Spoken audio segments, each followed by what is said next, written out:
And the best way I could describe it, you ever try to plug your charger in the dark?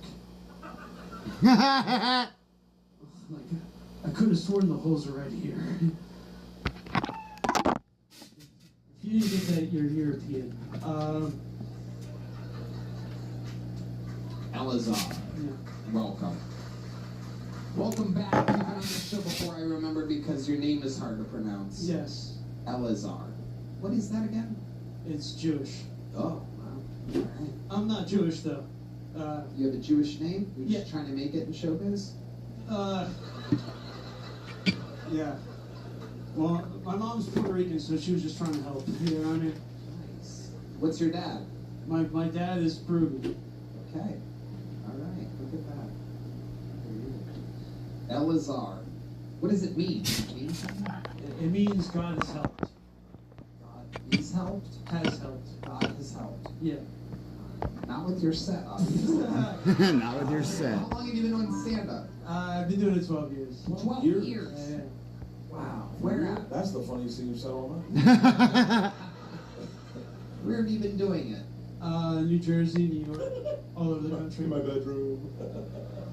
How long were you doing stand-up in New York? About 10 years. Did you like it? Yeah, I liked it a lot. You love it. How long ago did you move to Austin? I moved here about 1 year and 9 months ago. Okay. What do you do for work? I work as a chef and I work as a dispensary, so I work at a dispensary. Okay. All right. What kind of chef are you? I make burgers. Yeah, burgers. You're really, Cooking that up. there with chef. Yeah. I make burgers. Where are we making burgers? I work at NBC, but I'm trying to expand. It's a good thing to say, Yeah, we're all friends with the owner of it. He's an unbelievable burger. In fact, it's almost too good. Drink soup. What? What are you doing? That's cool. He's like the first shooter vibe we've had tonight. Yeah. And to get someone from the crowd with the same vibe shouting, I was cool. Yeah, I said heroin, and that guy said Yatni. Oh, yeah. Okay. Anyway, now we got a Steelers game. Was this primarily dinner stuff you were working on today? Yeah, it was.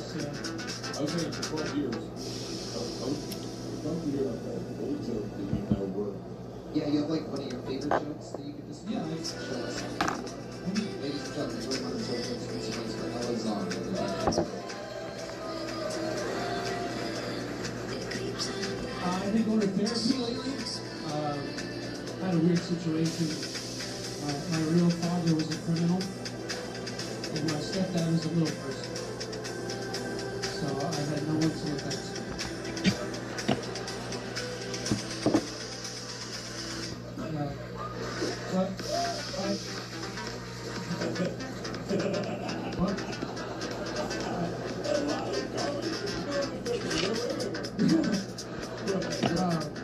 When I met him, I was just 5 years old. He was just a little bit baby. And my mom was like, this is your new stepdad. I was like, my stepdad is 7 years old. And he gave me weird confidence because he used to hit me. Yeah, even when I was little, I was like, but what really messed me up is I met him when I was 5. So I just started school that year and I was really only 86. So I was like, wow, those kids really mentally signaling to fuck my mom. Wow. Look at that. Do that next time. You would think he would have done that in front of the millions of viewers, but he's just out there balling out of control, trying brand new stuff. Yeah, it probably hated it on this podcast. Yeah. You're like the guy in the orange, he's just jerking off in the corner going, no, I'm doing myself. I don't want to come too quick first time. Do this. A little one, and then I'm coming in. Yeah. Is your stepfather really a little guy? No. Oh, just lie to me next time. Yeah. He's just 5'6". An Italian bitch. Ldoe, tell us something crazy about your life that we would never guess about you. I grew up Jehovah's Witness. Yeah, I used to be really fat. Used to be like 300 pounds. How thick is your dick? That's the big question of the night. How did you lose the weight? How did I lose the weight? I stopped drinking for like 4 months. Oh. How much were you drinking? Well, it turns out I wasn't fat. I was just a drunk piece of shit. So, Were you drinking all day, all throughout the day? pretty much every day. What were you drinking? Gravy? IPAs. Piss off most of them. IPAs will do it. IPAs are a whole thing. Amazing. Christian Science. Jehovah's Witnesses don't have birthdays. So how do you show up in the school? Philosophically, they can't have a birthday. They are born. So did you not celebrate a birthday for a long time? No, literally, my mom would be like, "It's a special day today," and I'd be like, "What is it?" She's like, "I can't tell you. Check your birth certificate." And that would literally be it. So you didn't get presents? Oh, I didn't get presents or nothing. No, it's just I got used to it. So did Tina Turner. Jesus Christ. What an abusive fucking thing. It's a special day today, bitch. Alright, check your birth. And then you, When's the first time you celebrated your birthday? I was 17. A bunch of my friends who were trying to make me stop being a Jehovah's Witness. I bet. They were like, "Hey, we're all gonna be at a bridge somewhere where you can preach to us." And I showed up to the bridge, and they had a 30-pack of beers, and they were like, "Happy birthday!" what a surprise party slash intervention. I'm like, surprise for what? Your birthday. Oh shit, I'm getting the fucking full cocktail. It's a great intervention when your friends bring you a 30-pack of beer for the first time. Is your family still Jehovah's Witness? My mom is really into it. I mean, she's still awesome. She's a great mom. So. Remember the part where she didn't give you fucking birthday present? Yeah. Great mom. My uncle's really cool, man. He had the softest fingers in the world. Old silky Uncle Dave. Yeah. So she gave you a Jewish name and no presents. That's fucked up. Wow. That's incredible. Yeah. My birthday was pretty weird when I was born. When is your birthday? Now I'm curious. August 21st, 1990. August 21st. Yeah, I was born premature, so my lungs didn't work. So the doctors told my mom that I was probably going to die, and she prayed to God, and she said, if my son lives, I will give him to you. And because I lived, she named me Elazar. So that's why I named Wow. That's incredible. For her to come all this way and see him die on stage before the big comeback. Elazar. He rose again. Elazar, you did it. It was a rough minute, but then you did a good minute. So it's a medium joke book. Keep signing up. Oh, Elazar. Almost wanted Right to off get the it. chest. Right off the chest. God did not help him catch that joke book. There goes Elazar, everybody. Alright. We're having fun here. We're cooking. And here we go. 3 word name. Your 4th bucket full of the night is Sharon Ruth Hensley, everybody. I've got Sharon Ruth. Good evening, Coach Tony, people. Take 2. I am Sharon Ruth Hensley, and I have 2 helpful hints for the male of our species to better interact with me. 1. If you insist on mentioning your penis, Tony, more than once within a short period of time, I will have questions and/or comments. I'm not responsible for what form those take. And inquiring minds still want to know your circumcision status. 2, if you insist on sending me pictures of said penis, Tony Zadians, be aware, in Texas and a handful of other states, it is against the law. I find them amusing, so I will allow it. If, and only if, you follow these guidelines. Well lit, head to toe nude, fully erect, holding a 16-ounce bottle adjacent horse size comparison. Thank you. Jesus fucking Christ. Sharon, what the fuck was that, dude? Well, here's the deal, Tony. After the last time, I figured out that I, being a naturally born female, cannot ever possibly say something at all funny.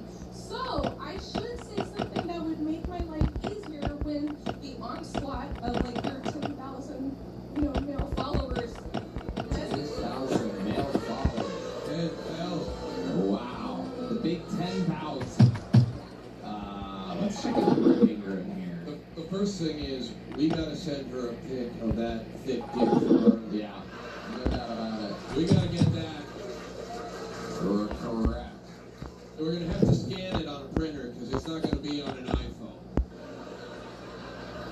There was so much insanity throughout that set.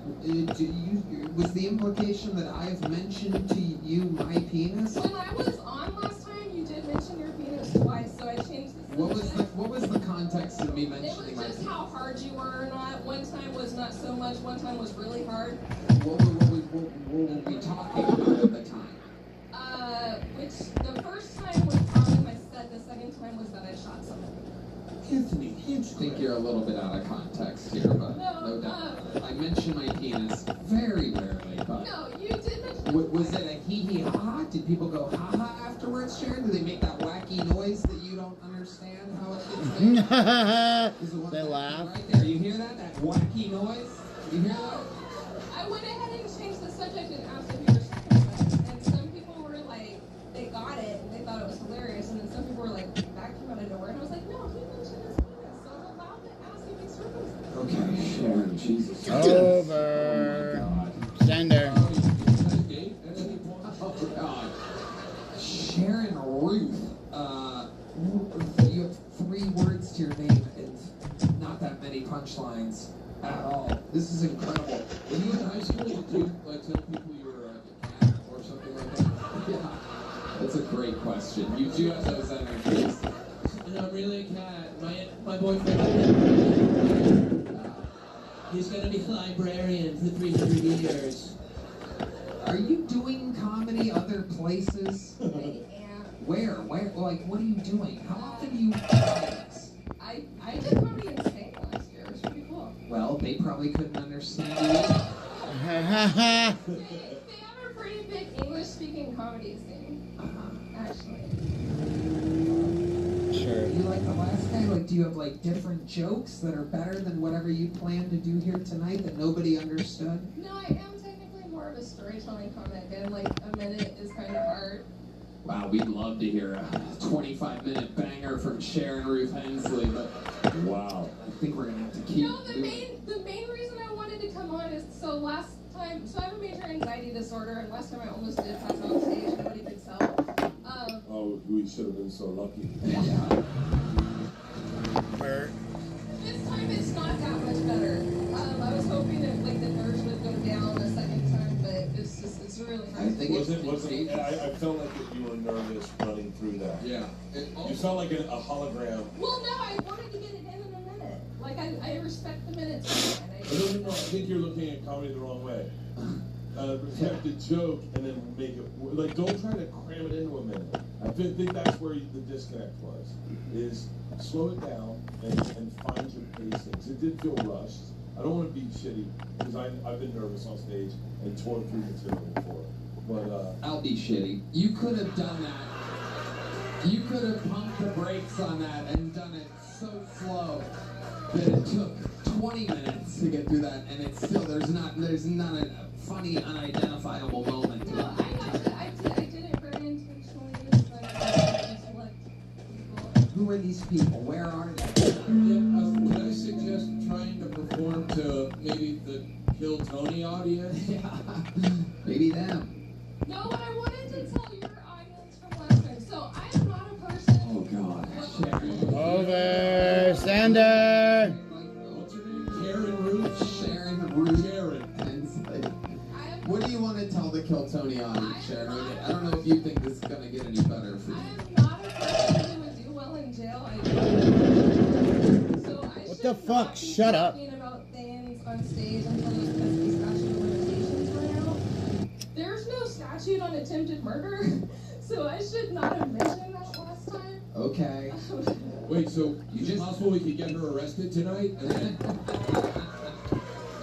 Maybe, yeah. Sharon Ruth, you just mentioned it again. You know? No, I know. Like, I'm like, well, I already made the mistake. Like, let me lay into it. There's All something very melodic. Let me lay into it. She starts to lose it, and it's like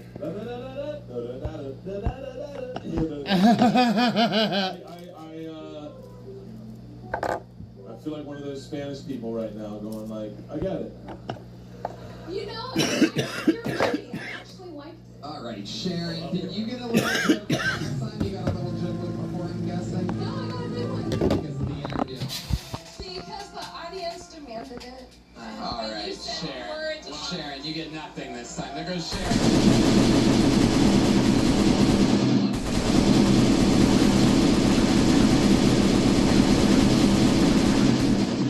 There you go. There she goes, Sharon Ruth Hensley, everybody. Last little eye contact for everybody. Oh my God.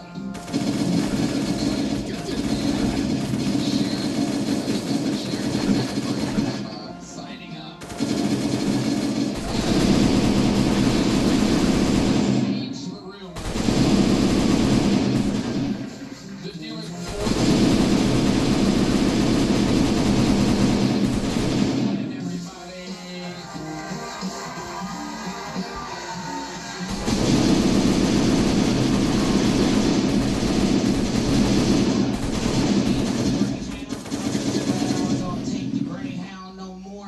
One time a nigga with no arms stole my wallet.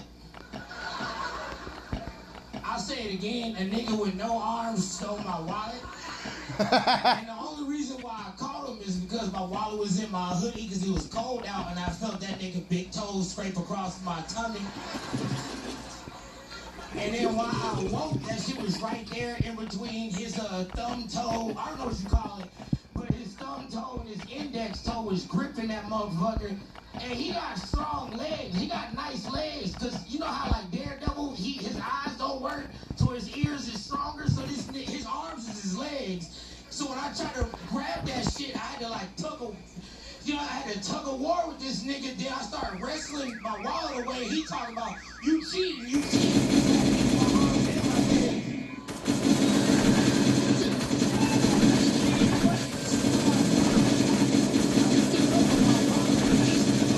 He was wearing a hoodie too with no arms. His arms was dangling. So when he stood up, he was like, "What are you gonna do, snitch?" I was like, "No, nigga, we still got 8 hours on this bus. I can't snitch." How dare you? Because your thing is, when I ride the Greyhound, I got my gun on me, and they tell you you can't ride with your gun. You won't get in trouble. Go to just like, why you got your gun? I got a Greyhound, and I got all of my teeth. They'll be like, every single time. Because if I had woken up and that nigga had stole my wallet with my gun, ain't nobody going nowhere until I find my Transformers Velcro wallet. I got a Velcro wallet because I want people to hear me at least try to pay for something. Everybody within 8 to 10 feet, when you hear that shh, you like he did the best that he could. That's my time, y'all. Wow. A new 2 minutes from Dedrick Flynn. Twice as long as Sharon Ruth Hensley did. 29 more verifiable punchlines. Absolutely incredible, Dedrick. 17 less hexes.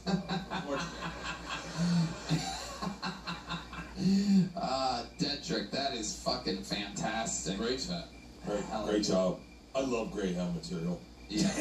I do. Not enough people have reading Greyhound to know fucking just how sketchy that is. It's in a pocket, like, you know when they drop the nukes and they have like a center where everybody meet? That's what the Greyhound is. You don't know what year it is based on what niggas is wearing. When you get out of prison, they give you a Greyhound ticket. Yes, they do. So you sit. The majority of the people on that bus just got out of prison. Yeah. I fucking took Greyhound from Tallahassee to Tampa all the time. Wow. I remember when Biggie's album came out, I had headsets and a tape player or a CD player. And a dude had just got out of prison and he's like, what are you listening to? I was like, Notorious B.I.G. He goes, can I see your headsets? And that was it. They were hit. That's why you gotta have a gun, Bert. You gotta have it. Hell yeah. We all get robbed on a Greyhound. Of emotion, you know what I'm saying? Bottles get passed around on great. Oh, yes, they do. Fucking experience. You feel bad that people are mostly vagabonds and drifters. But everyone on a bus, no matter where you are, looks like they're from Albuquerque. Yeah. It is a certain type of... Well, it's definitely a table from Albuquerque. Yeah. I stand by what I'm saying. No, they look like that, don't they? Get on your bus and go back. Armadillo people. That's right. Dedrick. So you've taken the Greyhound quite a lot? Not no more, but I did before. Well, yeah, we know not anymore. It hurt. Yeah. It hurt in here. Like, when you get on there and you got more teeth than everybody combined. When I was on the Greyhound, I noticed I was the only one with teeth. A nigga stole my wallet, 'cause I was there in Torrey. On the Greyhound, when you feel too poor, don't wanna ride that shit no more. On the Greyhound.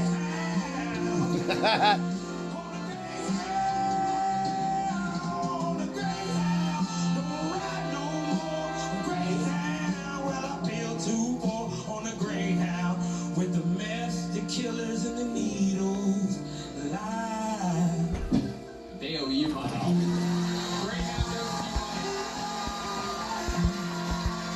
Greyhound owes you money. They just have to use that as a commercial. They just have to own who they are and roll with it.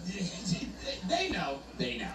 They don't even have an intercom in the Greyhound. One time I went to the Atlanta Greyhound, which is the scariest place on earth. I literally cannot imagine. The entire city of Atlanta scares me. It seems like the Greyhound station would be too much. And it's right outside of the strip club, so the port is terrifying. And I walked up to a lady, I said, when is the bus to Charlotte?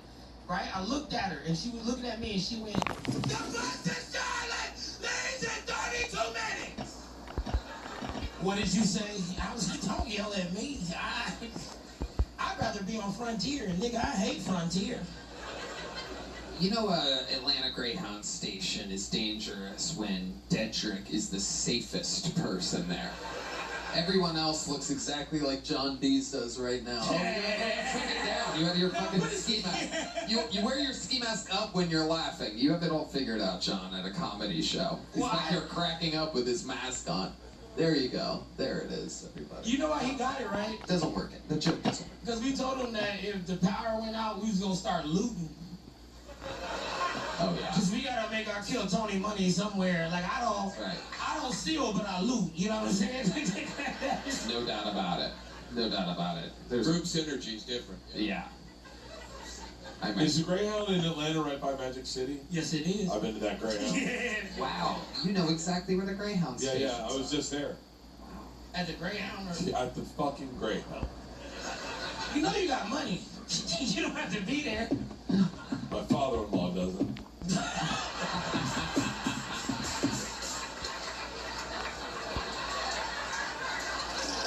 That's fucked. He called you, come get me now. And Magic City has the best wings in town. Yes, they do. They're the Lemon best pepper, all. Shout out to Magic. Shout out to Magic City, Atlanta, Georgia. Oh my God. Dedrick, your set was absolutely fucking incredible. Very good. Very fun. Yeah. You gotta tell you, just like, there's such an energy. It's almost like watching good ice skaters. Like when you came up, you kind of owned it. It was like, you know, when you watch ice skating, It's not enjoyable at all, ever, you mean? Hey, Bert, what's an ice skater? You're the opposite of ice skaters, and that we've all enjoyed it before. What are you watching ice skating? How do you enjoy that? No, but it's like when you see someone come out confident, you're like, oh, this is gonna be, okay, I'm not worried. And when you came out, I was like, oh, I'm not worried. And then when they kicked in the music and you own the stage, that is the energy of a great comic. Yeah. And you have it, man. Yeah. A rising star, ladies and gentlemen. Also, a guy in a cowboy hat was very excited to see you, which is another sign as a black guy that you're doing it right. Come on. Yep. Come on, man. Thank you so much. That guy rode the Greyhound here, the actual big dog, everybody. He rode the actual dog. Cowboy hat. Oh, man, go get here. Yeah, get here. One more time for the great Dedrick Flynn. Wow. Seems like a comedy show again. Completely cleansed the room of Sharon Ruth Hensley's nasty attitude. Last time I was on, you talked about your penis in a comedic way.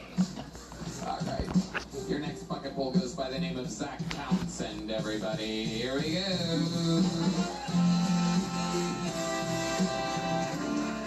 How's it going? I'm 35 years old. I used to want kids real bad. I used to want guns real bad too. Now I don't know if I want either one, you know. I kind of see them as the same thing. You know, they're both dangerous. And whenever somebody has one, they're always like, do you want to hold it? And I'm like, no.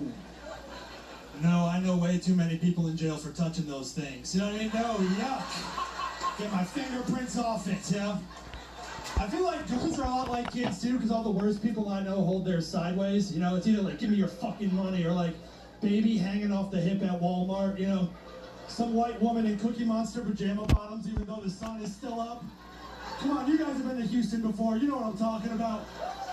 The baby's the tears gone this way. I feel like guns are a lot like kids too, because whenever I see one out in the street, I'm like, shouldn't you be in school right now? You know, and I don't know about you guys, but whenever I'm on Facebook, I see a new article of like a female teacher banging their younger male students. We gotta pay these teachers more money, right? So they can afford to go on dates with people their own age. It's super easy to wine and dine a 15-year-old. You just fucking say 6'7" while you juggle their balls a little bit. You know, all right, I'm Zach. Thank you guys. Wow!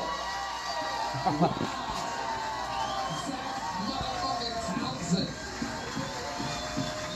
Amazing, Zach. Thank you, Fuck Tony. yeah. How long you been doing stand-up? 8 years. Fuck yeah. Where at? I live in Nashville, Tennessee. Awesome. We love Nashville. Thank you. What got you down to Austin this week? Man by Bert Kreischer, actually. I was opening for him at the Moody Theater Thursday and Friday, yeah. Amazing. He crushed. I love it. It is. I was like, man, you better do fucking good. I love that. You crushed, man. I think you're fucking hysterical. I think you're so talented. That's absolutely incredible. I had no idea that you had anybody here, that anybody that signed up. We got fucking lucky there. Yeah, I was supposed to go home last night, and then the ice is crazy, and the weather's bad too. And Dun dun dun. yeah, and then so I stayed. Amazing. Zach, so have you lived in Nashville your whole life? No, I'm from Connecticut originally, Okay. and I started comedy in Tampa. And I've been Shout out to Tampa. Hell yeah. Yeah, He's sober right now. He's not drinking because he's getting married. yeah, Oh. yeah. Well, yeah, I'm also sober like for my career too, but yeah. How long have you been sober? Since December 29th. December 29th. Yeah. Let me ask you this. Not that I'm counting or anything, you know. Let me ask you this, because game recognized game. What exactly did you do on December 29th? For your going away last hurrah? How hard did we go? Tell two lies and the truth. So we gotta guess which one. Okay. What happened on December 29th? Okay. 2 lies and the truth. I went out to a bar with my friends. Or I got blacked out on wine and had my coke dealer come over there and accidentally did ketamine. I'm guessing. No. I'm guessing all three are the truth here. Take us through it. You got drunk on wine? Yeah, it was supposed to be just a chill night. Like my friend just had a baby and they came over and then The baby came over too? The baby was over. So we were like drunk hanging and I was like, oh, they're not Holding the baby's side out.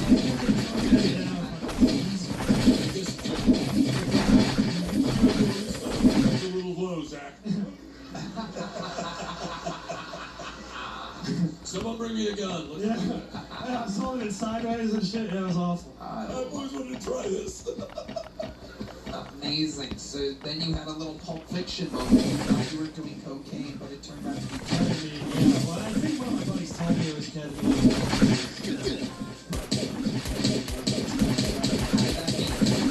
I don't know much about ketamine, but I do know it seems like being extremely jumped up.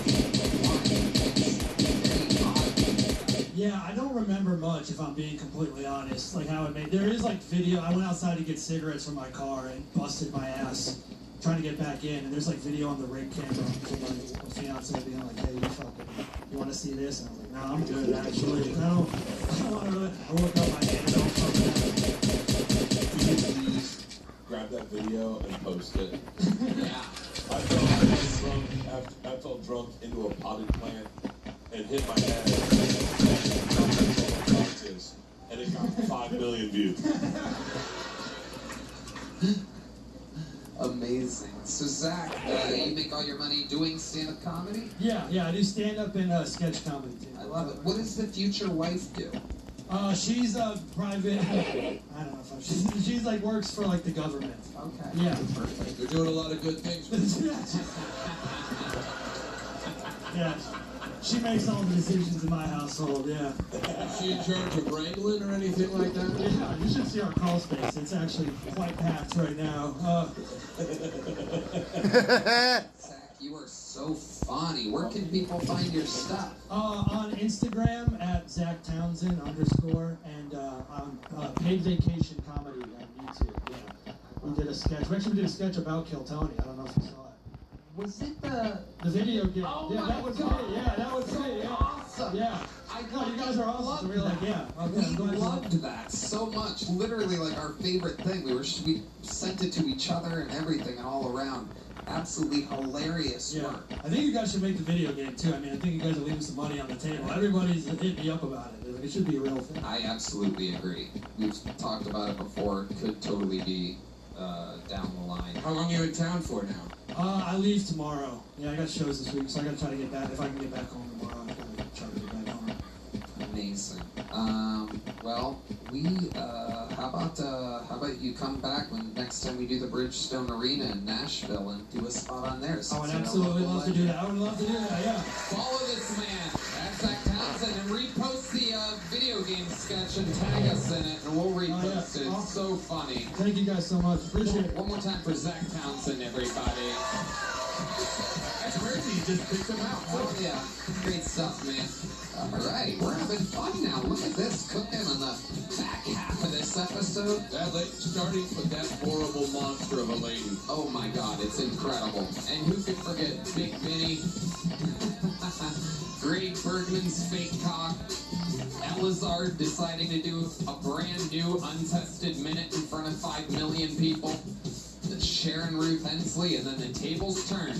Let's see if we can keep the momentum. As the bucket has decided that up next comes Angel Diaz, everybody. Hell yeah.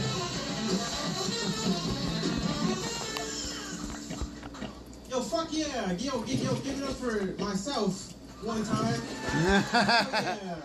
I actually have a real life question. Is anyone in here subletting a room? Fuck me, bruh. God damn. Does anyone see themselves living with me at all? Jesus Christ. Alright, well, it's because I have to move out of my apartment, like, really bad. Like, alright, this is a text message thread between, like, me and my landlord. I had to write it down. Alright, this is what I said to the guy. I said, Mr. Landlord, no, alright, I said, Mr. Landlord, man, can you please come tomorrow between 10 a.m. and 1 p.m. to fix the AC unit? And this is what he said. He said, you short little Mexican man. Nah, I'm kidding, I'm kidding, he didn't say that, he said, I am doing a live stream set on the radio. Please tune in online, and I will come around 4. You won't believe who the fuck is a DJ. Damn. You know what? Yo, give it up for me. I just did good. Diaz. Yeah. Oh, the old butt slap of Angel Diaz. Fuck yeah. He opened and closed with a little ass slap. I love it. Like it. Yeah. Bringing the right energy. Fuck yeah. Yo, what's good, got guys? swagger and confidence and stage presence, unlike almost anyone that's been up here. Hell yeah. You know, I'm a good guy.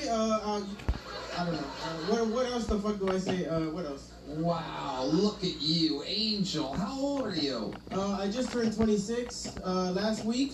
Yo, give it up for 26. Okay, they don't have to give it up for everything. A lot of questions, Angel.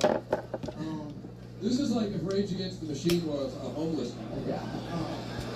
Shit. I feel like he's gonna make noise for every question I ask. Hey, give it up for working at a vape store. Yo, I have no job. Yeah, I have no job. How do you survive, Angel? Take us through a day in the life. So, alright, so I've been going out of state to go steal shit. Oh, this is amazing. Yeah. Give it up for stealing shit. Okay, there you go. Give it up for him being so awful in these squad states. Yeah. There's the butt slap. Sell it while you're still in the other state. You know What did you just say? Perfect. Nailed it. Angel, so do you really make money stealing shit? Not really, but well, if I steal anything, like it's for myself. But like, if you need bounty, I mean, I don't know. That's like the type of shit I'm stealing. You know, Like paper towels? yeah, it's bad. Can you give us an example of some time that you've stolen something? Like, Well, allegedly,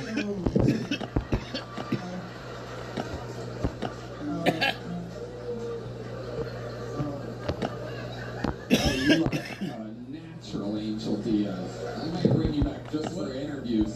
what I like is he said bounty, which is a way of saying amount of money for something, but he actually meant paper towel. yeah, no. Yeah, exactly. It's definitely going to California to do this, right? What was that? The Californian? Yo, I don't know what this guy is telling me. I'm sorry, I can't hear him too well. You're okay. Give it up for California. No. Angel, so take us through it. Allegedly, Alright, so yeah, so I'll like pick up like maybe 3 things. Yo, am I gonna go to jail for this? no way. You are protected. This is a comedy show and everything is a joke. Yeah, but like, Nothing leaves this room today. Yeah. but like, what if they catch me on camera? You know what I'm saying? Like, we're saying, yo, this is you, and like, this is you talking I about got it good on news the for show. you, Angel. I got good news for you. Everybody that's ever stolen anything looks exactly like you. There's no way you can get in trouble for this. Alright, Keep going, Angel. Tell us about the amazing work of the bounty hunter, Angel Diaz. yeah, so I'll just walk in and then like Bounty I'll walk out with like a whole bunch of bounty and then I'll sell it to like the first person who needs bounty in their house. You know, like is anyone subletting a room? Hold on, Angel. Seriously though, have you really stolen bounty paper towels? Well, it's between bounty and spray paint, and so like honestly, I really can't talk about it too much because like right now I have an open case. Hey, Angel, absolutely stop talking about it. You know you were talking about allegedly. Yo, Well, let's just. By the way, I would just argue that if you talk to the judge, I think she's gonna let you go. I know, like, yeah, all right, yeah, no, can I just walk off now? Yeah, we might keep you here all Like, night. we're like porn directors and this 18-year-old girl just showed up and goes, I don't know my dad. We're like, all right. This is incredible. Angel Diaz. So, what exactly, you can talk about this, what exactly is the open case for right now? Well, honestly, well, it's for graffiti because I got caught and like, so pretty much it's like this. It's like, well, allegedly they saw me, I got 2 catchphrases, a butt slap and allegedly. yo, I'm gonna do the butt slap on my way out and it better be funny, I don't know, but, so yeah, pretty much they call me like on camera, like the NYPD, they call me on camera, pushing like an old graffiti writer and they were like, yo, this is you, and then like, this is you pushing the old man. And like I couldn't deny it. I was like, no, I don't know. That picture seems a little blurry. So like that's pretty much what I've been up to. Yeah, I got. What's your name? No, I don't know. I'm sorry. Angel, Don't ever change. I don't know. I'm sorry. Yeah. Don't go perfect. Put them in a jar. Let's keep it. I don't want to hire. Like it's a bug. I want to hire me just wake up every morning on the tour bus and go, we need Bounty and spray paint. I love Rick's idea. Put him in a mason jar and just show him off. Well, It's like a if you shake him a little bit, he slaps his butt. Look. Angel Diaz. So you.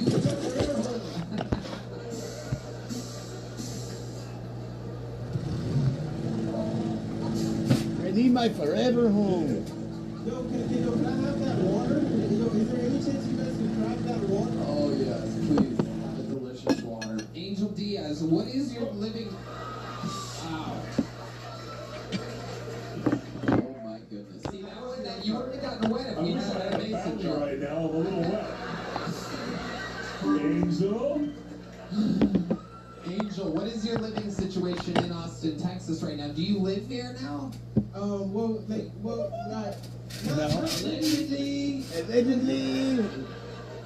Like, I kind of stay with my sister when she just had a baby, so I apparently stay there. Is anyone subletting? I'm gonna stop saying that. I'm sorry. But seriously, you live with your sister? Yeah. Where she lives in Austin? Yeah, North Austin. How long have you been in Austin? Where did you come from? New York City. New York. How did you get here? I took a plane, bro. Like, what the hell? Well, there's been a lot of talk of Greyhound buses tonight, and if anybody that I know from this episode belongs on a Greyhound bus, It's you. buddy, it's you. So, by the way, the judgment he showed towards the other Kill Tony guy for being on the Greyhound bus just now. Yeah. So fucked up. Tony, who the fuck do you think I am, man? I took a fucking Spirit flight, dude. Yo, I literally took a Spirit flight. No. Your boarding position by any chance? Yo, I was D26. Oh my god, that's pretty much last, right? Yeah. I can't imagine what the guy behind you looked like. Okay. Does anybody see my pants? Yeah. Dude, the guy behind me stole my wallet with his feet. Alright. Do you date? Yeah. Yo, wait, can I shout out my girlfriend out? Nope. Yeah, sure. Can I? Yo, someone bleep it out. Yo, shout out Johanna Vaughn. Okay. I'm sorry, I should have never said that. There you go. She is now under arrest. D Madness is actually going to bang her right now. You are fucking gold. Okay, so Angel, where'd you meet your girlfriend at? Alright, so I met her at a park, and yo, but it was crazy the way I did meet her though. So I saw her smoking a whole bunch of cigarettes, and then I was like, so I went to the store. Are you okay? We're watching a Was legend. she sitting in the park and you walked up and said, yo, I'm the quicker picker upper.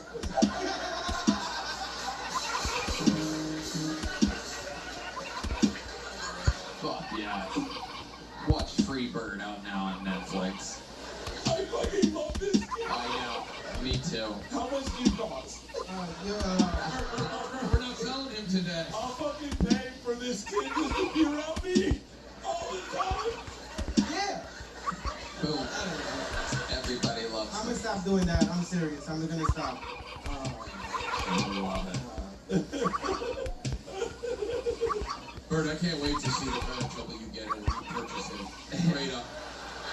For $2,100.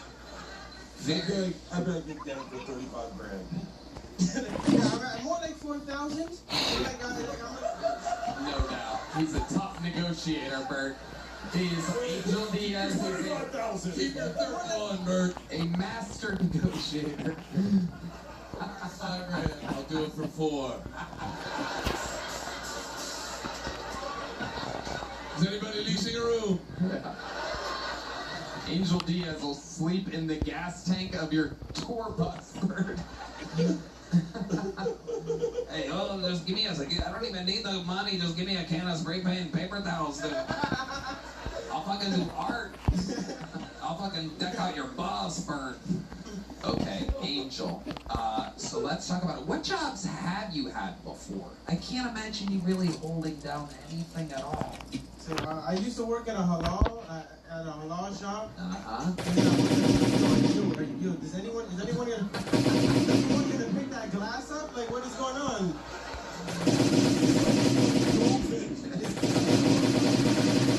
It's like anything that happens around him, he's like, fuck you. No, I better hope no one's barefoot. Christ, you know? He better hope. He better hope. He better hope. Oh, They better not hope, but he better hope. That was Obama's initial pitch. Better hope. Better hope. Angel, you are so naturally funny. How long have you been doing stand-up comedy? I've been doing it for like 2 years now. And actually, if I had my phone, last time I came to Austin, they were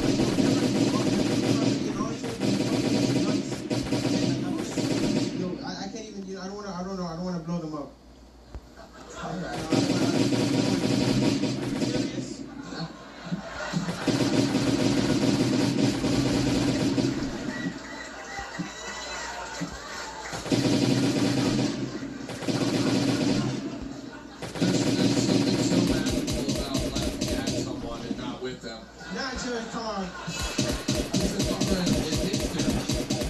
His reactions to normal everyday things are unbelievably funny. It's like, are you serious? It's crazy. You better hope nobody's barefoot is insane. Like, these are things, I mean, Rick is a crowd work god, but I'm not quite sure I've seen anything. Oh, he's DXing the audience, Rick. I mean, as a crowd work sit forward, you must admit. I'll say this. I don't think most people should be allowed to do crowd work. But I also think we all have to hope that no one is barefoot out there. And to hear it said, I went, yeah, that makes sense. This guy's a master. Crushing water, I mean, this dude is doing it. Yeah, even the way he hydrates is next level. Yeah, he hydrates like he's very thirsty. I am very thirsty right now. I actually do want to walk off, but Why do you want to walk off, Angel? I don't know. I just want to go home. But why? What are you gonna do when you get home? What are you looking forward to? So, actually, I gotta watch the second half of Oppenheimer. So, like, I'm excited about that. Oh my God! I would pay money to watch Oppenheimer with him. I can't even fucking imagine. They split the atom, man. For real, man. I hope nobody was barefoot in there, dude. That's radioactive shit. Do you imagine going home and his sister and the baby sitting there while he watches Oppenheimer? Can you walk me through what you've seen in Oppenheimer so far? So I saw the part where they were like, so they were recruiting a whole bunch of guys, and then they were like, maybe you're the one who can like help us really like build this shit. And they were like, so who are we fighting against? And they were like, the Nazis. And they were like, all right, bet, let's just go fight it. And they just go, all right, bet. So I think maybe a movie review podcast. Yes. Oh my God. What's a movie that you finished recently, Angel Diaz? What's your favorite movie? Oh, okay. All right. My favorite movie is the Talladega Nights. The world famous Talladega Nights, everybody. You know it, you love it, everybody's seen it. Talladega. You could not write this if you tried. You just give up. It is pure. This is absolutely incredible. Can you give us a synopsis? Yeah, a little synopsis of Talladega Nights. Okay. So pretty much it starts off with like a guy that like he's like a race driver guy, and then like fucking towards the end he gets like his bitch took. Yeah. Yep. And then he has to like kind of like stun on her like, I just came in #1, and then like the guy, but the guy is like his best friend that took his bitch. Keep that in mind. So he's like, keep that in mind is the name of the podcast. So Ben, coming back. Keep that in mind. It's just Wow. That's so good. I'm gonna. This interview has gone on too long, but I'm gonna ask, what's one more movie that you've seen? Like, what's a serious movie, not a comedy? I want something serious. You ever seen Forrest Gump? How would you explain Forrest Gump? So in Forrest Gump, I started off. No, I'm kidding. I was trying to be Forrest. I'm actually gonna walk off. I've seen Forrest Gump. That was a question, right? What do you remember about Forrest Gump? That he was kind of a little stupid, and then. but somehow he was there for everything. You know what I'm saying? Like I don't know. Like you have like this dumb guy as like a fly in the wall. You know, like that's pretty much the movie. Interesting concept. He's back. Do you know how that movie was sold? How? The pitch. This is a movie about a lucky retard. Wow. Swear to God, so they said in the room, and the guy goes, "I'm in. I love you." Yeah. Amazing. That makes sense. Angel Diaz, I hate to do this. I've been doing this so often lately, and it's a real fucking problem. The internet's gonna hate me for this, I think. Red Band's furious. He's already groaning over here. But Angel, you are absolutely priceless, and you are indeed the newest golden ticket winner here.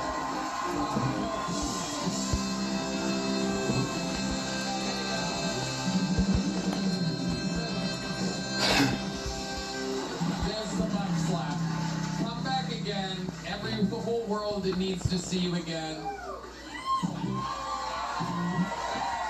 You're about as welcome as it gets in Austin, Texas, by the way, Angel Diaz. Holy shit. My God. He was real deal. Real deal. Or there's gonna be shit missing from now on around here. Right before he walked off, he goes, "Yo, can I throw this water in the crowd?" And I went, "No." No. He is real trouble. Every once in a while, you need add a little fucking pepper to the mix, a little Diablo sauce, if you will. Angel Diaz is the newest winner. Wait a minute. I'm getting word. The mothership is out of paper towels. Wait a minute. We somehow turned him into PCP in the All right, well. My sister's gonna have a fun day when this comes out. Oh, God. Hey, yo, so check it out. Like, I have a reason to stay now. I'm gonna leave my bitch in New York, and the court, I'm just not gonna show the court. I got a whole thing going on now. Court's not happening. Court's not happening. He's gonna avoid that case in New York City. All right, your next fuck-up poll. You guys having fun out there, huh? Your next fuck-up poll goes by the name of Andrew Ldoe, everybody. Andrew Ldoe.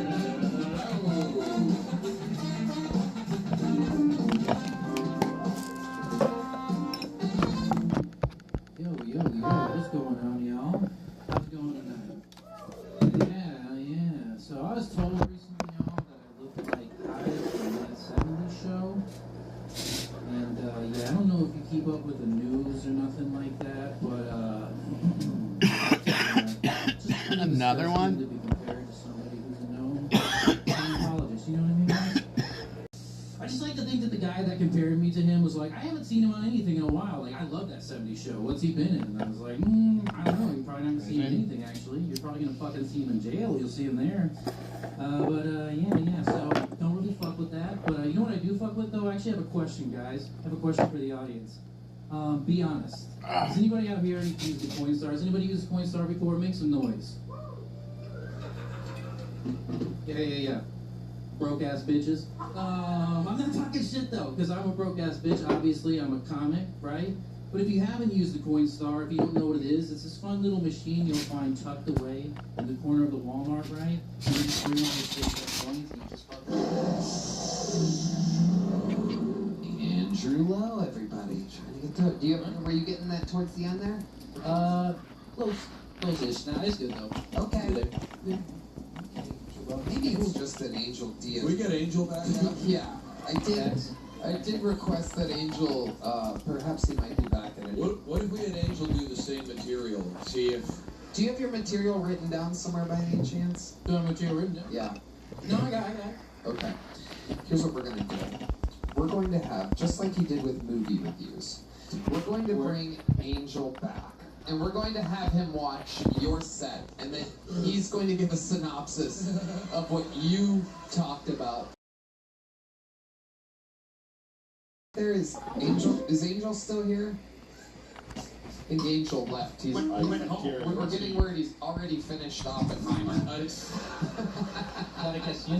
ICE agents have taken him and then decided to release him.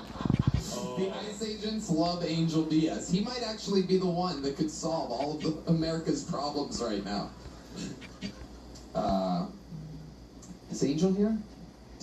He wasn't able to get him? Oh, okay, we have him? Alright. He might already be in a fight in the alleyway right now, everybody.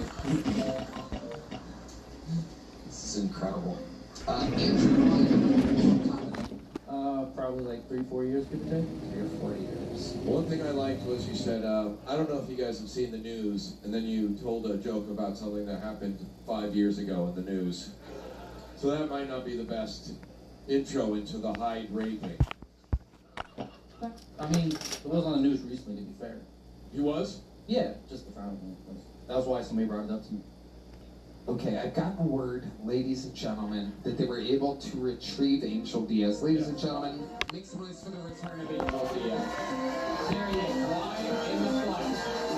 A lot of people are saying America's new favorite comic, one of the all-time greats, a superstar. Angel, here's what we're gonna do. I want you to stand back here between Michael Gonzalez and D Madness. I want you to watch Andrew Ldoe's set. Give me some notes. And then I want you to give, like you did with the movies, I want you to give a synopsis of what he talked about.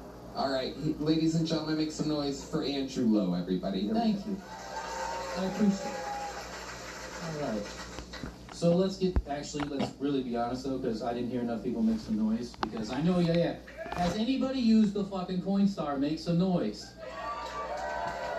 Thank you to my fellow broke bitches out there. Alright? So if you haven't used the Coinstar, like I was saying, it's this fun little machine you find tucked away in the corner of the Walmart, right? You walk up with your saved up box of coins, where the fuck you keep it in, right? You just walk up and you... And that's the thing. It's so fucking loud, it just lets everybody know in the general vicinity that, you know, you're not really doing so good right now. Right? Right? Because nobody's using the Coinstar as like, oh, I saved up some coins, I'm gonna get myself something nice. And no, it's me, high as hell in my Nike slides, just like, this needs to be $70 somehow. Or I'm totally shit out of luck, but it's not. It's like $40 minus 3, because there's a fee.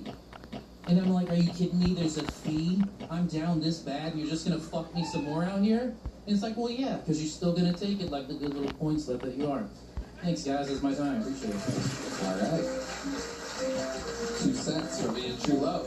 Here's the synopsis by Angel Diaz. Angel, step up to that mic. If let's say somebody hadn't seen what Andrew Ldoe talked about, how would you describe it to them? Yo, pretty much this guy is broke as shit.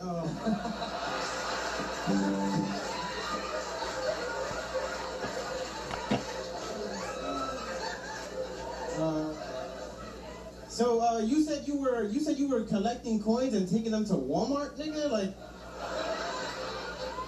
bro, you are broke. Like, you know, it's like at this point, like the only thing you're trying to find is like probably, you know, those old coins or something. I feel like that's like your lucky thing. You know, should I flip? No, you know what? I just gave this guy a kiss here. Thank you. I do take it to the Walmart. Sometimes HEB. Synopsis by Angel Diaz. Angel, you know how to play any instruments? I just might make you like a band member full time or something. You know how to do anything? You know how to play like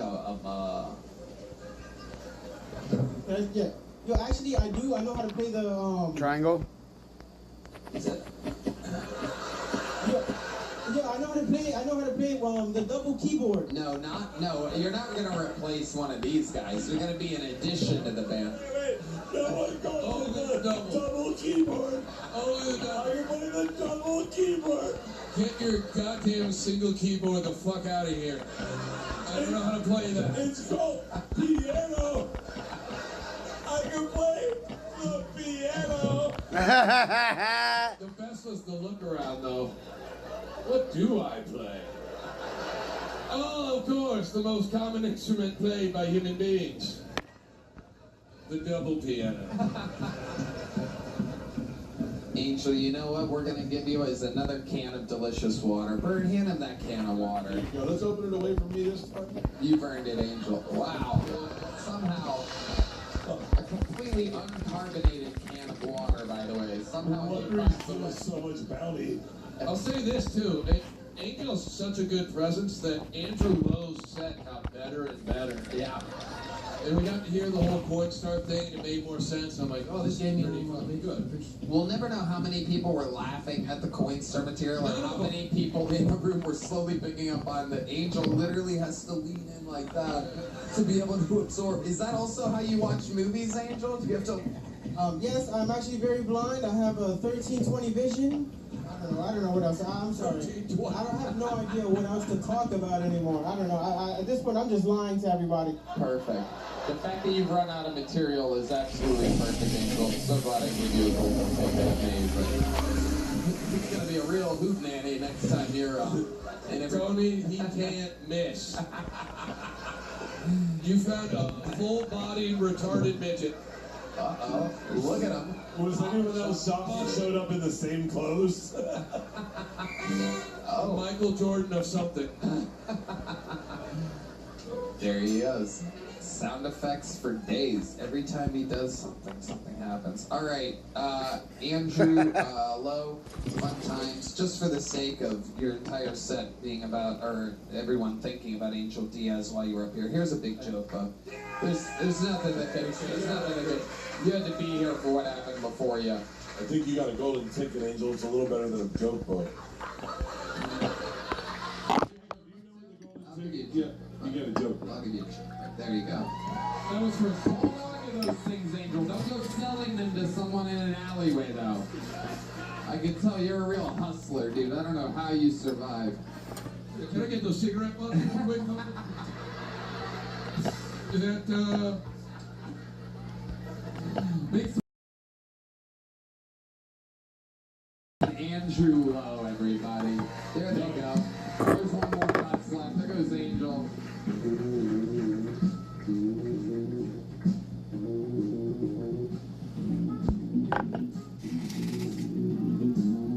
All right. This has been a long episode, so this will be your final bucket full of the night, and he goes by the name of Spencer Doom, everybody. Here goes Spencer. Ooh la la, Spencer Doom. I like hot dogs, and my mom has a tramp stamp. You can forgive your mom for getting a tramp stamp when she's young. My mom was 44 in her third divorce. I don't think I should ever remember my mom coming home with a tramp stamp. I definitely should have been old enough to drive away from the situation.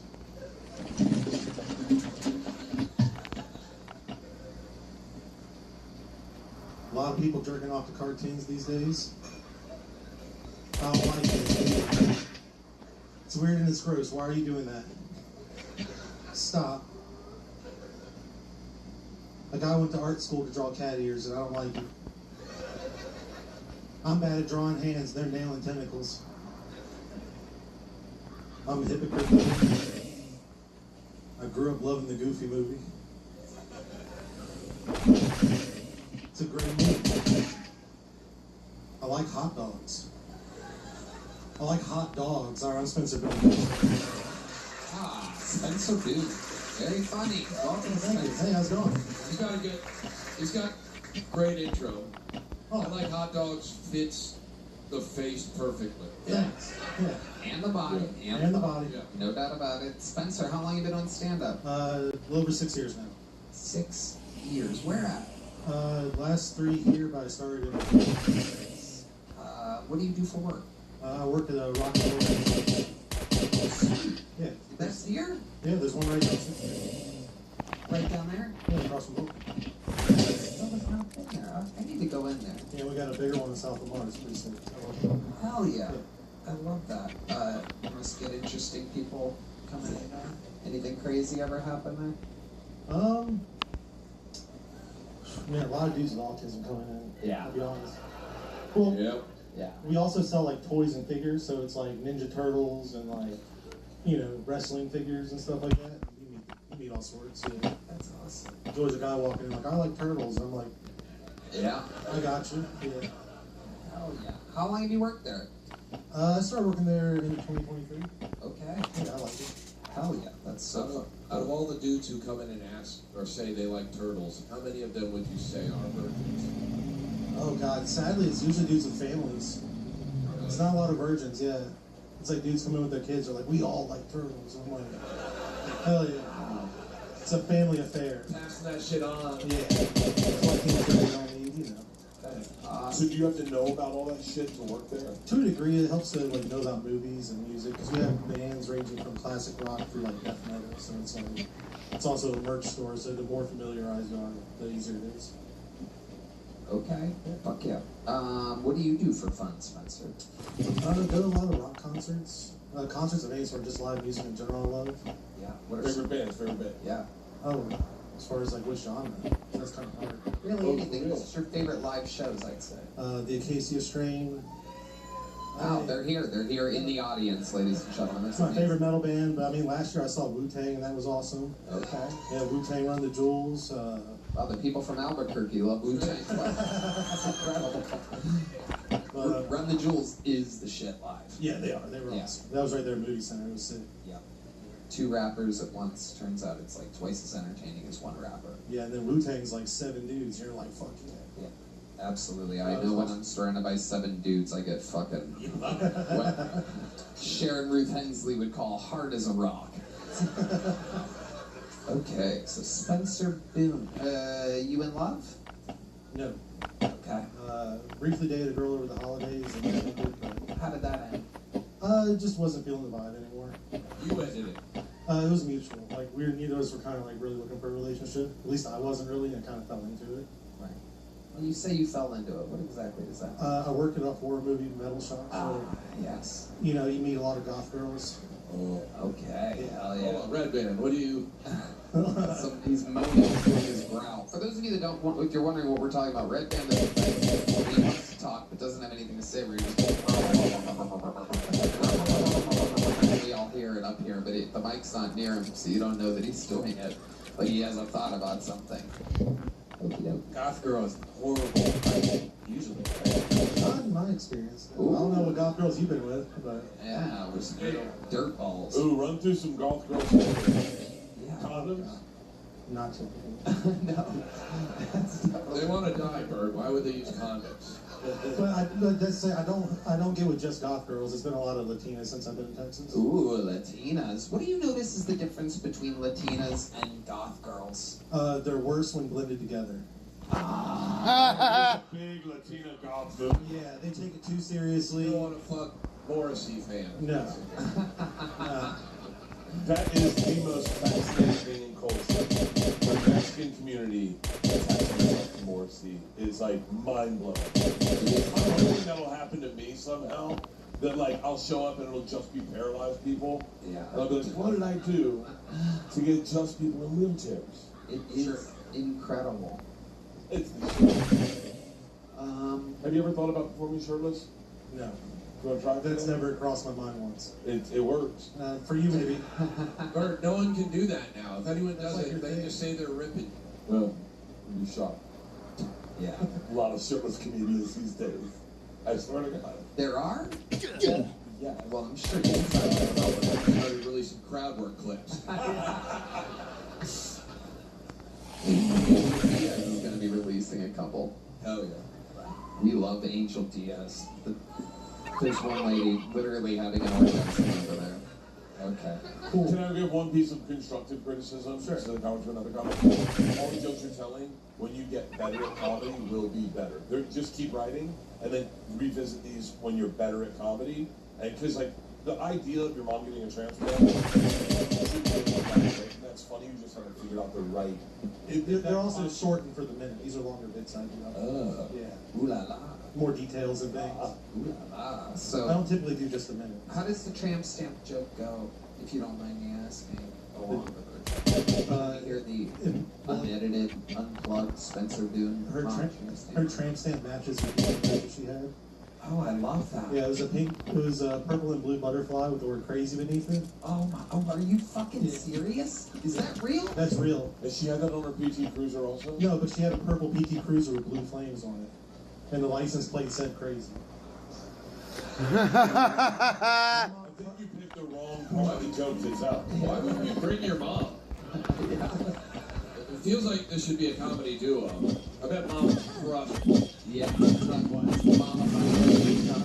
Where's she? Is she in Virginia still? She's Virginia. So your home in Virginia is a very small population. Yeah, I'm from Orange County, Virginia. It's very small. Tell us about it. It's a farm county. I mean, I think the whole county has like 35,000 people. Are you anywhere near the what's that one family called? The famous. Oh, the Trumps. No. I think that's West Virginia. Costco family. Yeah. The Waltons? The Whites, the wonderful Whites. I don't know. I don't think so. We're in Virginia. I think that's more West Virginia. Virginia. That makes sense. Yeah. I'm in like the Shenandoah Valley area. All right. 35,000. What did you do for work when you were there? I used to work in a t-shirt factory. I used to make band merch. So that was cool. Look at you. Yeah. Spencer, you're a very funny guy.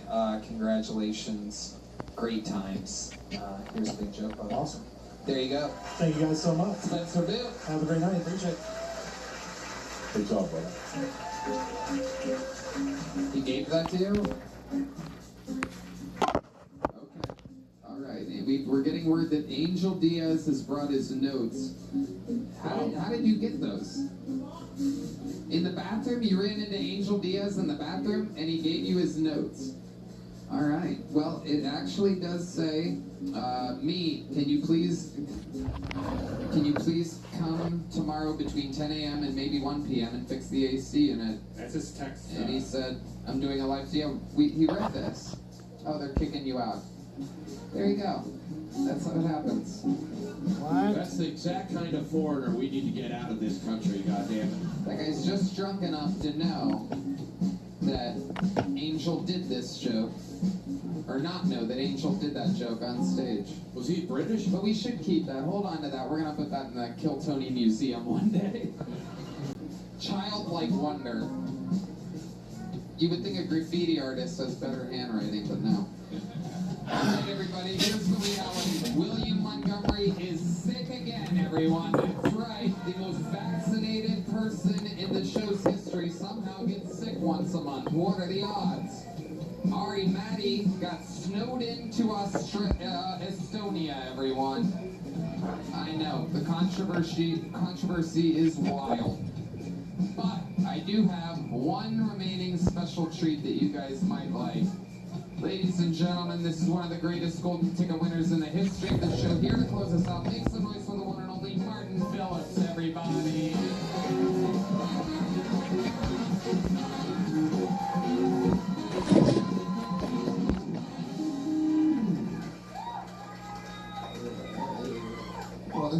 What's up? Cool. Hey, I'm sorry. Hey, I started to do this new thing on dating apps. I use my baby pictures, and then I say, swipe right if you want to see how it turned out.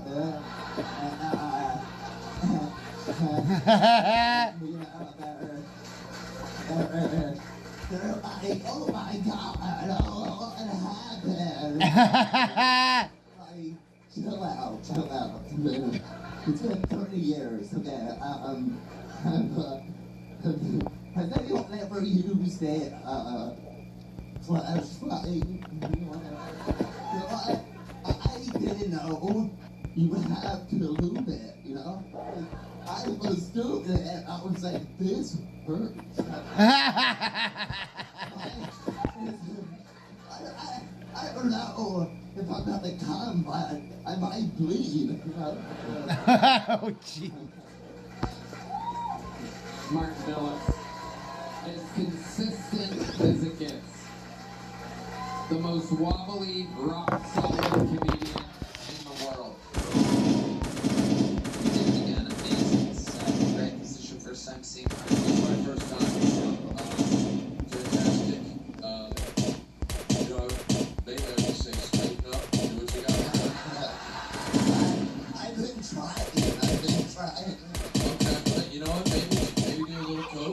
and see if you can calm the nerves a little. You have the sweater of Bill Cosby and the movement of a lady that jumped out of drink.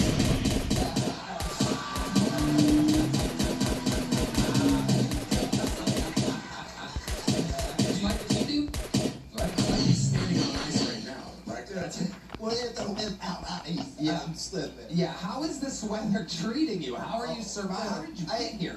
I've been gone. I have shows in Florida, baby. Oh, hell yeah. I have shows in Florida, baby. He's like a 1940s gangster. Yeah. Shakes over here, see? Been doing took over the city of Miami, baby. I love it, Martin. Did you get that sweater over Christmas? It looks great. Well, thanks. I don't get to wear sweaters too often, so I'm really pumped for my sweaters. Because you stretch the fuck out of them trying to put them on? That's what you do with your shirts.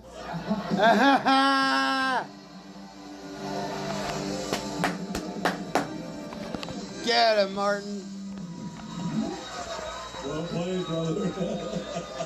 The nerve of the shirt off guy putting a shirt on joke. The nerve of a guy who I don't think can fight.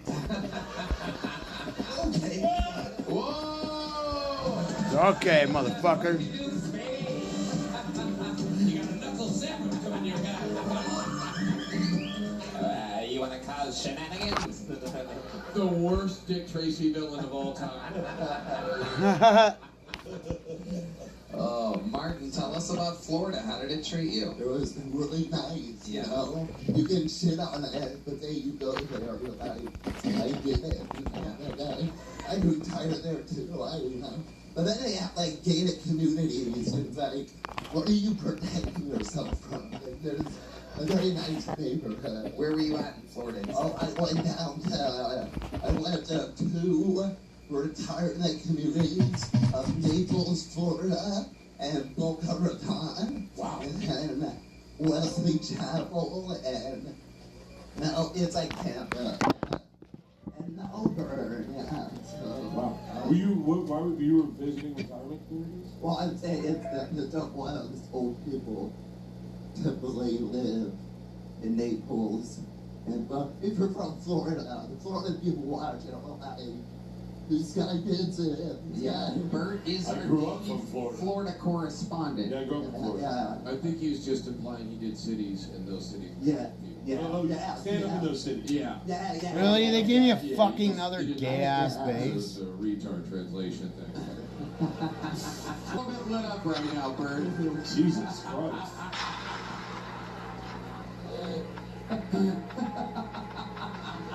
I'm not gonna buy this one. For Freebird is on Netflix. Angel Diaz is watching it right now. We're going to hear the synopsis. That's going to be next week, but we're going to get the Freebird synopsis. So basically, there's like this fat guy and a family. You're never gonna believe it. He looks just like you. I want to hear Angel describe cerebral palsy to the rest. Oh, man. So like basically God didn't like this fucking guy. Did you get to see Angel Diaz tonight? I saw the end of it, so I had to just. You kind of have to see the whole thing. He flops his butt sometimes. What? Oh, shit. Take it back, Oh my God, Martin, I love you so much. Great attitude. You're so fucking consistent. You're so fucking so powerful. Catch him everywhere. Catch him on the Killers that Kill Tony and his own tour. Guys, how loud can this place get for the great Rick Ingram and Bert Kreischer, everybody? Rick, please go to the Comedy Store YouTube page and watch it immediately after this, please. And then, or before, or in any order, go to Netflix and watch Free Bert. These guys have unbelievable things out there right now. This episode's been brought to you by Quo, ZipRecruiter, and Shopify. Did you guys have a good time? Right, Dan? Check out The Secret Show every Thursday, sunsetstripatx.com. Love you guys. We are going back to Los Angeles, where it all started in May, to the Intuit, the largest ever venue that we've ever done, bigger than the O2 Arena, bigger than Madison Square Garden, to do a little show that started in front of 12 people. Two of those 12 were Lainey and Jerry in the Comedy Store Belly Room, which all started with the first guest ever on the show. One more time for Rick Ingram. One more time for Bert Kreischer. We love you guys. Thank you. Good night, everybody.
fucking bullshit.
need sand for glass. Damn it.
Let's see what we need.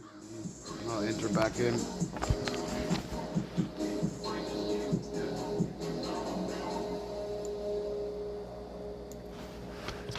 Run out. Ooh, fucking come on.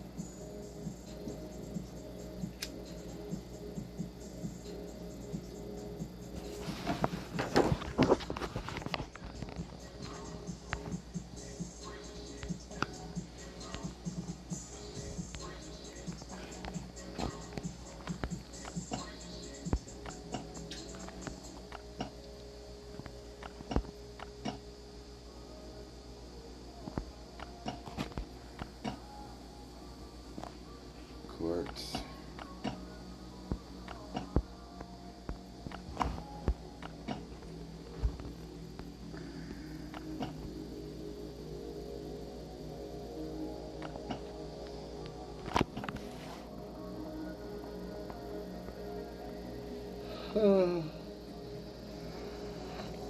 Rah, rah, rah.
Ugh.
We're gonna clear out the rest of hard mode, but we're gonna go up here and go up to the port, and then we gotta go get sand, and we're gonna go take out these two, this one and this one, right here, these two. I really don't want to go kill a spore giant, because it makes me want to go do the whole map.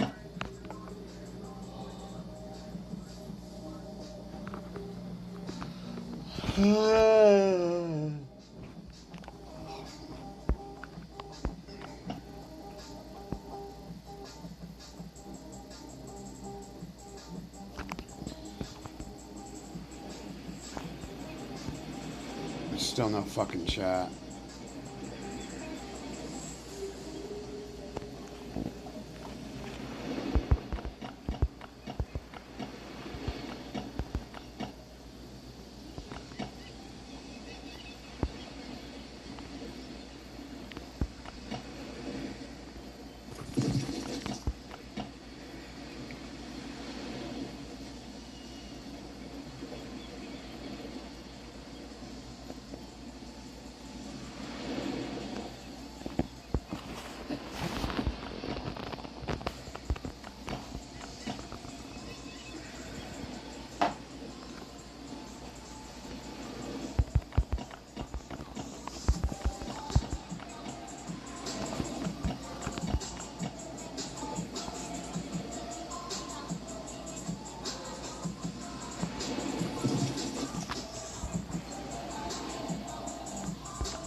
Grab my fucking thing here and there.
Whoops.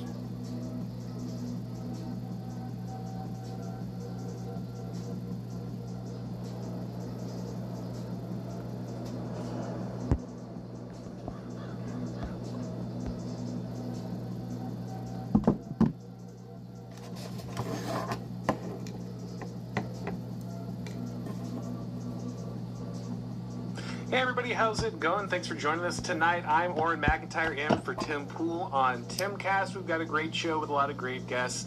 Hope you enjoy it. Today, it looks like Bill and Hillary Clinton are finally going to have to testify when it comes to the Epstein probe. They were trying to dodge it the whole time, but they've been threatened with contempt, and they're finally going to comply. We're also going to be talking about the Minnesota blockades. Once again, Antifa is doing its trick where it tries to stop everyone moving up and down the block, taking everybody's license plates, making sure that they control the streets. We'll also be talking about the leftists and the way that they are absolutely embarrassing themselves over Don Lemon, the Grammys, and deportations. But before we get to all that today, guys, let's hear from our sponsor.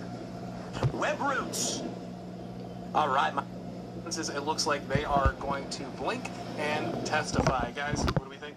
I think that they're going to risk perjury over contempt. Because if you look at like James Clapper, perjury, said they didn't wittingly spy on the American people with the PRISM program they did. Nothing's happened to James, or what's his name? What did I say? Not Comey. Clapper. Nothing's happened to him yet. So I think they're going to go on the stand and may very well tell a crafted lie. I don't know, but I don't know. I think that they're willing to commit perjury at this point, the way that the legal system's been treating. Well, they have a good track record with dodging perjury charges.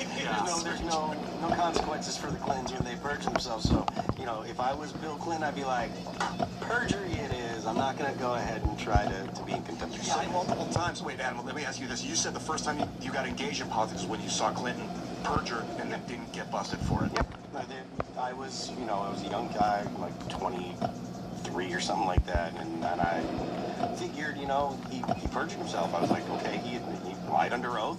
If anyone else does that, they go to jail. So he's probably going to be removed from office, being young and naive as I was. And then when he wasn't, I was like, what the hell's going on around here? I was like, what? I couldn't believe it because, again, I was young and naive, and I thought that if he broke, it was arguably worse than what Nixon did. And now, granted, Nixon wasn't removed from office. Nixon didn't do a fucking thing. Still, I was like, okay, well, this seems cut and dry, Well, Clinton got away with it. You weren't even alive for Nixon, you fucking religious dipshit. right, or the Republicans at the time made the mistake of making it about the blowjob and not about the procedure. Like That they was made the it a most- moral majority argument, and that actually, I think, fell down as opposed to a legal procedure argument of, hey, committed perjury, needs to go to jail. That was the frustrating thing for me, is like people were constantly saying, oh, you know, of course he got a blowjob. You know, you have powerful guys and Kennedy and blah, blah, blah. And I was like, why are people even talking about that? That's not what this is about. Like,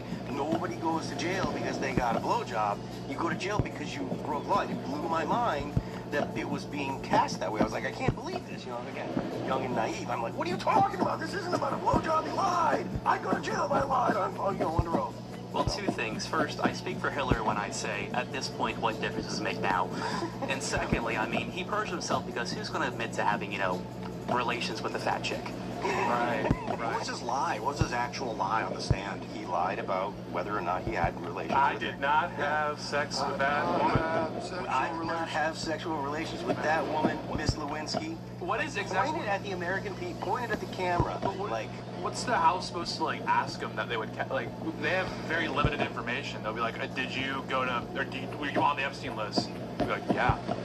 Well, okay, that's like what exactly are we just hoping to get out of this? Well, the process is the key, right? Because obviously we know the photos are out there. We know his name is mentioned. The question is, how bad can you make him look? How much can you drag him through that? How many places can you lead him where he might further indict himself or create some kind of problem? I don't think there's probably going to be a lot of there. I think most of the revelations are already in the Epstein files, but putting him through that, making him go through that process is itself a punishment. We learned this from the Trump administration, right? It's not always what you're going to get. Once you put people under oath and you put them up in front of Congress, they might come out and say things that are going to just bury them politically, and that's ultimately what a lot of people are looking for. Maybe not the most, I guess, upstanding way to conduct yourself, but it is ultimately the way that American politics works. This is going to be bread and circuses at the end of it. I mean, nothing will come of this.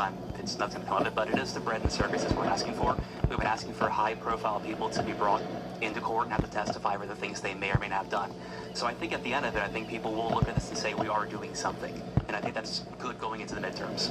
it's a great way to call it a bread and circus, because as I'm scrolling, like, with, you know, the economy, what's happened with silver went up 4 times and then got 30% dropped. All these people, they took people for a run. Crypto dropped by 10, 15%. Like, this is the bread and circus, is the Clinton, is the Epstein stuff. That's what they want people to focus on and fight about, when in the background they're like changing our economy into a crypto, you know, control state. It feels like behind us. It's another conversation completely, but I do sense that.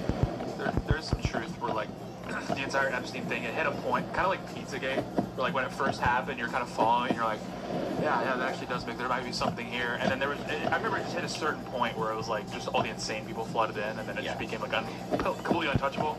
This is kind of what's happening with the Epstein stuff now, is it's gotten to the point where it's gotten so mainstream, it's turned into something that it never was, where now it's starting to become a toxic thing, and it's going to make it more difficult to actually get any justice out of this, because it's just been flooded with the retard right, for lack of a better word.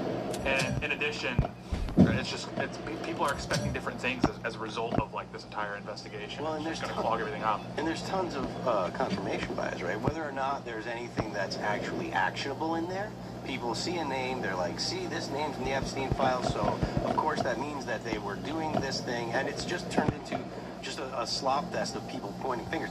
Of course there are things that people should be prosecuted for. I'm not making the argument that there aren't, but whether or not people have broken the law is irrelevant to most of the people that want to use this as a club on X to be like, this person was in the Epstein file, so of course, blah, blah, blah.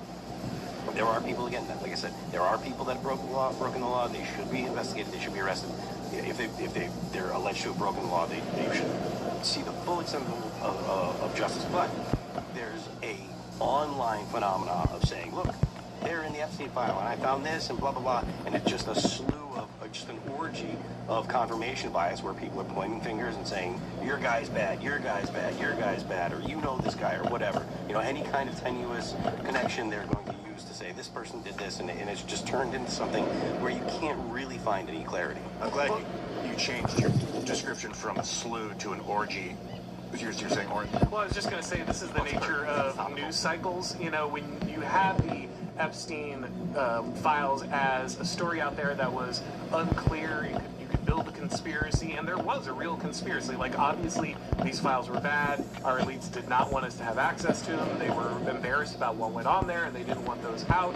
But it was really what you could project onto this, what I think has built a lot of hype and interest into it. Once it's out there in the open, once we actually have the files, that's actually less exciting because you can no longer just speculate about what's being hidden and what forces are working against you and who's hiding documents. Now you have to actually Grab sift a through couple everything. things You need from to the verify. house. You need to fact check. A lot of this is going to fall away because it's unprovable or it was just salacious, but ultimately didn't go anywhere. We are, I think, ultimately going to get facts that are important. I think this release still matters, but I think the hype cycle with this is done. Now it's more of the election didn't do anything.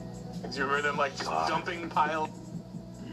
You know, guys with no authority are getting out there and doing this. Of course it's going to create an incident. We all remember the last autonomous zone, right? Multiple kids ended up dead. We had a warlord within a few hours. Like, that's what happens when you actually suspend the rule of law. Why is the left so obsessed with turning every place they control into a lawless, violent warlord, war zone? Like, it's absolutely insane. What happened with Chaz Chop anyway? Like, how did that come apart? A bunch of people got killed, and then did the local cops break it up? I'm not 100% sure. I think they dismantled it. They ran out of food because in a communist society, someone has to work. Well, they kept trying to plant it on top of the plastic bags. You remember them like just dumping piles of like bags of dirt from Home Depot, and then being like, yeah, I'll just grow some crops here. Yeah, literally, they literally sat cardboard out, poured soil and like seeds from Home Depot. Yeah, and then some, like 3 days went by, and they're like, guys, this way to think this out. Some dude on LSD was like dancing on it the day after. It was. Yeah, there was like a local SoundCloud rapper that became like a warlord. Yeah, he was just like executing people. I was like, what's going on? You think at the very least they would have inserted like a gardening manual in the Communist Manifesto, like chapter 2, like just sandwich in there, how to make food, a guide for communists. You know, I kind of like the idea of maybe every town does have like a small shop just in the middle. So it's like if you really are like a communist or something, you know, you can kind of just hang out there, and then the warlord will sort things out after a while. It's kind of a beautiful thing when you really think about it. I read the Communist Manifesto. The first 4 chapters are about lowering the age of consent. So, like libertarians, but with the ability, without the ability to grow food. Yes. Yeah. Fantastic. Well, it also looks like the Minnesota activists have put up a flag here. They're trying to recreate the famous U.S. Marines at Iwo Jima. Get the fuck out of scene. here. And of course, we all know the Minnesota flag has a striking resemblance to the Somali flag because the Somalis conquered Minnesota and made them change their flag. So what we're seeing here is basically a declaration that they have conquered Minnesota, that the leftists now not only own the streets, but they own the entire state. You know, a lot of people will say, oh, it's just a flag, it's just a piece of cloth, it's just, you know, a recreation, a ritual. But I hope by now we understand that flags matter, that cloth matters, that ritual actually matters more than rhetoric. And when we allow something like this to happen, when we allow people to take these actions, it's making a clear declaration that we are giving up sovereignty, that we are handing control up to foreign powers, and this simply should not be allowed in the United States. It's amazing that we continue to really allow any of this. Yeah, flags do matter. No, it's not Pride Month, but wait, what did you say? I think about that, like wearing shirts with like words on them. I'm like, dude, I don't even like. What does this read? What am I promoting right now? That's a good way to put it. That it's more powerful than rhetoric, like imagery, promoting imagery, especially with the internet and the ability to splash that visual all over the place. That's why you wear blanks. You gotta get paid for promotion. You know, like you see like was it Ronaldo came up and there was like Cokes on the table and he took them off because he's like, oh, I'll kill you. I'm not getting paid to advertise this. So it's like the same thing. We should be getting paid. If you're gonna wear a brand on your name, you're gonna get paid. This was Somalia. Yeah, this is terrible news. This is terrible. It's mocking Marines. Yeah. And it's the most Reddit thing ever to like think you could emulate the Iwo Jima by what? You just like sat on the streets long enough and the police didn't bother cracking down. Like that's conquering somehow. It's just And they tend to do this a lot. They do a whole like, you know, we're the same guys that were storming Normandy, you know, fighting the Nazis, and now we're the guys that are, you know, that beat the Japanese at Iwo Jima. It's like, bro. Yeah, dude, explain bisexuality to a 9-year-old, see what happens. Yeah. Iwo Jima was horrific. I don't know if you guys are much studied on the flame. They used flamethrowers on the beach, just melting people. Like, it was horrible. Trying to climb up that sandy mountain. Flamethrowers were for the pillboxes. Yeah, they'd get up there and like the dude, and then they'd get hit. The flamethrower would get hit and they'd explode in flame. They're like, God! It was just to mock it like that is really desensitized. Well, and the UK just got done with this big showdown over flags. I don't know if you guys were paying attention, but they were battling over whether or not the St. George's Cross or the Union Jack should be displayed, and it was being swapped out with Pakistani flags and everything. And, you know, again, people will say, oh, this is tiny stuff, it doesn't matter, it's just some guy taking down a flag or raising it somewhere. No, again, this is a symbol of conquest, especially in the UK context where these people are literally raping the daughters of the English. Like, what does a conquering army do? It sends military young men into your area, they take control of the streets, they rape your daughters, and they raise their flag in conquest. We should see this as the step down this road. We should recognize that we are in no way immune to the things that happened in the UK. When you let this kind of stuff happen, when you let this be permitted, the leftists are only going to exercise more and more power. I think we've got another clip of somebody here stopping plates as they come in. Yeah, he's just our Somalian Uber driver, man.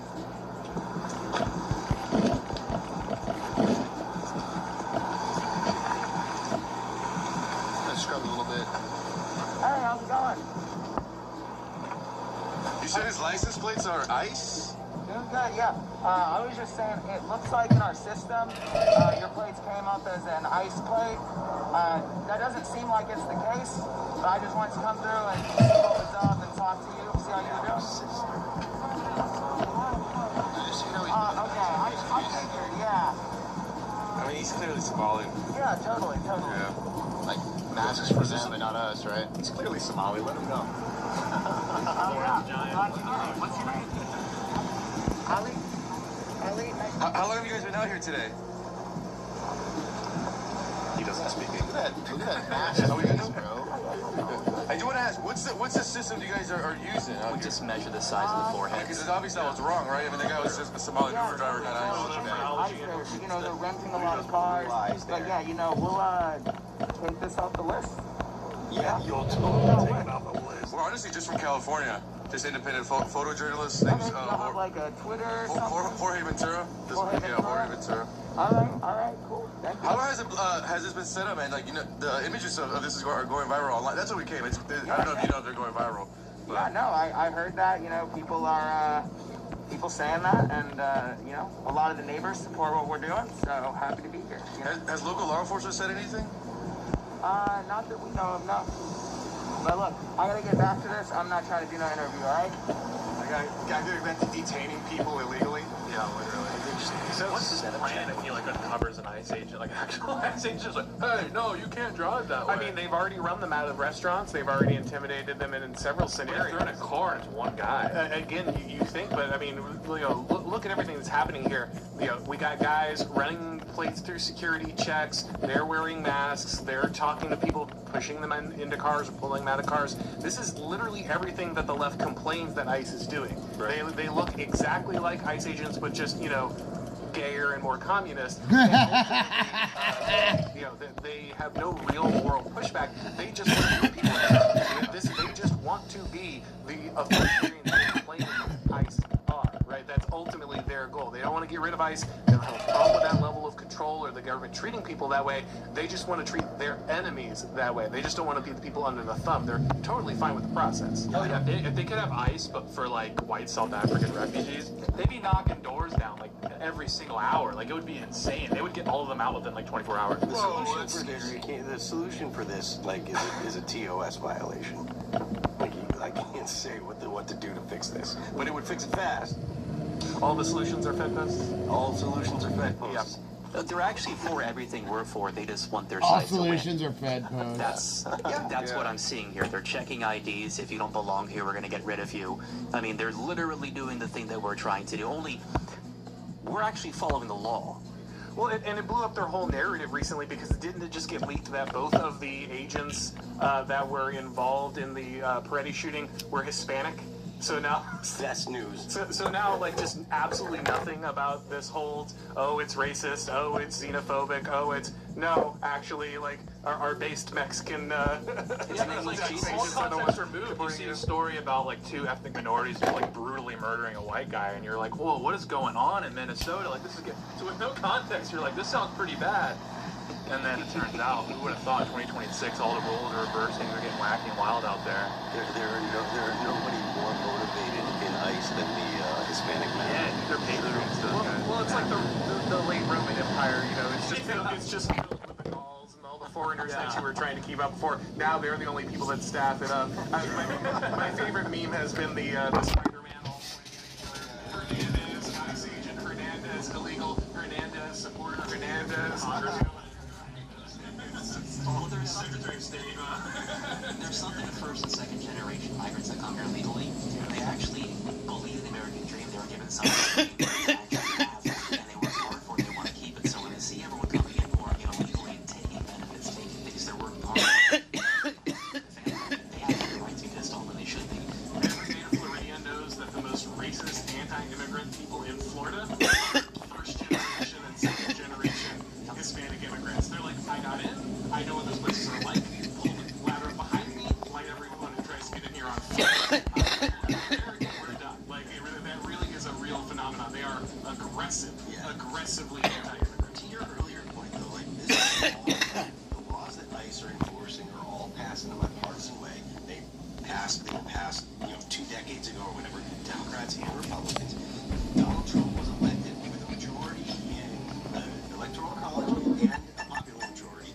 The popularity Oh, my fucking neck. illegals is something like 85%. Criminals is like 90% or 85%, and deporting all illegal immigrants is like 60%. So these people are literally doing everything they can to go against the will of the people and against the law. And then because of the media helping to characterize this as Donald Trump as being a fascist and stuff, there are people that are getting squishy. But if you look at this just on the facts, like, this is an extremely popular thing. Getting rid of illegal aliens. This is what Donald Trump was elected for, and we will see more of it. Well, it's popular with the people, but of course Hollywood absolutely hates it. And as you might imagine, there was yet another very irrelevant award ceremony. I'm sure most people who watched it really enjoyed it. I think it's called the Grammys. Yes. So this obscure Grammys, there's a bunch of guys. I'm old and I like metal music, so I don't know any of the people we're talking about here. There's a Billie Eyelash, some kind of bunny involved. I think we'll eventually get to a very short man giving a speech, but ultimately it looks like a lot of these people who showed up to the awards ceremony were trying to virtue signal. Oh, Donald Trump! I can't believe ultimately that he was out there going after illegal aliens. We see Bad Bunny here saying, "Before I say thanks to God, I'm going to say ICE out." Bad Bunny said, while accepting a Grammy Award for Best Musical Urbana album. Musica Urbana. Yeah, sure, yeah, why not? What's it titled? Please don't attempt to make me. What's it titled? What's it titled? I can't see that. Can you read it out first? I believe it's but yeah, no, it's a little difficult to make out. Yeah, we're seeing a lot of this. We kind of expected these events. No one cares about the music. No one cares about the speeches, the awards. No one can just say thanks God and I really love my country. It's got to be about the current thing. So. I guess not surprising that this is the way they're conducting themselves, but let's hear Peter Dinklage here, amazing star of screen and stage, telling us about this beautiful poem. He is a poem by the man Gorman called Renee Nicole Good, killed by ICE on January 7th, 2026. They say she is no more, that there her absent floors, black blood like a rose. ICE wheels lynched and bruised. Now they're riding candles, dark fury of flowers, pure house of hands. If for us he arose, somewhere in the pitch deep of our grief, crouches our power, the howl of our again, straining upon the edge of the crooked crater, the worst of what we've been. Change is only possible. Gee, these actors really don't know how to shut the fuck up, do they? By the love and better angels of our nature. What they call death and void, we know is breath and voice. In the end, gorgeously endures our enormity. You could believe departed to be the dawn, when the blank night has so long stood.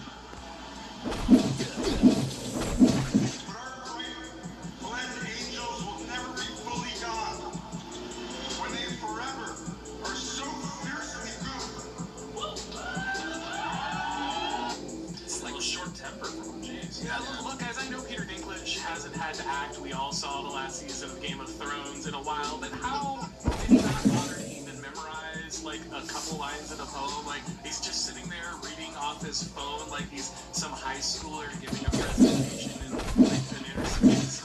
It's kind of his big opportunity. I mean, this is probably the biggest platform he's had since Game of Thrones. Right now, us showing this video. It's like a light tap reading. I still like to work with you. Could have been better. As far as the Grammys go, I haven't been a fan of the Grammys. Like, I've had problems with the Grammys since like 1989 when Metallica lost to Jethro Tull. That's a mean flip. Okay, we should minimize Peter here. You know, I mean, this is a tiny part of the big story. They've done nothing since to redeem themselves. They didn't talk about Vinnie Paul the year that he died in memoriam. They didn't talk about Ollie Herbert, our guitar player that died in memoriam. They didn't talk about Brett Hines in memoriam this year. The Grammys have always treated metal like, you know, basically like a redheaded stepchild. Sorry, Dave. But like, they've always been like that. And it's, so for me as a guy, you know, you understand this, as a guy that's into metal and stuff, they've never been good. It's always just a contest of who has the best connections behind the scenes. Tom Morello's on the voting, the voting panel or whatever. So I don't have anything good to say about the Grammys. They've been terrible, like I said, for me since 1989 when they decided that Jethro Tull should win over Metallica. I found these award ceremonies to be more political, like popularity contests. If they like you, it's like, oh, it's your year to win now, Ian. You've been so patient. You said your lines and not talked out of turn for 30 years. Here's your Lifetime Achievement Award, and we'll give you an Oscar. But because of that, I'm not surprised when they go hive mind and start repeating all the garbage that you see on MSNBC. It doesn't surprise me. They did have a like shockingly pro-white move it was like a decade ago. That was like 2015, 2016. It was like, for rap fans, like 5 of the greatest rap albums ever released came out that year. It was like Kendrick Lamar, some of these other artists. But Macklemore won. Macklemore, iconically white rapper. And so that was like kind of the last pro-white move, I think, from the Academy Awards. Was that before or after his song about how great gay marriage is? Yeah, didn't he have a gay uncle who killed himself or something? No, I think it was because of that. Something like that. He's just from Seattle. That stuff happens a lot there. But since then, it's just been really a lot of gay marriage or suicide. Macklemore's from Spokane, Washington, motherfucker. They're connected. It's redundant. You know, I wrote a book called The Total State, and one of the big topics in that book is ultimately why we need to see politics just penetrate every cultural sphere. A lot of people are asking, you know, the basic question, you know, why do I need politics in my video games? Why does it have to be in my movies? Why does it have to be in my music? You know, there used to be, there was always some injection. There was always one guy firing off his opinion in acceptance speech. But for the most part, they at least put on the air of, okay, no, this is an event about the music, about the topic we're discussing. But once you get to this kind of blatant stage of your culture where everything is a political battle, where the rift is just so large and the state gets more and more control over the population, what they're thinking, the only thing you can really do is just have that total. Something with Tourette's. No, I mean, you're like right now we're on Rumble. It's showing Ian. So they're saying we're back on Rumble. We're back on YouTube. And where'd he go? Yeah, dude, you guys missed Adam Johnson whipping it out. Yeah, it was kind of great. It was a hog reveal, and you guys missed it. Wait, Adam, what did you say? You said something cool. Oh, I said I was born as crooked. It's really my father, whoever he is. I'm sorry, you were born what? So what you were saying before the show locked up, or what I was saying is I agree with you about inserting politics into culture and all these things because you have to. You know, the world is politicizing, but do it subtly because some artists are so hit you over the head with it. It's like, if I don't wear my MAGA hat, you're not going to get it. It's like, well, you know, you can be subtle. I don't want people on the left to understand that I'm propagandizing them. I don't want people on the right to know that I'm propagandizing So them. one of the things that allows art to be subtle is a shared cultural tapestry, right? And one of the problems, the reason that we're seeing everything become so obvious is we're losing that shared fabric that allows us to provide nuance. They have to make sure that they kind of state outright what they need. Because maybe you're a red stater and you don't know all the blue code. Maybe you're a blue stater and you don't know all the red code. Now, the conservatives have been bad at art for a while, but the fact that the left left is getting, like, obviously very bad at it very quickly, is actually a win for us overall, because it means that the implicit left coding that allowed them to kind of subtly massage their messages into our culture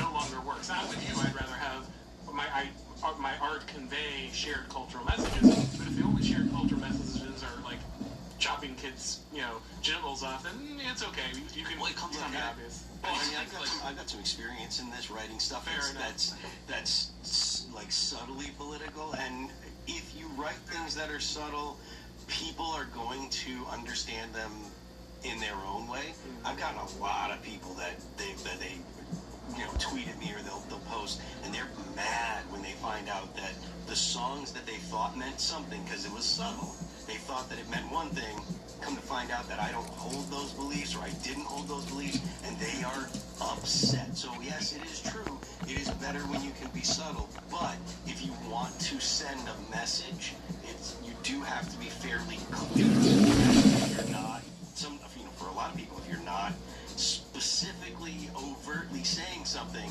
they're going to internalize it as something that they relate to. And honestly, that's kind of what you want. Listen, when you write a song, you want people to listen to the song, and you want them to think of it as their own. Like, listen to music that you love. Like, where did you hear the song first? Like, what were the circumstances in your life? There are songs that I love, and every time I hear them, when I haven't heard it for a long time, I remember what it smelled like when I was listening to that song for the first time a lot. And so those kind of memories are something that's attached to music, and you don't want to take that away from people. But at the same time, if people find out, or when people realize that you weren't saying what they thought you were saying, they get very upset, and they feel like you've taken something from that, even though it was never something that was offered to them in the first place. So I think it comes down to is the connotation of words, right? I mean, progressives will always progress their ideology, right? Conservatives supposed to conserve. What we usually do is actually concede, and it starts with connotations of vernacular, right? It's we will like abortion, it's safe, forever, legal. And conservatives, well, that's fair. We don't want someone who was raped or incest to be forced to have a child, and then they move that word, right? It's no longer now it's women's health care, right?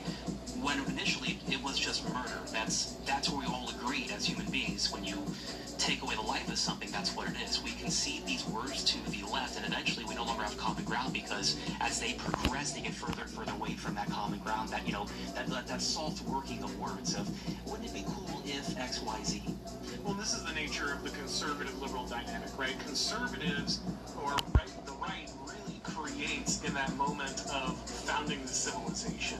The right are the people who are going to cut, civilization out of the wilderness. They're going to fight back barbarians. They're the people who are going to establish the norms, the rules, the strong culture, the strong religion, the strong understanding.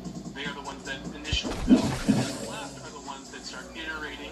They start looking for different ways to combine. They look for different processes that they can manipulate. In some ways, this is ultimately positive. You need your institutions to grow and change over time, be able to overcome new problems. But they do that by unspooling the nature of the society that exists in the first place. The left is largely entropic, right? It is breaking down constantly, and that's where it generates its energy. So whenever it runs out of things to deconstruct, to destroy, apart, that's when it peters out, and that's when the right tends to rush back in and reconstitute that order. But that is the cycle of not just civilization, but even things like art and culture. So right now, as far as I can tell, the internet is allowing cultures around the world to obliterate the American conservative nature of the United States, because it's just getting hit from every angle by so many things, and then immigration. And so there's like a rapid iteration redux, it feels like, going on right now. Yeah, so funny enough, Karl Marx was actually used to say that he was pro-free trade. And the joke of why he was pro-free trade is he thought it brought down cultural barriers faster. And the faster you dissolved cultures and traditions, the faster you could get rid of nations and create the communist utopia, the global order. And in a way, what we're seeing with the internet is the vast increased democratization and velocity of exchanges of information in the way that we saw with capital previously. And so all these things that used to give you shared culture are now immediately dissolved by this constant churn of information and everything. And so I think what you're going to continue to see is this destruction of existing cultures, and it's the people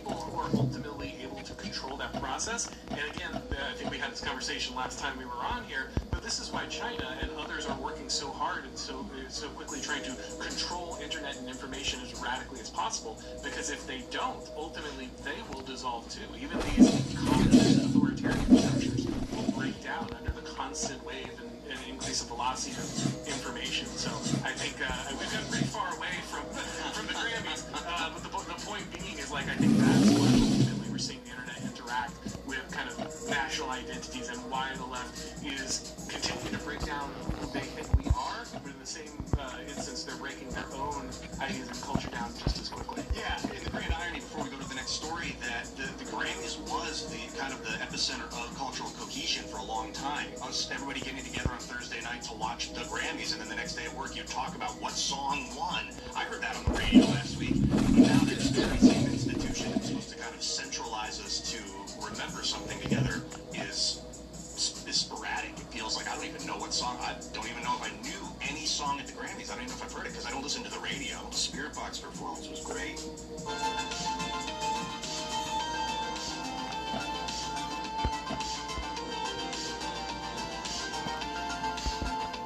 47.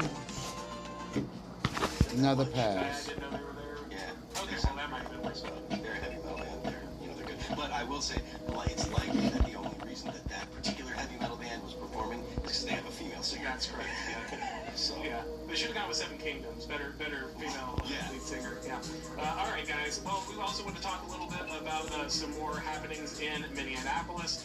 The left, of course, was talking for years and years about the need for body cams, and all of a sudden, after finally getting what they wanted most, they recognized that that's a huge mistake coming from CBS News. All federal immigration agents in Minneapolis will begin by wearing body cameras. Secretary of Homeland Security Kristi Noem said on Monday, as the department faces intense scrutiny over a pair of fatal shootings by federal agents in the Twin Cities, effective immediately, we are deploying body cams to every officer in the field in Minneapolis, Noem said on X, writing that she had discussed the move with the heads of Immigration, Customs Enforcement, and Border Protection. So obviously, we've been making this joke for a long time, but the call for body cameras has been the largest cell phone the left has ever had in history. All the cops were racist, all of them were brutal, and of course we do see that. And I'm glad that ultimately we do have footage for when the police are stepping out of line, but the majority of what we see is actually the police are largely justified, the body cams are vindicated of the actions, and so the fact that the left has seen what a disaster this is, and now they're trying to actively fight against those body cams, really is one of the just most beautiful things you've seen in a long time. That's worth noting, the fact that there are so many leftists that are saying, no, these are actually bad, and they're contributing to stereotypes, and we should stop this now. It's real. They're like, well, it's an invasion of privacy because they're going to record these guys when they shouldn't be interacting with them in the first place. Trump said it perfectly. It's just like, this is the best thing that ever happened to law enforcement was the body cameras, because it just showed that they were justified every single time. I'm paraphrasing what he said. And so it would be the same thing with ICE. It's like, okay, maybe these fatal shootings, who really knows what happens? Because it's really the ICE agent's work versus the person that's not there anymore. So with the police, with the body camera, I think it's going to put away a lot of these high-profile, deaths or whatever. So I just love that they're saying, oh, the body cams are enforcing stereotypes. Like, huh? Yeah. Maybe the perpetrator should stop enforcing stereotypes. It's the camera. The camera makes it do it, Adam. Yeah, it's the camera. I'm sure you experienced that. The camera just compelled you. It's a magnet. I mean, I do think that this is going to be a good thing. Because, like you said, when it does show that the officers or agents have stepped out of line, we can do something about it, because we do want police to behave in appropriate ways. But I think that in the long run, it's going to show that the police largely behave in appropriate ways, and the people that are, people that are being arrested are the problem. The people that are going to say that the police are the problem are going to say that the police are the problem no matter what. You had the shooting of what's in Preddy, I forget what his first name is. Preddy. Say his name. There were like, fuck his 6 or name. 7 different angles of that shooting, and people are just like, no, you see, this is of course, this is police brutality, blah blah blah, it's so wrong, etc., etc. And it doesn't matter what you show them; they're going to do. I mean, just like you say all the time, it's for organization. It's and so if you're on the left, you're going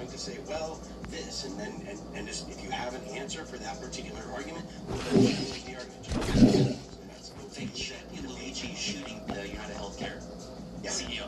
So they would champion Alex shooting an ICE officer. That's who they are. So funny enough, you saying say his name, say her name. Have you seen the left level such thing? All the white leftists saying, oh no, say her name. That's only for black women. We only say the name of black women. So even if you martyr yourself, like even if you literally die for the cause as a white person, you are still such scum to these people that they're like, no, we're not going to honor you. All white martyrs will be named Robert Paulson. There was literally that guy, the guy that like lit himself on fire in California. There was a viral tweet with like 60, 70K likes that was like, yeah, but this guy had no problem taking a paycheck from the institution that was like harming, people. So like you could light yourself on fire and they would still dunk on you. I also love that. Forget that happened until someone brings up every time. They're like, we will remember you for the cause. No, they won't. Yeah.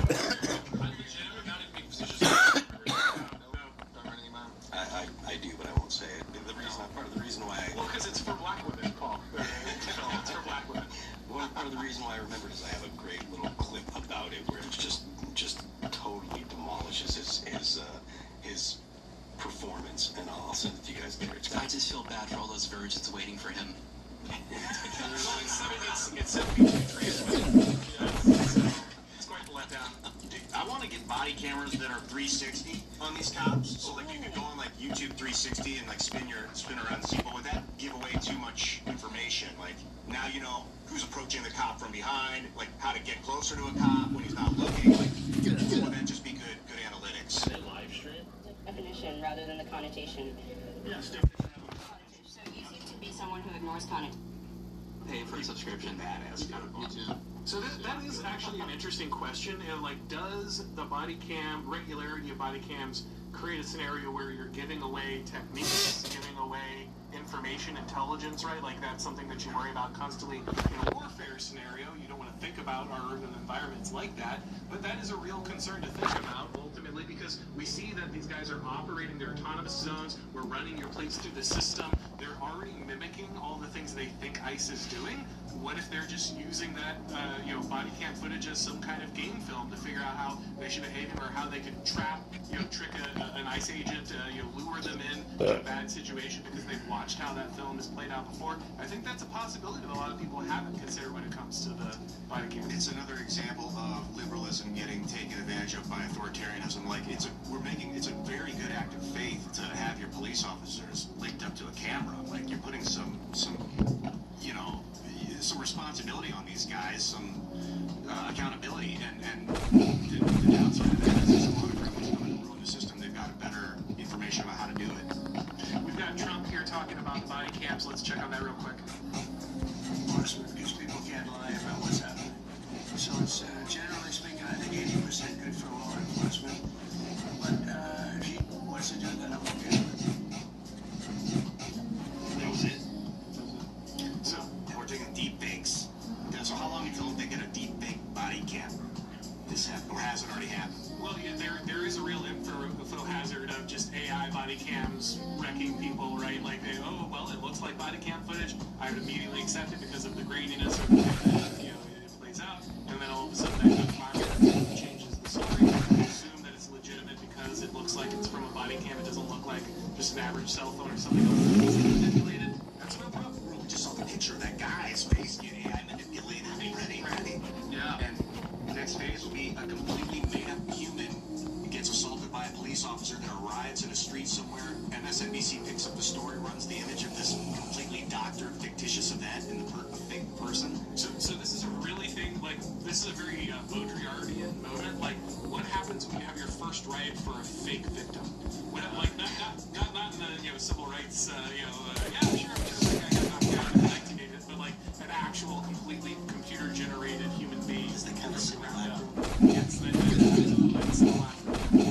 They had a video come out where it was Renee Good complying. She was, yes, officer, yes, and then steps out of the car. So it's like, we could have the first AI exoneration where it stops a riot. I don't know. I'm just spitballing here. I've never seen that video. I never get it. That's an amazing video. You can see your kids behind. I'm sure they do this. So what we do is we blast back to the commies, and then we put their admissions of their loyalty to Trump out like incident from 1984, except it's just their AI representation, right? Like they disappear, but oh look, before he went off to that island in Tahiti, he definitely endorsed President Trump's right. That's what we can do for like any events. What else left is we could have Maduro singing the "I Will Vote for Donald Trump" song, which is what the Cubans say, and then just plaster them on a Goodyear blimp and fly it over Caracas, and any loyalists will come up and be like, oh well, clearly I'm being bamboozled here. I should be supporting President Trump. What's the Baudrillard? You said Baudrillard? So Jean Baudrillard was a French philosopher who wrote Simulation and Simulacrum, which is the book that the Wachowskis read before The Matrix, where they did that. But it's also like a much deeper study on like the nature of creating false realities, and hyper reality is a term you might have heard that came out of Baudrillard. He made basically, I think he made the argument that the Iraq War never happened. That's one of his famous episodes. So it's not that war things happened, right? There was actually combat, but because in war you don't know who's going to win, right? In a real war, you don't know who's going to win. There's a chance that one side will outsmart the other, but there was no chance that Iraq was going to win the first Gulf War. Like everyone knew it. The United States was going to go in and take the war. It wasn't really a war. So the argument was it was a simulation of war. The Iraq War never actually happened because there was no war. It looked like war, and there were war things, but real wars are they're not predetermined. There's the possibility of someone else winning. So well, and it's also not experienced by the wider population. They only see it on the television screen. It's all abstract. And in a way, you could say the protests in Minnesota never happened, right? Because how many people really are experiencing, how many people really understand what's going on? All of your reality is being absorbed through social media, through clips, through out of context understandings. You don't know anybody who's been there. You know people who, if you were alive in the 1950s, you knew people who went.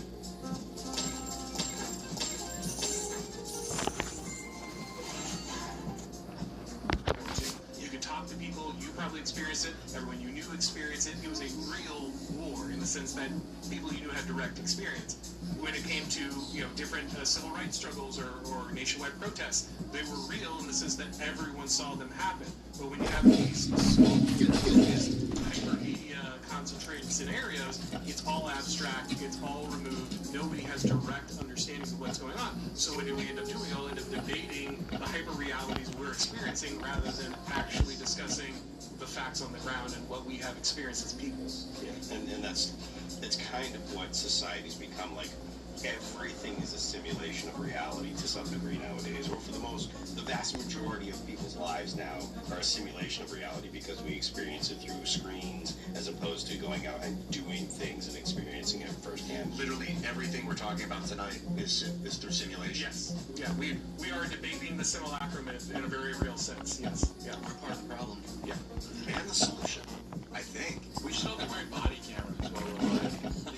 I heard this conspiracy theory that Charlemagne, you guys probably heard he was the first Holy Roman Emperor, was radio host. Yeah, Charlemagne the God, yeah. But in the year, all of a sudden, the Catholic Church was like, it's the year 1000, and there was a guy named Charlemagne that was your first Holy Roman Emperor, and we always controlled this land for 4 years. I don't know if it's real, but it's like considering the simulacrum and just like foisted history. Was it correct to 18 days out of the calendar? To be fair, he really did kill the Saxons until they converted to Christianity. That was not a simulation, so yeah, that was very real. We that time was I'm still not over the Norman conquest. Dude, it was making me so mad. So mad. Really? Everyone's like hung up on Jews. I'm like, okay, can we handle the Normans? Like something was taken from you? Yes. Anglo-Saxon society. They just went in there and So now I'm thinking about we're settling. Just really want to bring back that pre-Minoxer show. Probably go there. I don't know. We talked about the things Billie Eilish said. You can't take stolen. No one can claim stolen land, and there are no borders. So like, it was a contradiction, I think, in what she said. There's no borders, but the land has been stolen. But like, if there's no borders, then there's nothing to steal. We're all about to colonize Mars and the Moon. So like, what do we do? How do we do this? Is it whoever gets there first gets to have it? Yes. Yes. And then they'll just kill anyone that tries to take it, and that's just how it's always going to be. Yeah, we own the moon. Yeah. Right? We own the moon. Our flag was there first. That's how it works. Yeah. We're a race. Right? There's not really a race. Like the United States is going to send up the Artemis rocket in the end of the week or something like that, and then a few months later, I guess Artemis is going to actually go up and land. what happens. Because that was a good idea how to defend the moon, but it's not YouTube related. Lasers? I wish. A swimming contest. We're talking about the Golden Dome. There's a dome involved. The Golden Dome is not just based. I learned they're actually looking at having satellites that are involved in that. Well, we can call that Star Wars. Yeah. That project's been around for a while. 35 years ago, it was less realistic than it is That's today. true. That's true. So, Yep. anyhow. Well, that took a left-hand turn. Yeah, Reagan was a left-hand half. All right, guys. Well, we also want to talk about other deportation efforts. There's been rumors that the Trump administration is going to ramp up its efforts, not just towards the Somali population in Minnesota, but also looking at the Haitian population. Over 300 groups are asking Donald Trump and his administration to reverse course on ending the Haitian temporary protected status. Hundreds of organizations, groups, labor unions, immigrants' rights advocates, and faith leaders nationwide are urging President Trump and leaders of the Department of State and Homeland Security to preserve temporary immigration status for Haitians. The calls anxiety over the fate of more than 300,000 Haitians who could lose temporary protected status benefits as of 12:59 Tuesday if a federal judge does not intervene. Now, the most impressive part of this has been the hilarious Democrats who have been going out there and warning, giving press conferences. They've been saying insane stuff like, please, whatever you do, don't send them back. Haiti is a dangerous place. You can't send Haitians to Haiti. What?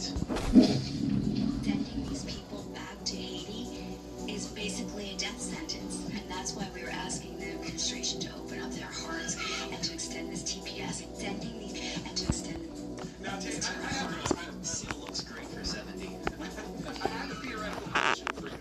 If a country is dangerous because it's full of people from that country, if you bring the people of that country to our country, what happens? Does the magical soil make them not dangerous? No, pets go missing. Yeah. Magic soil. If you just ask the Dominicans about Haiti, I mean, talk about Israel, Palestine, we have it in our hemisphere. The Haitians, the Dominicans, they go, well, it's really the Dominicans. Yeah, they go, don't touch the wall. Yeah, literally, like, yeah, so you want to see, Israel, Palestine looks like a freaking kid's birthday party compared to what the Dominicans do. They can't stand the Haitians, and probably because they keep eating their cats and stuff. For people that don't know, the Dominican Republic and Haiti are on the same island, right? And there is a gigantic wall. The Dominicans are just like, don't come near the wall, Haitians. If you come near the wall, we will shoot you, and they do.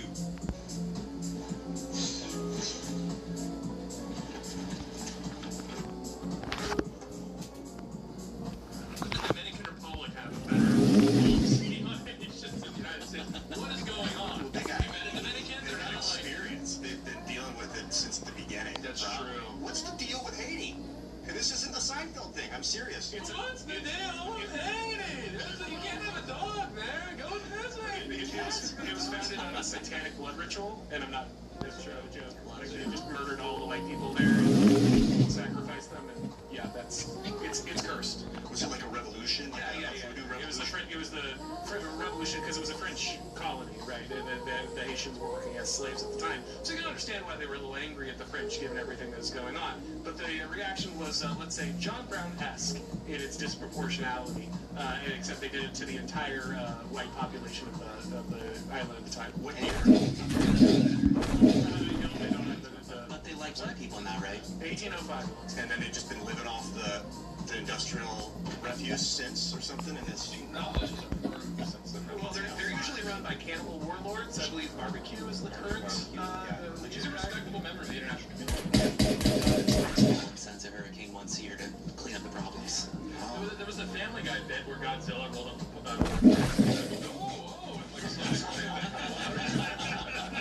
I've made a terrible mistake. I see I'm not needed here. They've already destroyed everything. Yeah, no, it's really something that they're just like, this country is so unbelievably violent that even the people that flopped out of the country by all accounts wouldn't be able to go back. I mean, it's actually, it was Matt Walsh, he made the point where he's like, usually people coming from the third world are the ones that actually flopped out of the country.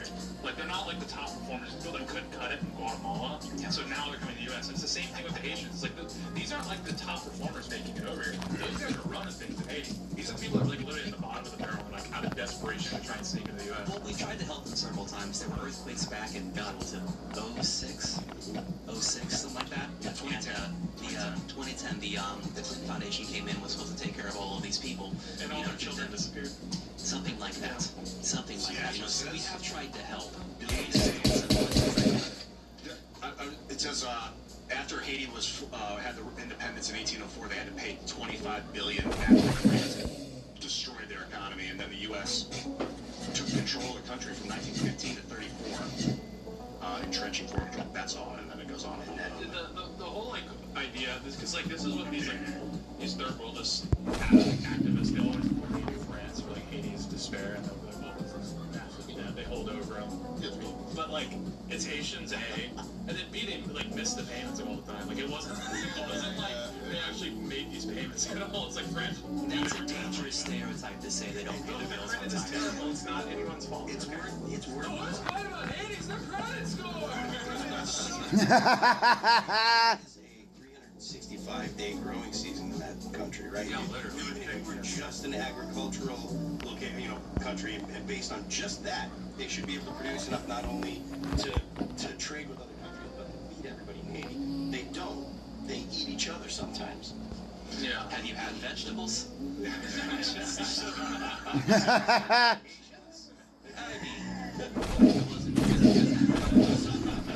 So we do have some breaking news here. It looks like a federal judge temporarily blocked the end of protections for Haitians in the U.S. The ruling pauses the Trump administration's plan to end a program that allowed more than 350,000 people from Haiti to remain in the United States. A federal judge on Monday temporarily blocked the Trump administration from ending a humanitarian protection for more than 350,000 Haitians who have been able to live and work in the United States under what is known as temporary protected status. So no surprise there. Another activist judge says, of course you can't deport people who shouldn't be here. That would mean you have some kind of, I don't know, executive power. It's like you were elected to do something. It's my job, of course, to stop you immediately. Now, never guess what she looks like. If I was at Mos Eisley Cantina, would that help me guess her name? It helps. Right. Oh, no, okay. All right, the other direction. Yeah, on the left. Exactly. Yeah. It's like a good boy. So the temporary protected status here we see in the article is a designation that's created by the U.S. government and can give to countries grappling with natural disasters, armed conflicts, or other acute crisis, make conditions in their country particularly dangerous. There's only one problem. That's just Haiti all the time. That's just an excuse to move all of Haiti here all the time. Hey guys, we were talking about this a little bit in the behind the scenes, the green room beforehand, but I think this is a big shift because previously when we talk about immigration, conservatives, Republicans, they were always terrified even to talk about. Oh my God, I'm so sorry. Restriction, but one of the things they were very careful about was to always make it about the individual. It's about the individual person. We can't judge groups. We can't talk about groups. We can't refer groups. We have to judge each individual on their own. And instead, what we're seeing is increasingly conservatives are comfortable saying, no, there are countries, peoples, religions, traditions that are not compatible with us, that are not ultimately going to help the U.S., is not going to contribute to the overall well-being of American people. So whether it's Somalia, or Haiti, or whatever country we're looking at, if ultimately we deem that country to not be worth our time, to not be contributing, it's okay to just say, blanket, no, we are not interested in that from that country here. And I think that's actually a monumental shift in the rhetoric and framing when it comes to the immigration issue. Implicit bias saves lives. That's it. That's it. I think if you live your life in whatever bubble you live in, you have a pretty good idea of who you surround yourself with and the actions of those around you. And if you formulate opinions based on your own bubble, and those opinions happen to be what some people call racist, I would say, well, you go live in those places and live around the same people. But there is a reason why people do self-select and self-sort throughout the entire country.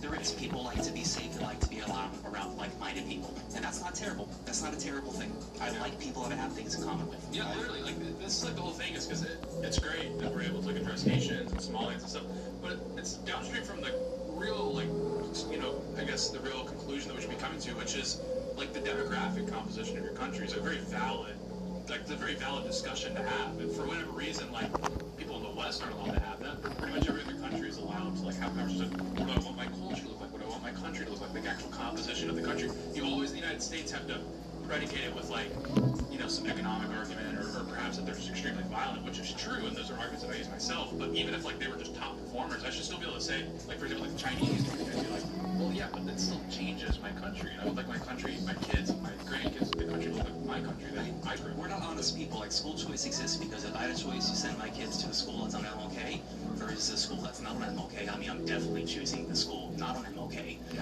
I mean, look, I think the Chinese argument or the China argument is a little different.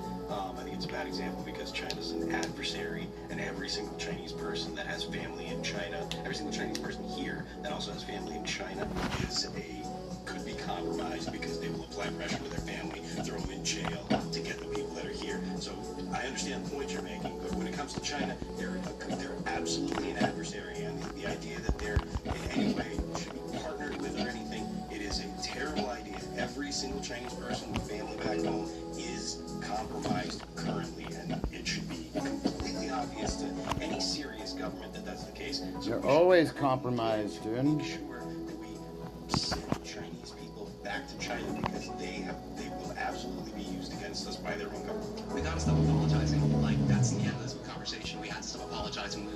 We have to understand where we are, how we got here, the exact opposite. And we can't be apologetic about it.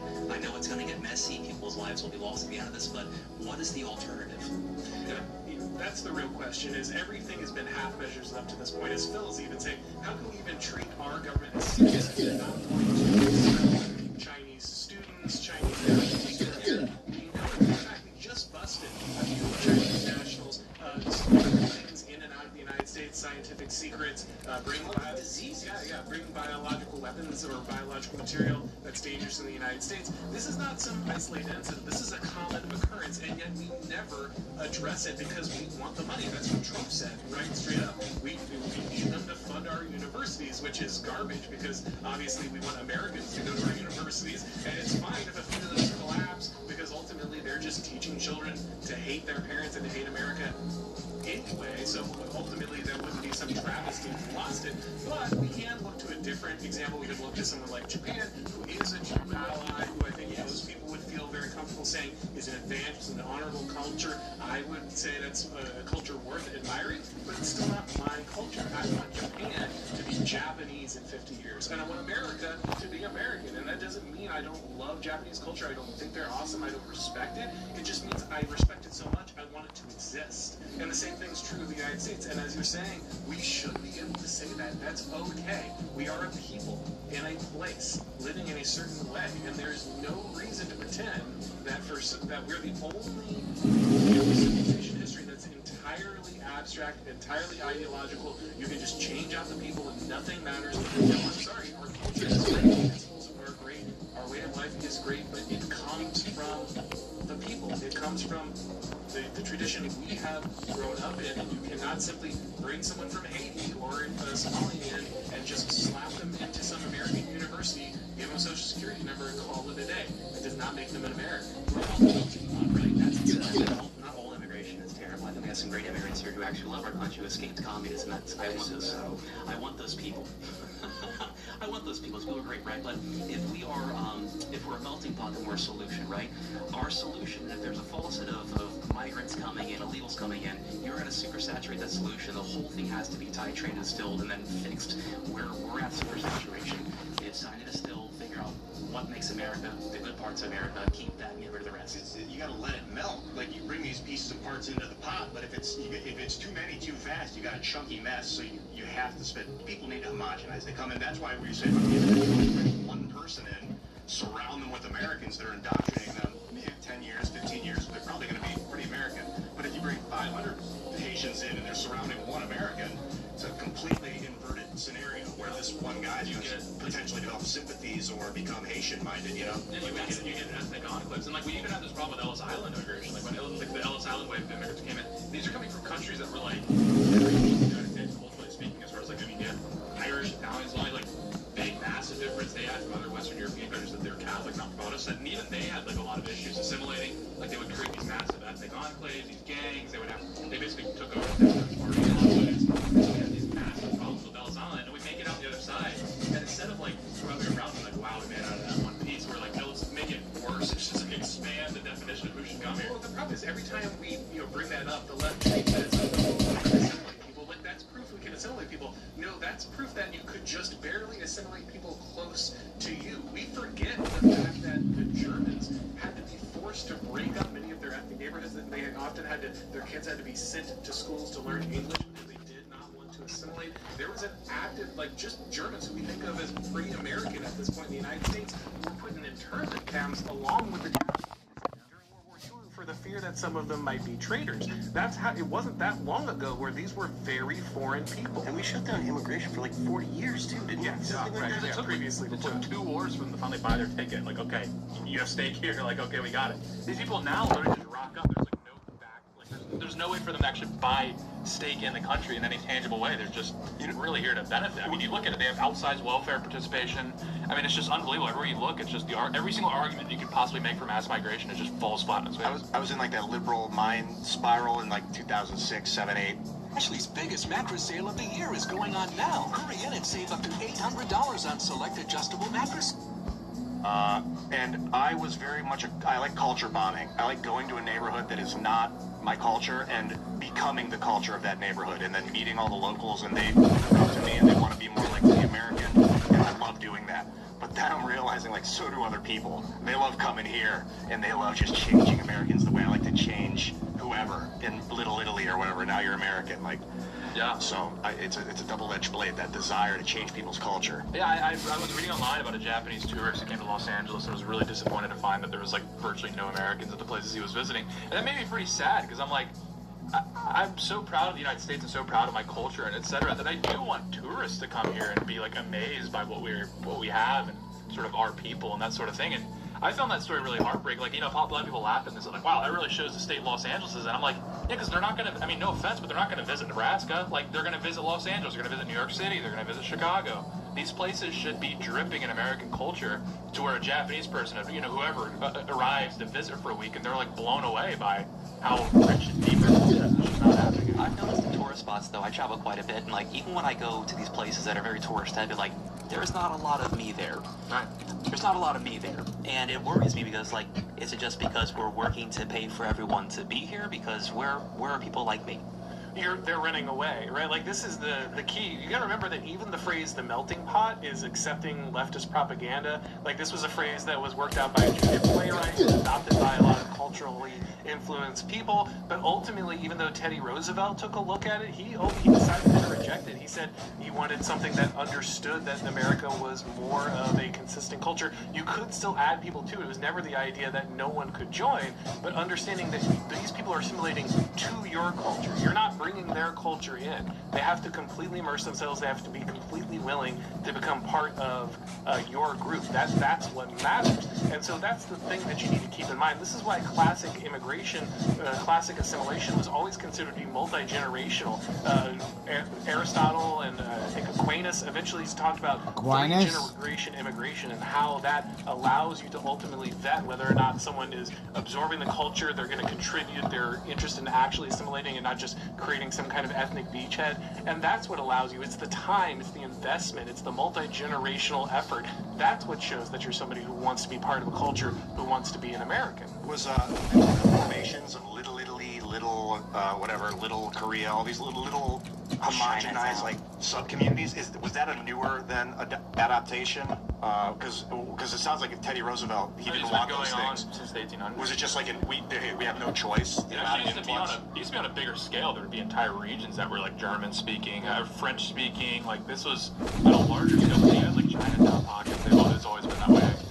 At least since like the foundation foundation of a lot of these cities. Like San Francisco's always had a Chinatown, these sort of things, just because, like, again, someone arrives here from another country, they're going to want to, like, it's a very natural thing. I bet if a bunch of Americans moved to China, we'd probably pack into a little spot. So you're saying it used to New Orleans is still like that. Yeah. New Orleans, it used to be just like a huge section of foreigners, Germans here, Norwegians here. Densely populated. And this is why you still see the Dutch in certain parts. This is why you still see, you know, these different cultures still manifest themselves in the, you know, the Midwest or, you know, the Northeast. You can continually see the kind of the ethnic imprint. But the difference is, you know, America was forming at that time, and we had to fill a lot of land. We had to conquer. We had an entire continent basically that we needed to take over, because if we didn't, some other European power was going to do it, right? And so we had to fill that land. That's why you saw so many large waves of immigration, especially as we pushed west, because if we just simply didn't put physical bodies in those areas, I mean, think about what's still happening near the Mexican border, right? We never truly populated those areas, and so in a way, kind of just whether we draw these kind of artificial lines or not, the natural barrier of the people who live there actually dictates who owns what area of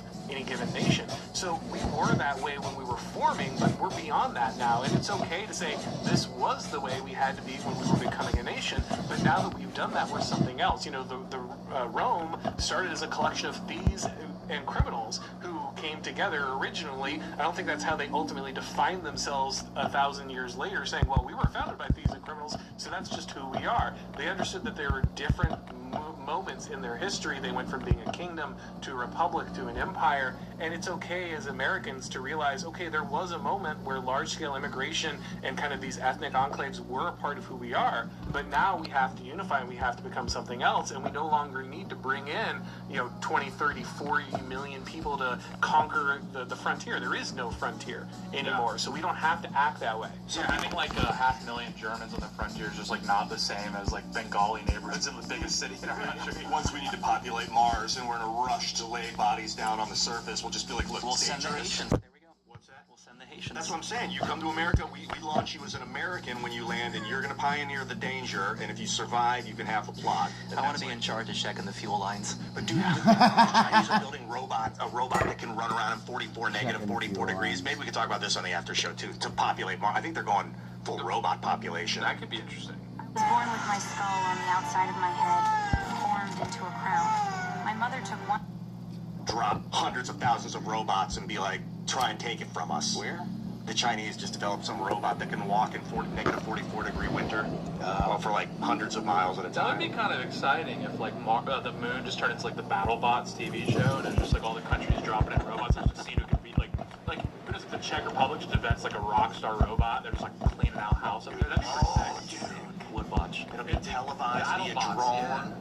Yeah. Oh, dude, people are gonna be watching that shit. Yeah, dude, like Nigeria, the Megabot. It'll be like Cool Runnings in Jamaica. Develops just like an insane robot. It has like a week where it's just cleaning house, and then it like runs out of fuel or something. They built the carpet bot that can like take out a bunch of bots and like next week. Yeah, like Afghanistan develops like the goat bot, and it's like it just blows up. So the only other thing I'll say about mass immigration, because I think we might be going to super chats pretty soon. The last thing about the immigration, one thing that we could do with these people as if they're slave servants to be used is replace the birth rate decline. If we're suffering actually a birth rate decline, that some of these people that come here could be used for menial labor or just earn your citizenship through work or something. So the problem is that fails every time because the immigrant population's birth rate drops immediately after a generation or two. So bringing those people in makes them low birth rate faster than they replace your lack of birth rate.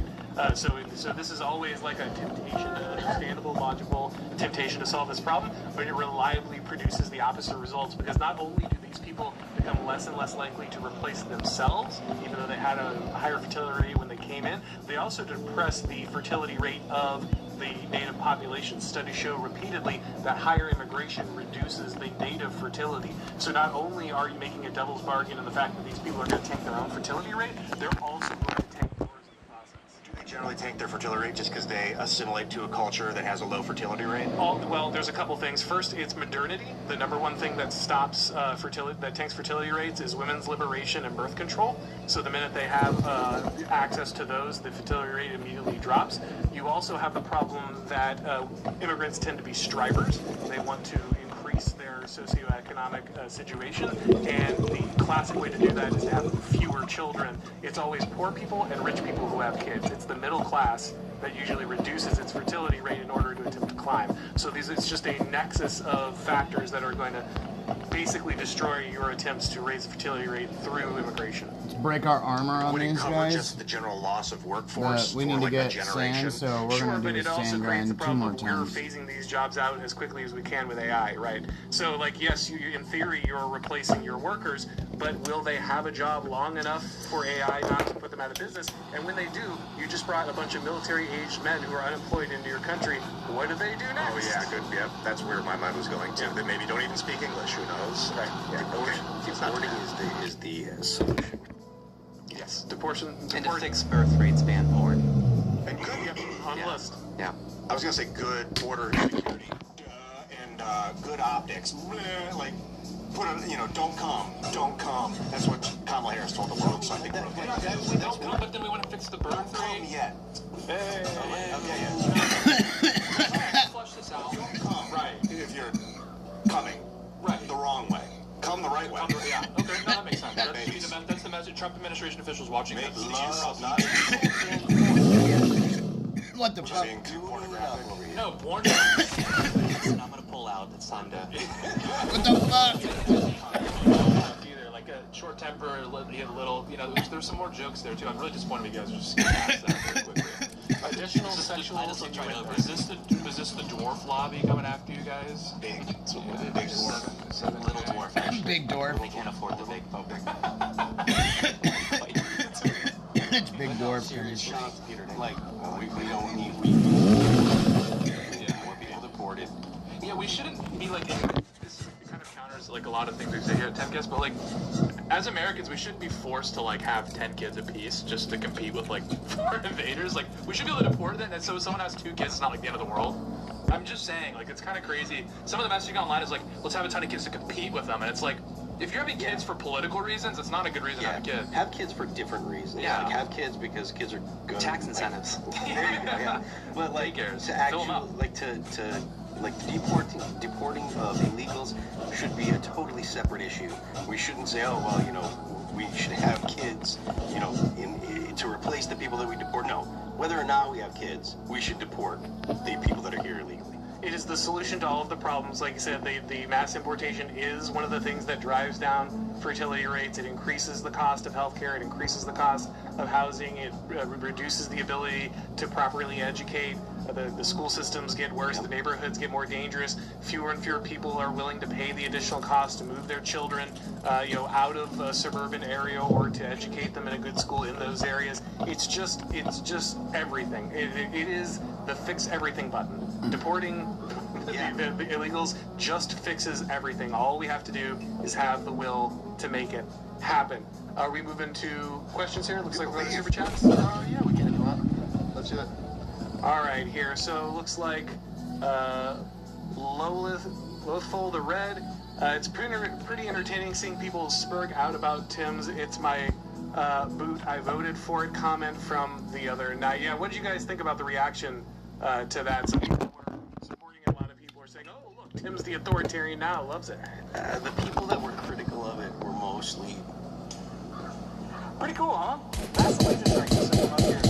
This little bullet drops into just about any gun and works with this app and that target to help use. Kind of Lolbert style people, or the left, and I mean, essentially he's right. The people that voted for Donald Trump voted for deportations. They want to see this. So the idea that it's like, oh, you're going to get the boot, like, no, we're not going to get the boot. All we're asking for is, again, laws that were passed about immigration in a bipartisan manner to be enforced. That's it.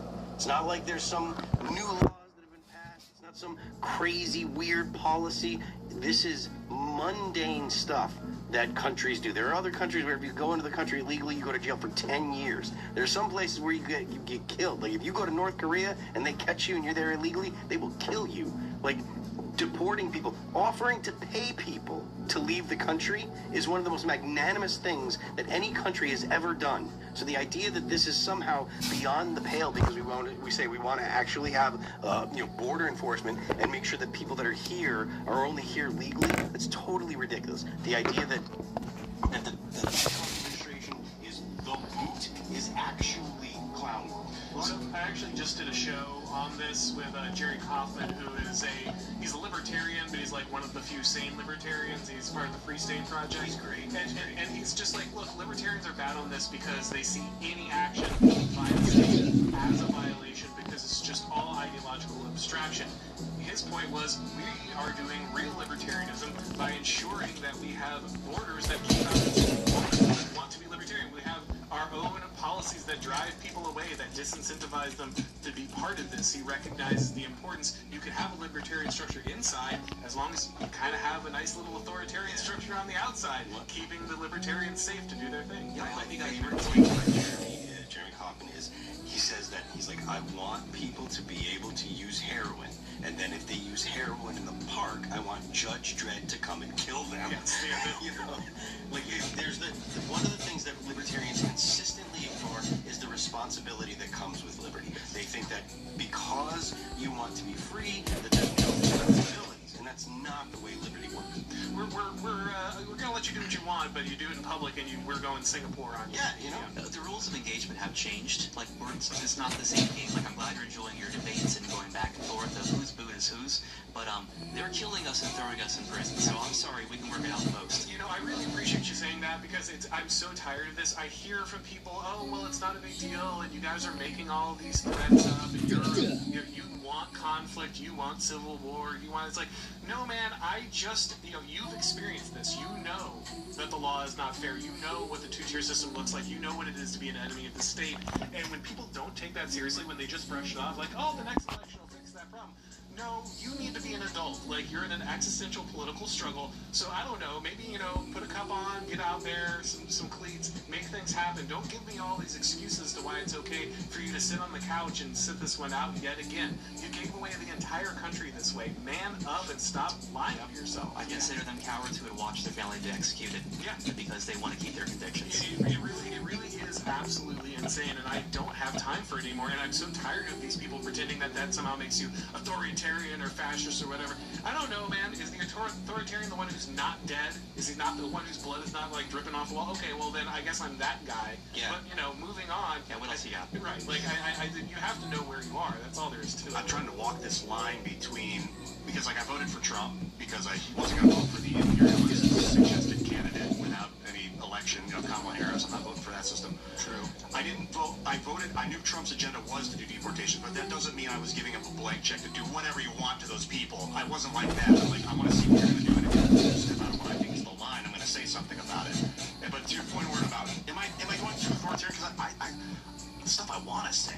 But then I'm like, I feel like as part of a media apparatus, I have an obligation to de-escalate at every turn.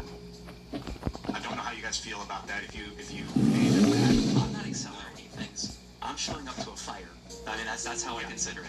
I'm not throwing accelerant. Things are already on fire. I don't think that what people call accelerationism is a good political strategy. There's confusion between that and, like, actual philosophical understandings of technological accelerationism. But what people mean by we'll just make things worse and we'll just stoke the rhetoric until, like, the real moment comes. Like I said, we don't need to do that. Nobody needs to be an accelerationist, guys. You're there. Like, things are already on fire. The fire is already lit. Nobody needs to push us towards that moment. The problem is that people are standing in the middle of a fire and saying, this is fine, right? They're just doing the meat. Like, that's the problem. I'm not here to tell anyone to make things worse. I'm just asking people to realize where they are and act like an adult instead of 90 minutes. When I look back, maybe 10 years now, let's say we actually do win, we actually will power like we should if we want to win this, look back and say, yeah, we probably could have done things a little bit differently.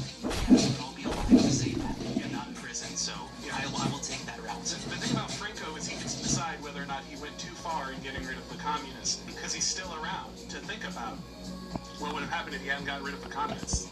I think about, like, winning, because you said winning. I don't even know what would that look like to you first is my question, and then I'll tell you what I was thinking. Oh God, Distill. You can say whatever I want on Twitter. We'll start there. No, I think strong family values bring back morals, bring back good economy, good trade deals, secure borders. I love open carry, more guns for people.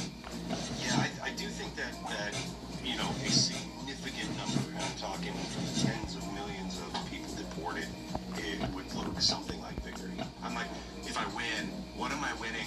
Am I sitting on the top of a heap of rubble that I created? I don't want to be that sort of. All of the things will stem down from deportations, right? If you want to talk about having, good gun laws in the country, I don't want to arm my enemy.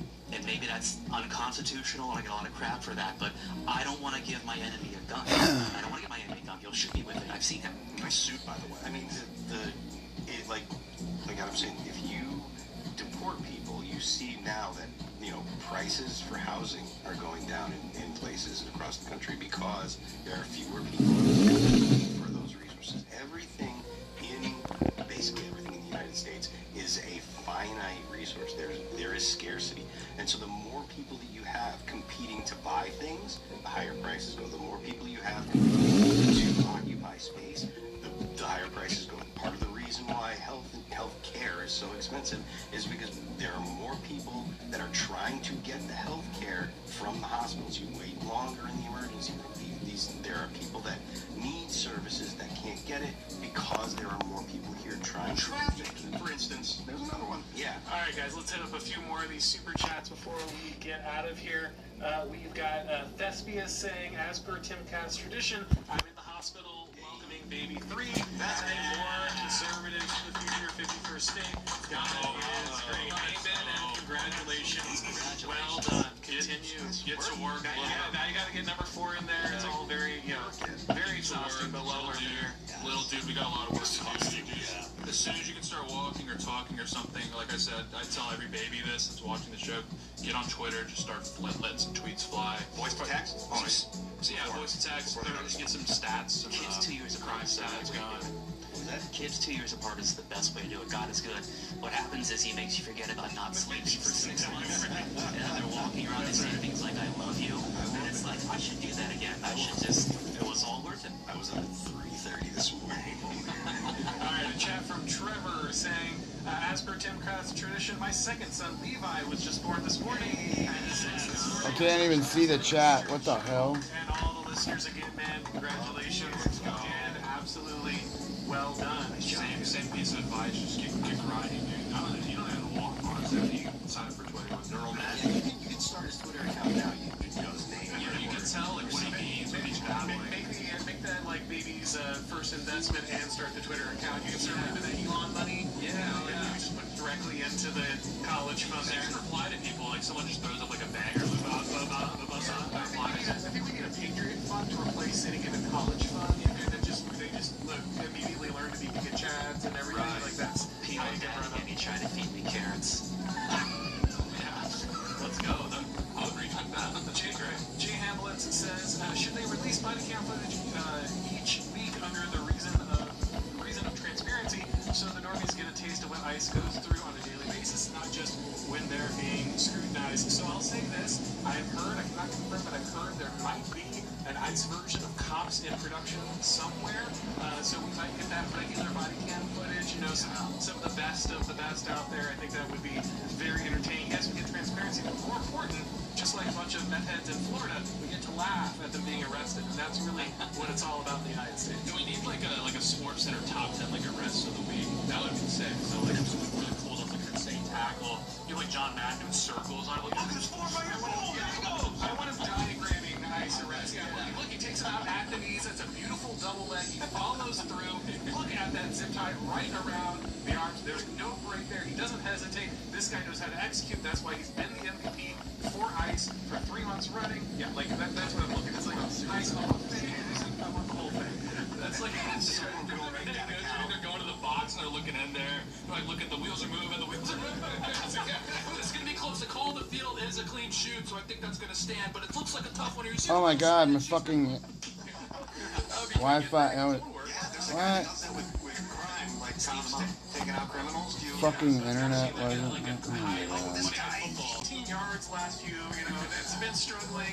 They lost a few in the offseason. The officer got run over. I can't see chat. It says there's no chat. Crucial position. Until then, we're going to play clean ball, though. We're going to make sure, like that Greg Babino's out of Minnesota coaching carousel.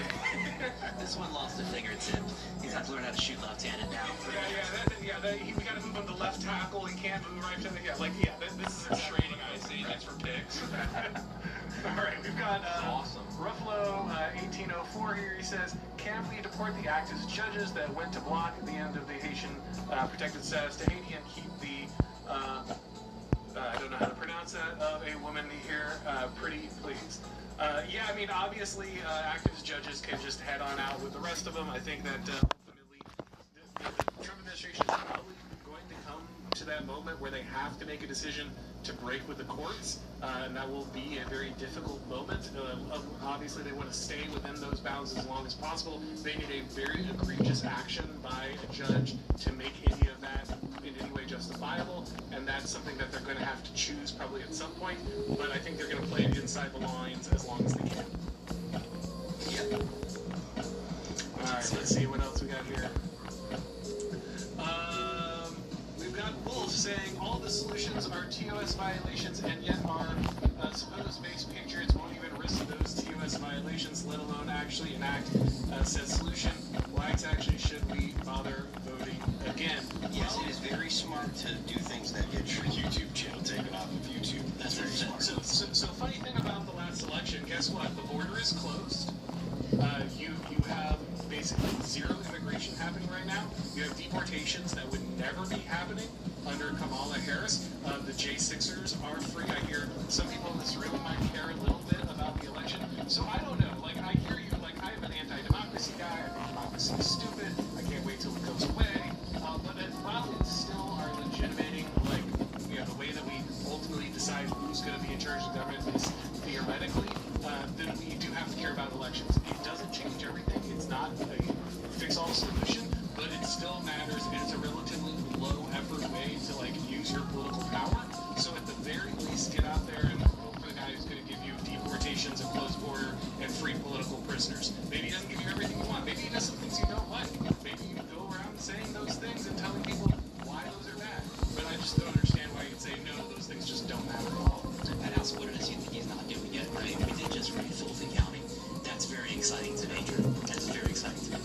The thing is, there are not people in shackles right now. That's really the thing. They look at the situation with J6, they're like, well, they had a bunch of people in chains right away. Why hasn't Donald Trump done that? And whereas I understand that frustration, if you just arrest people without having all of the evidence put together, especially if you're talking about RICO charges or something, some big stuff, if you just arrest people and you don't put, they get found not guilty, you can't arrest them again. We have a law that says, in the Constitution, it says you can't be tried for the same crime twice. So if they fail, if they arrest people and fail, they lose the opportunity. And I understand there are people like, no, they're not going to do anything, we're going to get it. But just like Warren was saying, this is things are night and day better than they were under Joe Biden. Things would be incredibly terrible if we had Kamala Harris. It would be everything that Joe Biden did on 10.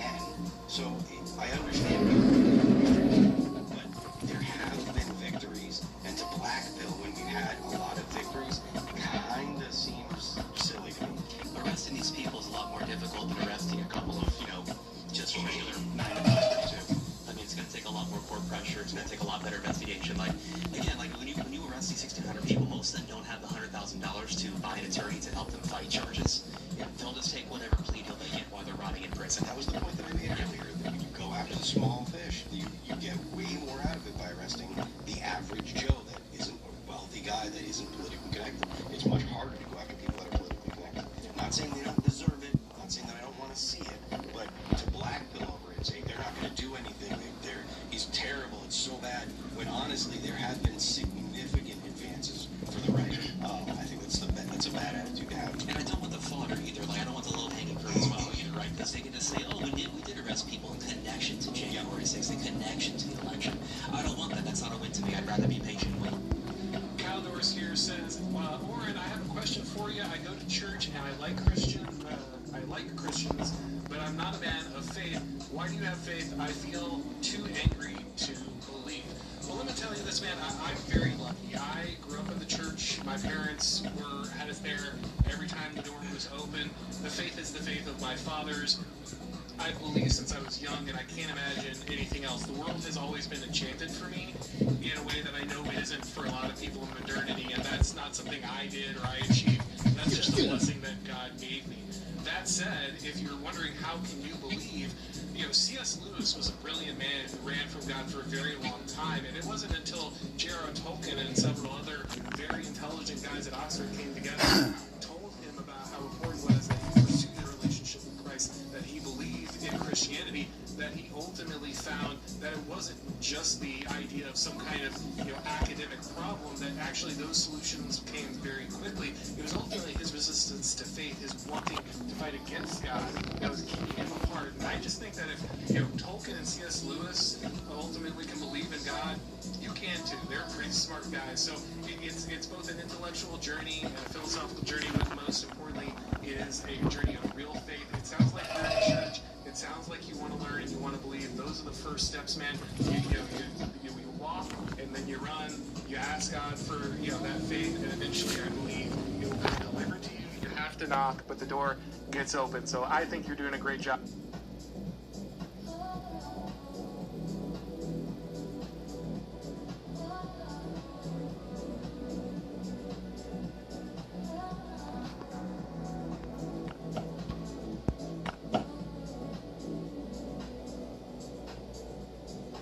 Liam has been very depressed since he's been at Delhi.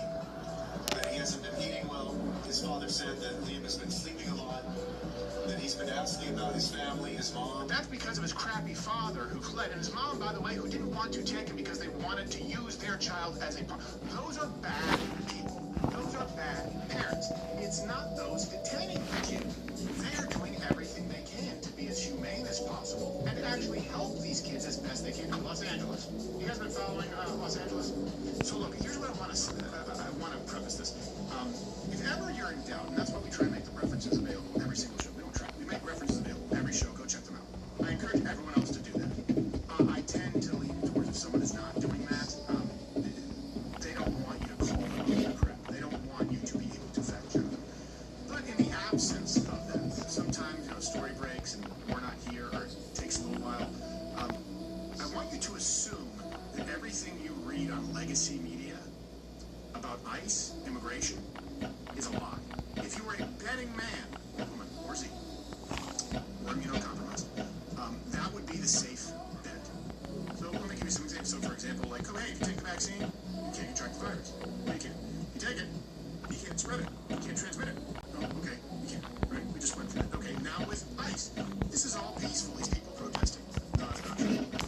Renee Good was an innocent bystander. Okay, that's not true. These people have no training. That's not true. Alex Cruddy was there peaceful. That's not true. Right? Everything that they kidnapped a 5-year-old. That's not true.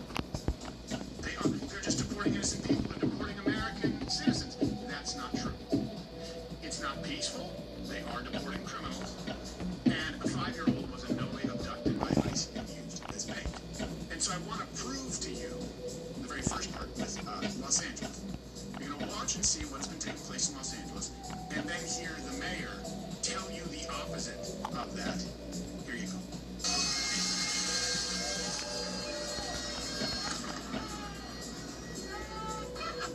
There's a bagpipe there.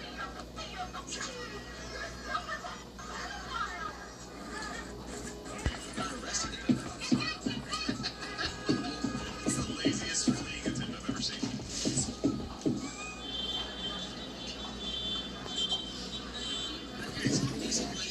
You're gonna eat? That's a cure? This is an American city, guys. It's like Demolition Man. What up, dude?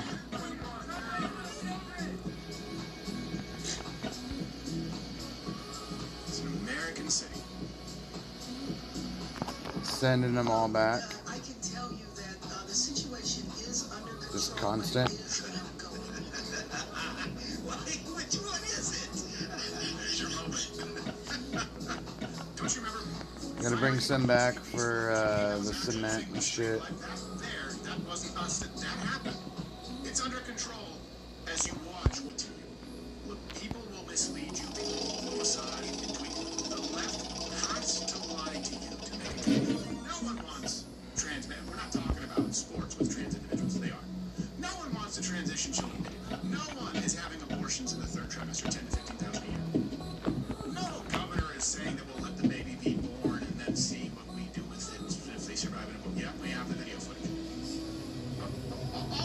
They lie about everything right there. It's under control. I should tell you, What do you mean? I wasn't so sure. This season pass? 124.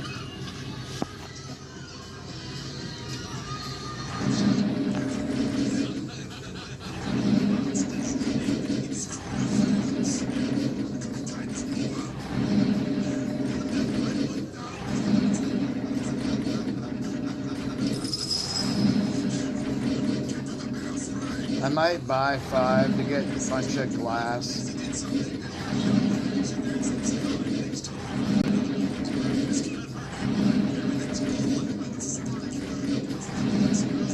$5's only $3.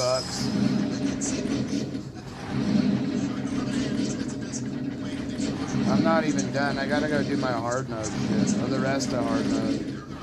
I have some AKs.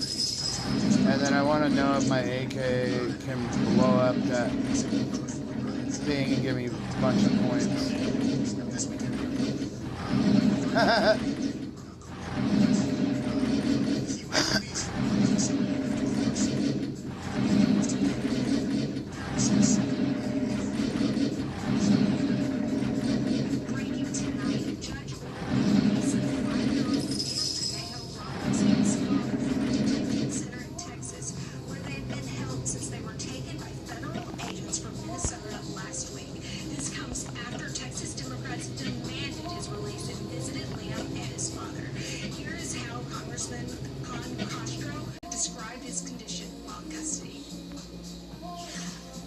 His father said that Liam has been very depressed since he's been at Delhi. That he hasn't been eating well. His father said that Liam has been sleeping a lot. That he's been asking about his family, his mom, and his classmates. Right. Yeah. And by the way, just to be clear, I was referencing the father's name. I someone goes in the 5-year-old because sometimes my words don't work too good. It sucks he misses his mom. No. Yeah, he could have been with his mom, and you know they talk about how depressed. Look, I'm sure that he misses his family, but that's because of his crappy father who fled, and his mom, by the way, who didn't want to take him because they wanted to use their child as a. Those are bad people. Those are bad parents. It's not those detaining the kid. They are doing everything they can to be as humane as possible and actually help these kids as best they can. Just take a look at this. Look like a depressing asylum.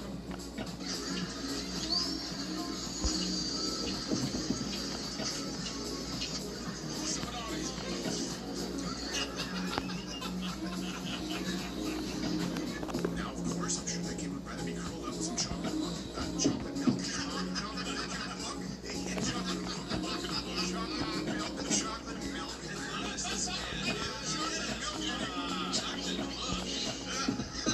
It's not as bad because I'm sure it's the same color, so it's like I camouflage into it. Sure. We're just all one big raspberry bush.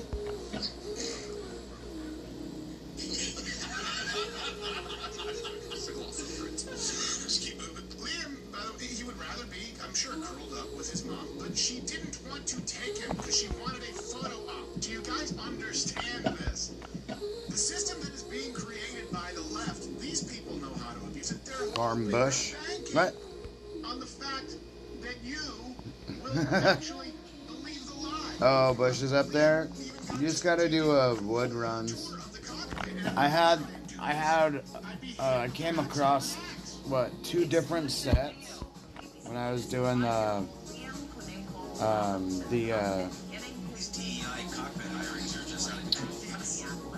what do you call it? A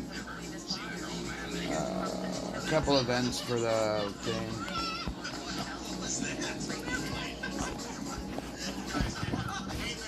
Look at that, dude. Yeah. Okay. He's with his dad but his dad's being detained. Under what authority is he being removed? Look at this. Let's go through the actual legal. So we got one more to get. We can go kill some shit at the lab, but I want to wait.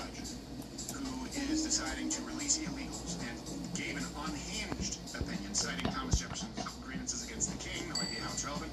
Included Bible verses and a picture of Liam. Not really sure what they were trying to communicate. The date of opinion is February 31st, 2026. That's not even a real date. I know. Yeah. I mean, technically it is. It just hasn't happened yet. There is no February. Oh, that's right. You're right. I was saying you're right. There is no February 31st. That's not a thing. I did not share that. I did not say that. We can't see the word because it's Steven's shirt, so you gotta get. I forgot about. I got enough shit to go do it too. I can go put a scar on that table and make it crazy and get some points. Which I think I might go and do that for shits and giggles. I got one that's ready, I think. At most to interpret the law as it is originally intended. They are supposed to act as a safeguard. Oh yeah, I gotta wait for the lab to reset and then I'm gonna go and I need to drop these all off. I got a little bit of water. A little bit. Fucking nuts. So always take this, this, and this up there. There is no credible asylum claim. There's no war in Ecuador. Okay, just so you know right now. I mean, if they do, it's like the food fight in the hook. Okay, it's not an actual war going on. There's no fleeing a persecutory government at this point. Just a bad economy, a country being worse than the United States is not grounds for asylum. And the left should understand because they said that no country is worse off than the United States. All countries are equal. And so what happens now? Where does this lead us? Well, the judges ordered created this. To put on that shit. For the man and his son, and that means the government now has to justify. I think I put it on a gun at the end. That's a problem. I got 4 or 5 left. I bought that set of all that shit. Deportation can proceed, and of course, all this can take place because it's the law. And what purpose do checks and balances serve if some rogue judge can just say, no, we actually don't have borders. We actually don't have an immigration process. What's the alternative? Someone's here illegally. Someone has been notified. Someone refused to collect $2,600 to Oh, yeah. self-deport.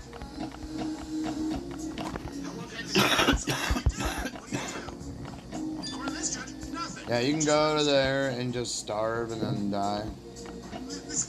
Which is not hard, because it'll suck down your life. It's entirely based on feelings, and it is completely devoid of any kind of law. Yeah, but the really important part here too is that this is why messaging and the PR around this matters a lot. The only reason this happened is because they circulated a picture of a 5-year-old boy that made everybody go, "Oh, what a cute little kid." And of course, we all, even as fathers, Kill yourself with grenades?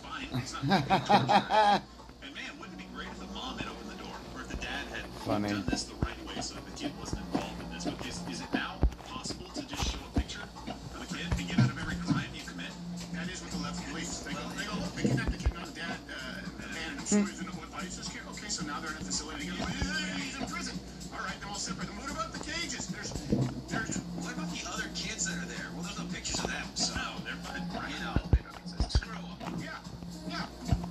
What do we just do? So if someone comes here and we go in and have a kid, okay.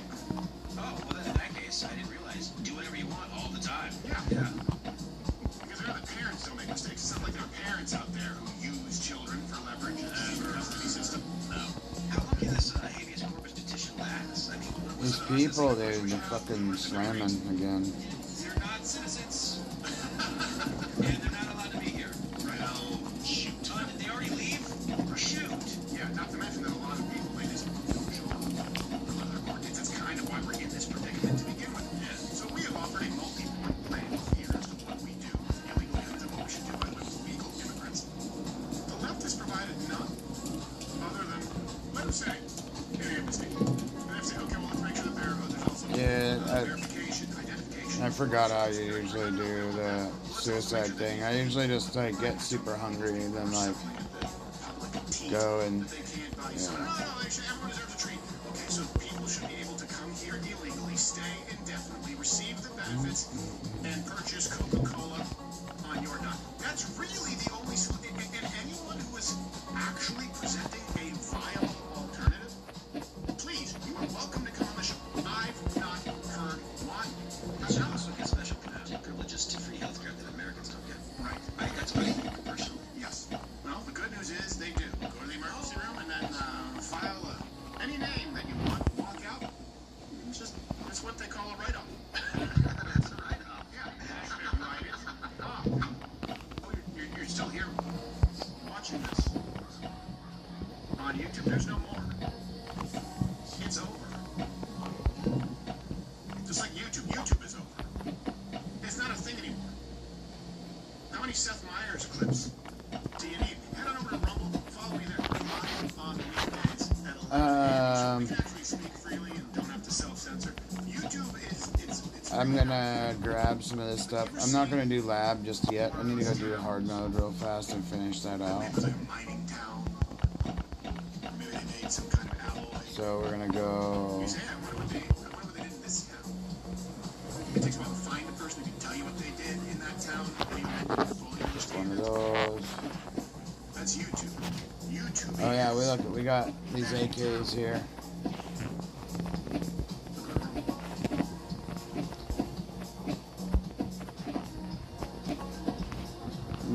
No, not yet. I'm using them, making them. I've got a bunch, a couple spots.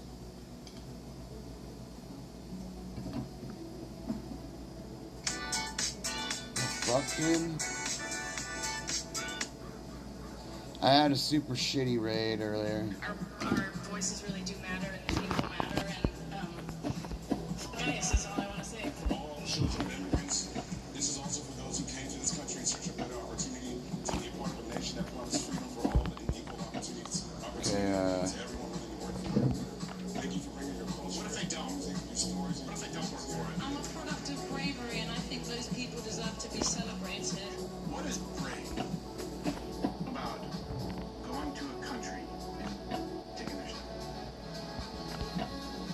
And then banking on that country just granting you amnesty. What is brave about that?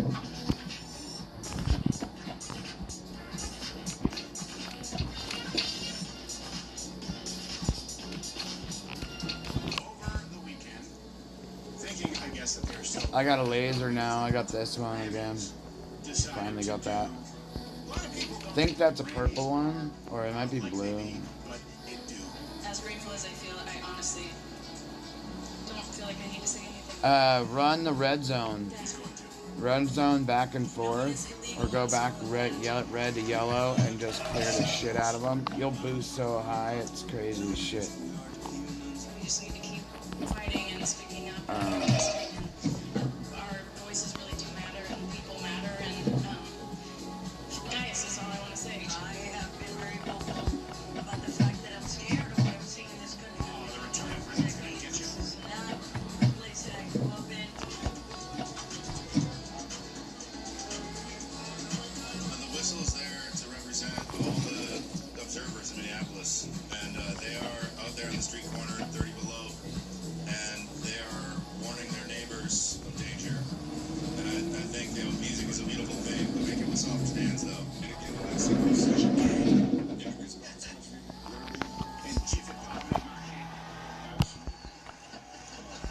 so this is for them, for all children of immigrants. This is also for those who came to this country in search of better opportunity to be a part of a nation that promises freedom and equal opportunities. Alright, I got armored there, ready to go. Thank you for bringing your culture. What if they don't? Your stories. What if they don't? Mine resets in like a fucking 2 days. Showing up. And it's not me, it's us as a culture, especially in this moment with the immigration situation. I'm Latino, I think even though if I'm not in their situation, it's our people's. I guess I want to say I'm up here as a granddaughter of an immigrant. I wouldn't be here.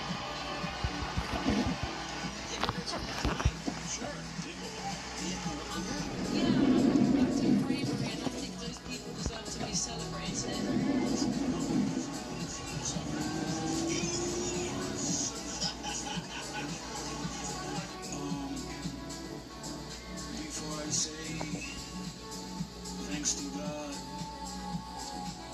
see. I got 22 hours on this shit. Ice out. I think you would say ice out. Ice. Look, these finally all reset. Oh my god! I forgot about that. Took a little litter. We got sewer, we got all these real quick, and even the motel. So we're gonna run all the way through with that thing, but we gotta go to the red zone. What is brave bunker first? about going to a country and taking their stuff? We already took out most of it. Banking on that country just granting. I just like let it happen, and I think What is brave about that? It almost, to me, got I guess good chunk swap of it for everything entitled. out. You know what would be brave is, let's say you're actually in a country that is terrible, really of your own people's doing things. We're talking about my people. All I need is one good raid. I gotta like open shit at Turn the your police countries into station socialist again. hellholes, and of course your corrupt government. But you know they're a product of your people, as you hold us accountable for our government being a byproduct of our people. What would be brave would be staying there. I gotta go and get my. As soon as I have a raid. As soon as I have a raid, I'll be able to get all my meds back up. But yeah. Staying here and fighting off. You need a lot of raid. You need a lot of meds for doing shit. Empire to preserve your country. And That would that's be like brave. the key to get Not shit fleeing done. and going somewhere else, knocking on the door, and expecting them to take you in. These leftists, I guess they watch the story of the Three Little Pigs, and they see the brave ones as the brothers who made the house out of sticks and straw. Are we confusing a lack of forethought with bravery, or is it brave that they finally decided to be deadbeats and go sleep on their brick house brother's couch? No, the bravery is doing something they know is illegal. Ah, but it shouldn't be illegal. Bravery comes from trying to not get arrested for doing the thing that they were legally not allowed to do. Right. That's the bravery. I think it's very brave that they came here to take advantage of opportunities that weren't afforded to them in the previous country and browbeat people here to keep their stuff. Yeah, oh, really, this is a nation. I was setting my phone down to grab a couple things. By settlers. And by the way, think about that. That's a sacrifice. And you can say it all the way from the early settlers to the waves of immigrants who came here. So we got armor increased also. 20th century. They didn't come here for a giant welfare program. They didn't come here for social safety nets or benefits. They came here with a few nickels in their pocket at great risk to their own. The only thing they were promised was opportunity. Those people built the country. That's not what we now know today as an immigrant. Someone who comes here has built nothing and takes advantage of the systems that are built. Those who are brave are the people who built the systems that are being siphoned off by those who contribute nothing. Bravery would be building a country up and your own system. Yes, I don't care which country it is. Nicaragua, Honduras, Haiti, Venezuela, take your pick. Brave would be making yours like the picture, the USA. A lot of bloodshed here to make it happen. Those are the brave ones. Not you coming here and working off the books for 5 years and then telling the media your sob story when you're deported. There's nothing brave about I that. gotta see what this Civil War shit is about. Eliminating all opposition voices in their respective states. This is a civil war, or at least it's the guaranteed precursor. There are a series of events that have occurred over the past several years which I think are indicative of a second civil war beginning. I don't know if it's fair to Look, say there's all my meds right here, dude. the title's a quote from a politician saying it has. There have been many prominent individuals, investors, billionaires saying it's going to happen. And I think it's a high probability. I don't know what it will look like. I don't know the tactics that will be used, but I believe the conflict is already here. Most of you know this. Okay, I'm wearing brand new shit anyways. More and more, the pundit class across the spectrum from left to right are saying it's civil war in Minnesota. I'll give you a few examples. I've got a video that I want to lead this segment off with for you guys, where an unknown man acting as I found them. over an Uber driver to man his papers. I got like, Now hold on. I think I have 60. I think I have 2 30 stacks. Two or three 20 stacks meds up there at the bunker Bravo. And our port just reset, so we'll go up there and grab that reward. Precursors to civil war. Signs that you are in one. And guess what? We hit all of them. I got new oil, so I'm lit. With the hammer. A few examples of the geographic hyperpolarization. People have been fleeing New York to Florida, California to Texas, and those aren't the only places. When you look at the 2030 census on congressional reapportionment, Texas and Florida are jumping 4 seats each, and the rest of the states are dropping down. There's some other changes in between. The left is going to lose a lot of political power. But then take a look at the redistricting fight, and what's that? Never before in the middle of the decade, we do this after the census, 2020, 2030. We count the people, we say here are the seats. It started with Texas, but now you have all of these states gerrymandering with new maps to eliminate all opposition voices. A great example already is Massachusetts. It's already like this. Despite being 40% conservative, they have 0 Republican seats.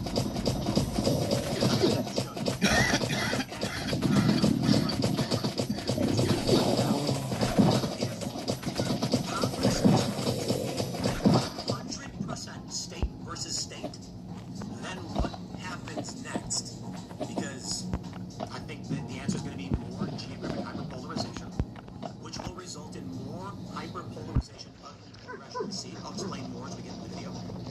And then it's going to result in violence, like we're already seeing in Minnesota.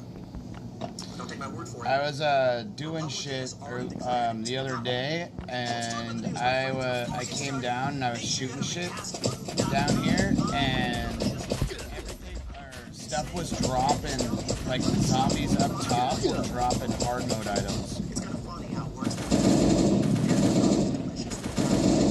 I blended this myself, got a bunch of samples, mixed the flavor profiles together, and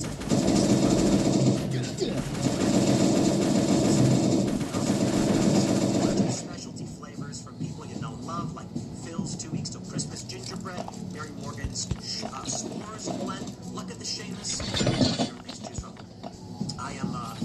I am going to be the first to point out the nightmarish reality of I'm doing a show and we sell a product to sustain the show, and we're talking about the end being nigh. It's crazy to think. Will the dollars even be worth anything? Have y'all seen that movie Civil War? So before I read about what this Republican said, I want you to watch this video so you can understand, my friends, the second Civil War upon us. Check this video out. From Daily Caller News Foundation, we're hitting the tour. Is this our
Vehicle waves and is allowed through their barricade, and there's still more.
inaccurate. Despite Gaston's remarks and significant pressure from Trump, the redistricting failed in an Indiana Senate on Thursday. The legislative body rejected the mid-decade redistricting bill by 19 to 30 vote. So we know this about Indiana, but let me show you this, my friends. This is the map projection after redistricting. You'll notice there's no swing districts anymore. Let me actually pull up the current 270 to win based on the current maps as we know them, and you can take a look at the difference. Let's see, we're going to go with the House.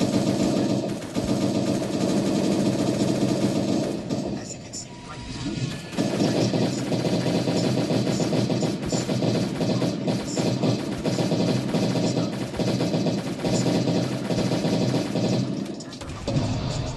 that works too. Those are the swing districts. That's where politicking matters, where you try to convince someone you should vote for my political party. Well, after redistricting, it'll look like this. What the states are doing is let's say a good example being Indiana. Indiana was going to redistrict to eliminate their Democrat seats. Well, the weak Republicans said, but don't. So we're seeing this across the board. Many of these states are seeking to completely eliminate. If they have a simple majority in the state, they want to eliminate the Republican or Democrat. And so what's going to happen? As you can see right here, this basically means the areas to 18, the Republicans get 17. There's no election. When this happens, there is no election. Why? It's foregone. You already know which district is going which way based on the way they structured these districts. You're not going to change this. Now, maybe in 10 or 15 years, it might change because of geography, but it's basically saying that Congress will be composed of state versus state. No longer will it be the people of the state have a mixed bag of opinions, and some are moderate, some are Democrat or conservative. It's literally going to be the furthest left now. Here's what's happening. And then we'll jump to the Minnesota stuff, and I'll show you why there is a war. See, what we've witnessed over the past decade is called geographic hyperpolarization. I don't know if you need to say hyper, it feels a bit redundant. You can just say geographic polarization. But the general idea is that people in New York are unhappy with the but this means that New York becomes blue. So here's how it works. There's a district in New York, a congressional district, and it's 40% Republican, 60% Democrat. The nail gun is a free gun. But I'm using other guns too, so I'm using my pistols. So actually, I'm going to do this real quick. Have some fun with this.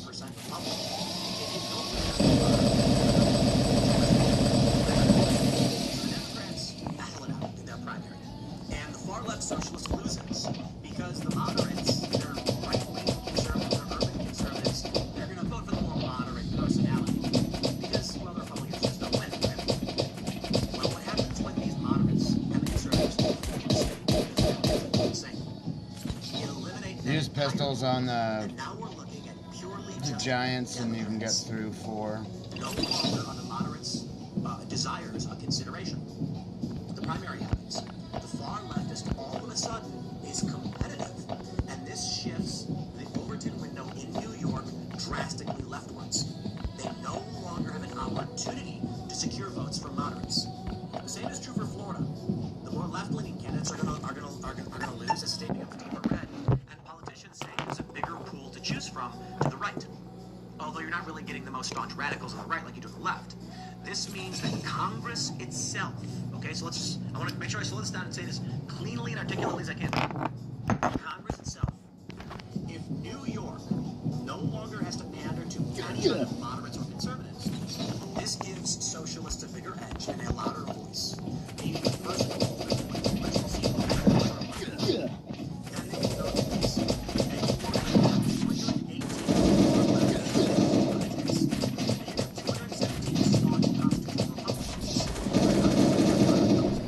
So the Democrats get in after redistricting.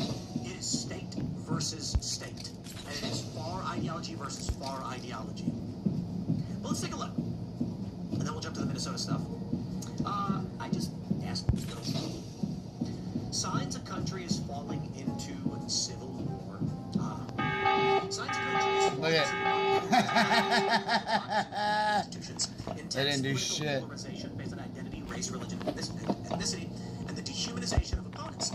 Key indicators are declining trust in democratic institutions, organized political violence, and formally now, wouldn't we all just go ahead and say that's absolutely what is happening right now in the United States? But wait, how about we read the bullet points? Let's try this. Political structure breakdown. Country moves towards a weak, unstable, partial democracy that mixes democratic and authoritarian elements. Well, yeah, I think we're right there. Why? Well, we still have this illusion of democracy, and there still are processes in place, right? But that sploder's about to explode. Glad my dog fucking stopped fucking. Trump's countering James Adam Schiff with mortgage fraud claims. Very strong, but nobody was also shit. and see what that goes. Certainly the right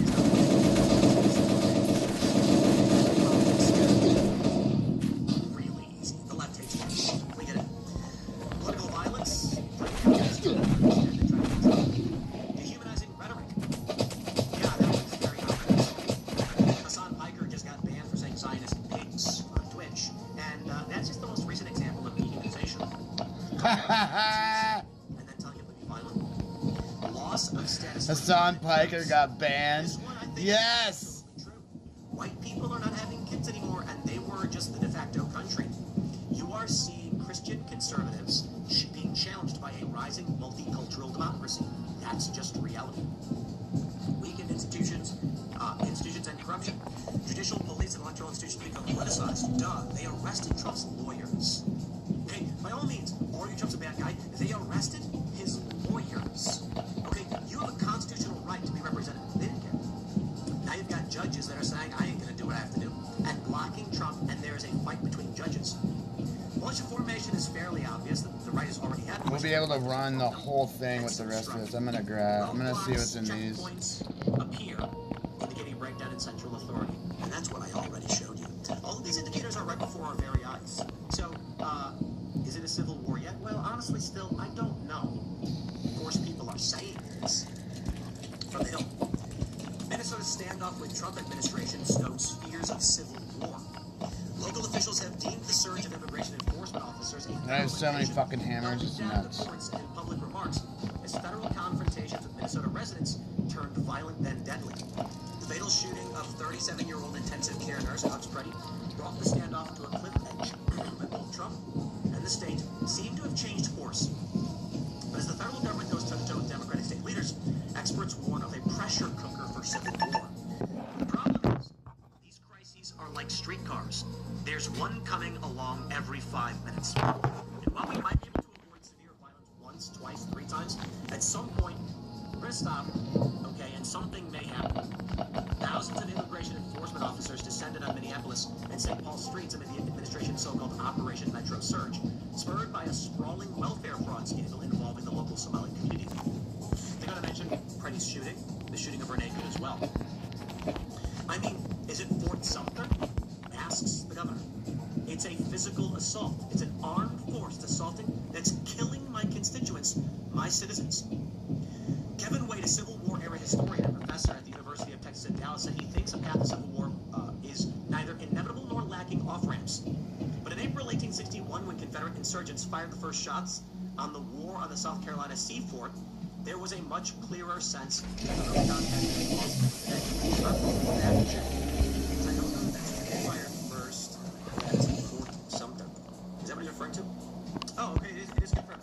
Confederate forces fired the first shot at Fort Sumter. Edmund Ruffin, the signal shot was ordered by Captain George S. James and fired by Lieutenant Henry S. Farley from Fort Johnson. I just need to stress and make sure this is important to you. The Confederates then were Democrats, and the Democrats are much in the exact same insurgent position they were back then as well. The Confederates were wrong to try and secede from the Union, in my view. I believe that. Let me give you a quick moral and philosophical view that I have. By all means, disagree. Comment below and tell me why you disagree. Republicans did not immediately want a free nation. They wanted representation. They weren't getting it. This is oppression. You're being told what you can and can't do without a say in whether you can, and you're getting paid to have parliament. So the colonists, upset with parliament, had petitioned, failed. They petitioned the king, failed. And they said, okay, then what is this? We revolt. In the American Civil War, the South had their say, had their election, and lost. They were invited to representation. They still had members of Congress and the Senate. What up? I had my phone laying on some salmon over here. So let's go here. We need to go home real quick, but I'm gonna blast these guys and grab these caps. Because we lost the Democratic game, we don't play. We will go somewhere else, and this resulted in some others. Texas, for instance, geographically isolated, decided to Setting my phone on that piece of salmon is nuts. My phone's iced. Oh, look at this. Come on, dude.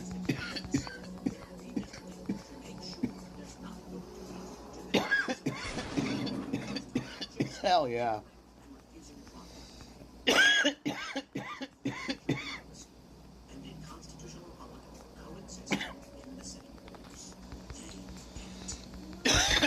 Let me unfreeze, dude. I need to get a lot more wood now.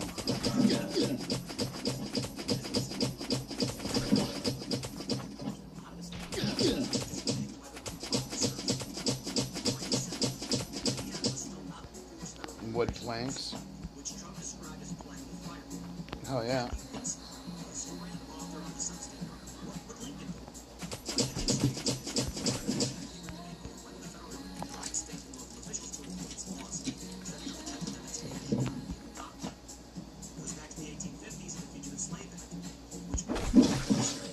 You get 10 off those zombies. You gotta get the melee. You have to get melees to fucking get the do these points in the maps, and you have to go kill everything in the maps to do this.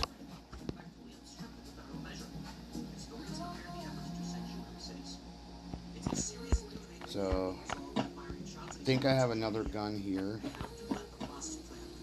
I need to grab transistors and a hatchet real fast.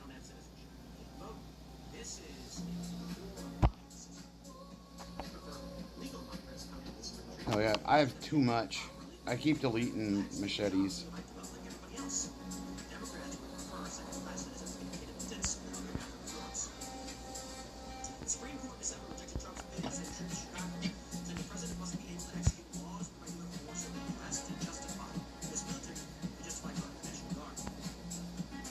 Oh, I used them all? Okay.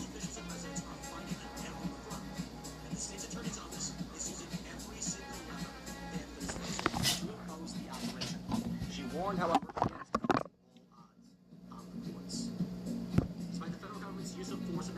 Oh, them fair melee? Use them. You got to. Yeah, you gotta use them, dude.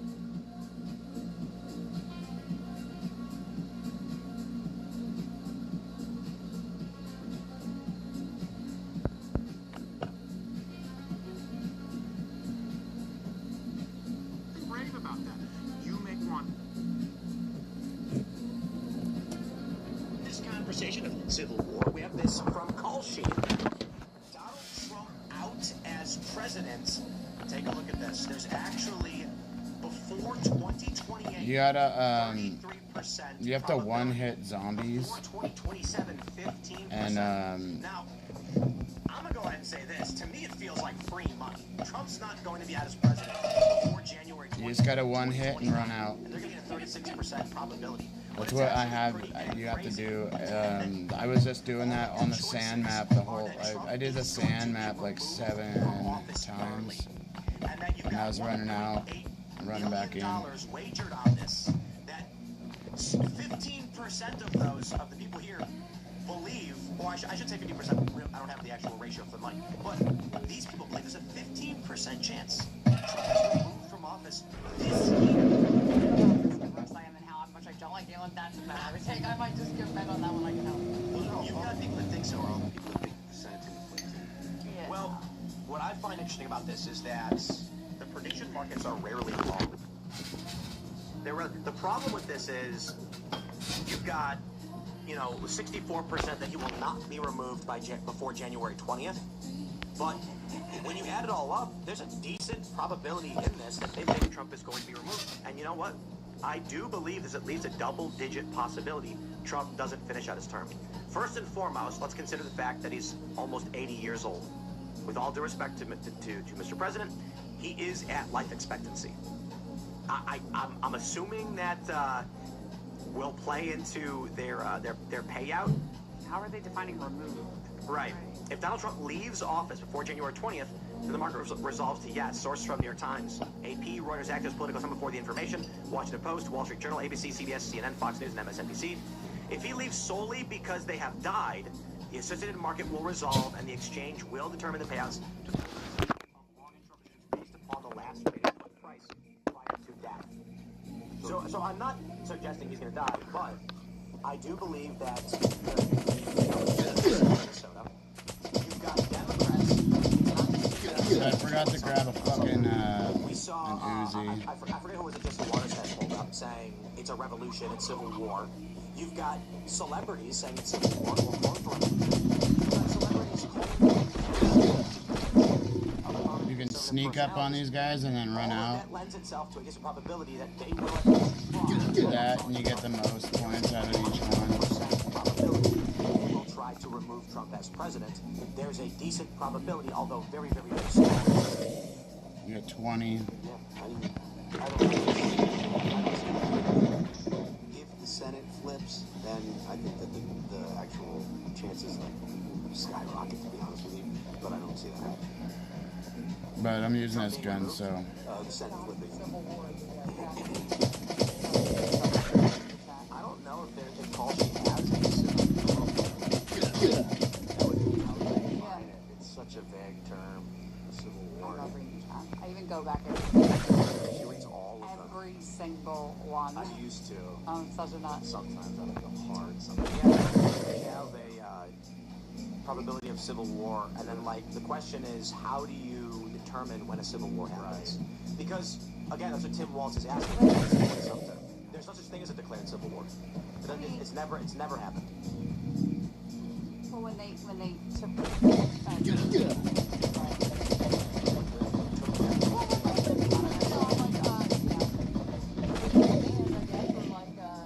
Lisa, do you watch the show?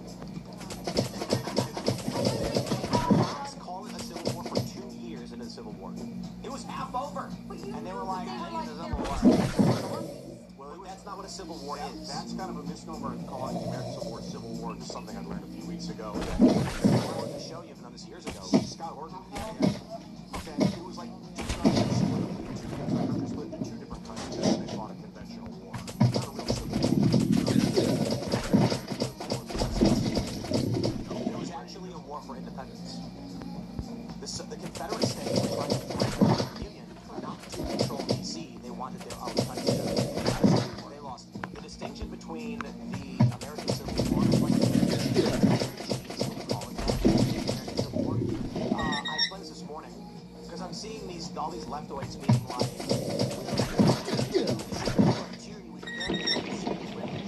founding fathers had no say. There was no opportunity in Parliament for representation. And they tried 4 years to petition. And then they asked the king to intervene, and he wouldn't. And they said, if we don't have a say on how we are governed, we're not even we're just being oppressed. So you know what? We'll do it ourselves. In the American Civil War, again, like American cheese Civil War, the Confederates said, we will have a say, and we will vote. And then they lost. And they went, well, we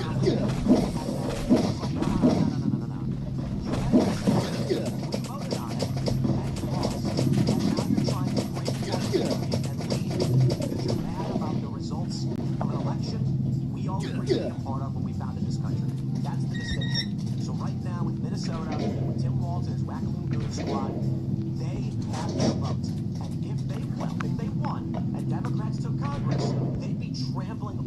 us calling it democracy. Now, the Democrats in 1861, the Democrats now are voting because they lost an election, and they're trying to violate our democratic institutions and our rights because they can't.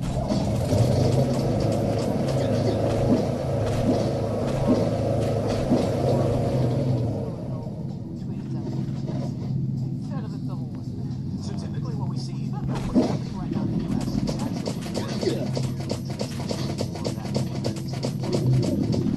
is there could be just two factions, but they are actually fighting for control of one government. Right. So, I actually think, again, I've said it before, I'll say it again.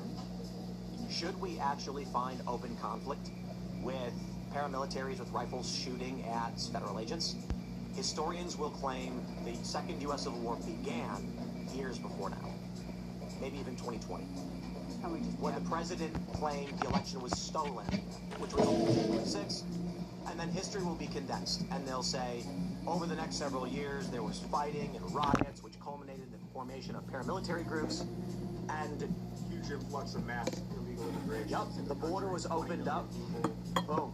They'll say in response to the defeat of Trump, Democrats, it depends on who wins, to be honest. I'm imagining a 12-year-old with this virtual reality, Neuralink in 100 years, and they're saying the Civil War began in 2021 with January 6th. If you want to force us to act like this is like the Civil War of 1860 somehow, Bro, January 6th. It's genuinely crazy to me that Abraham Lincoln actually dispatched troops to southern states, and they were shooting at each other, armies, and the people of America were like, that's Civil War. And they put him on the $5 bill like he's a hero. Like, this is the guy that... Abraham Lincoln? Yeah. Well, they're not even fans who he's on that $5 bill. Right. They posthumously made this guy a superhero. But he is a hero. Well, he federalized the states. He made centralized power. And he was, like, taking away people's habeas corpus. He was sending troops to other states. And still, we look at him as a hero. Indeed. It was just crazy because he was like one of the most authoritarian presidents. They had Absolutely. Woodrow Wilson on the dollar bill. Welcome to war. It's pretty close. Welcome to war. I know.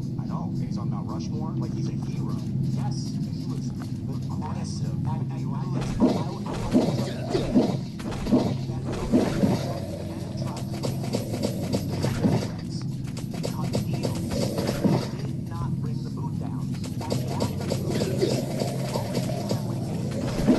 Well before he's even inaugurating, because at the time it was March, not January.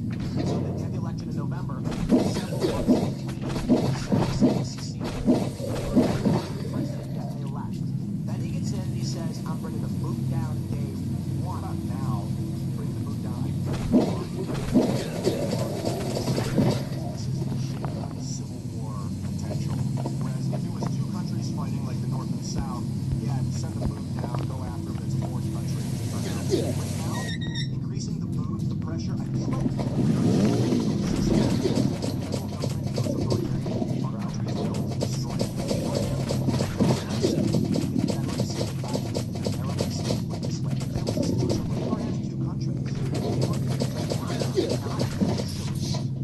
when he first came in office, the perspective of the Union was largely that there was still one country.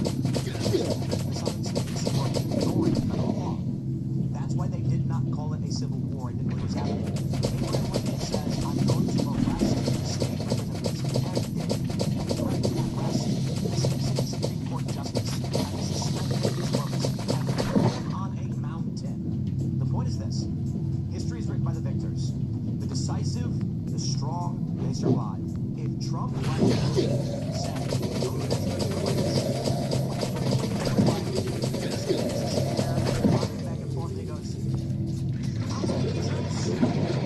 states went, holy crap, there were 7 initial states. After Lincoln sent the troops in, shut it down,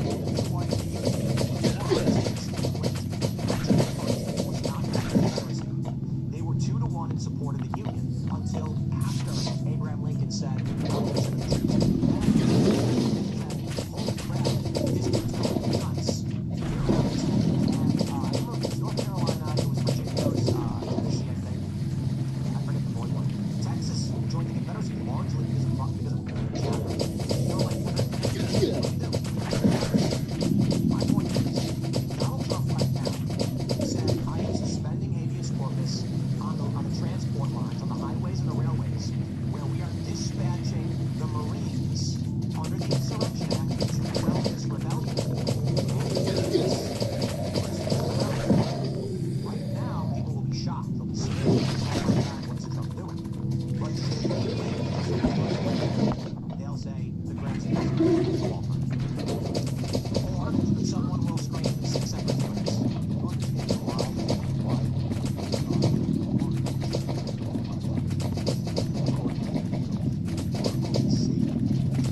Yeah, I'd be looked at as a great loser.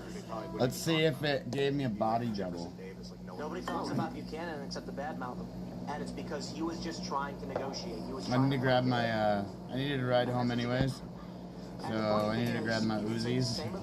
I was like, fucking my Uzis, because I need them for the farm. Well, I'll say this, it's contested. So I got 2 for the farm.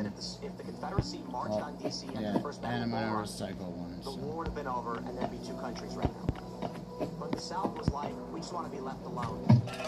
So they pushed ahead. Doggy won't be and tired. then Lincoln was like, rally troops, we're going to crush them. And they lost. Some people argue that they were too weakened despite winning to actually have taken DC, but Do you think we're in active civil war? What would your call sheet prediction look like? What I will say is because of the advancements in war, you know, we were talking about Fallout the other day. The one thing I'll criticize the Fallout franchise on is what is meant to be this profound statement, but is one of the dumbest things ever. Ron Perlman, fan by the way, I appreciate the VO says war. War never changes. And I'm like, are you talking? It changes all the time. The Genghis Khan put a guy on a horse with a bow and arrow. They conquered all of Asia. Before they were just tackling each other with clubs. Then before that, some dude took a piece of a horse's tail and kind of rocked to it, spun around. War changes all the time. Yeah, so exactly. The point is, I get the philosophical about the conflict. But I will say this too, that line whenever changes. We are in psychological warfare zone. That's why the left plays the game of agitprop. That's why they play the I'm not touching you, I'm not touching you. Because they're trying to exploit our social norms. Here's what the left's goal is. They say, hey, film me only after. Don't film the part where I punch Ian, film the aftermath. Then I'll walk up to Ian, hit him in the gut, then I'll back up like, please don't hurt me. And then he films, There's a fat boy. and you start swinging at me. And then we post the video saying, Ian, when you Dog kill him. for no reason.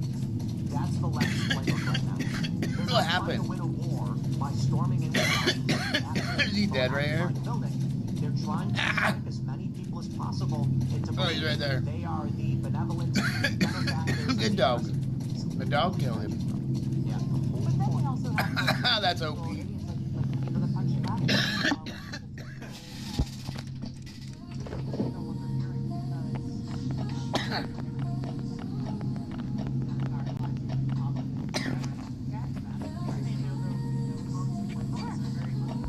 Yeah, I don't need that. We're out of here. I'm not gonna loot it or any of this. I gotta get. If I was gonna loot, I would have looted the bunker.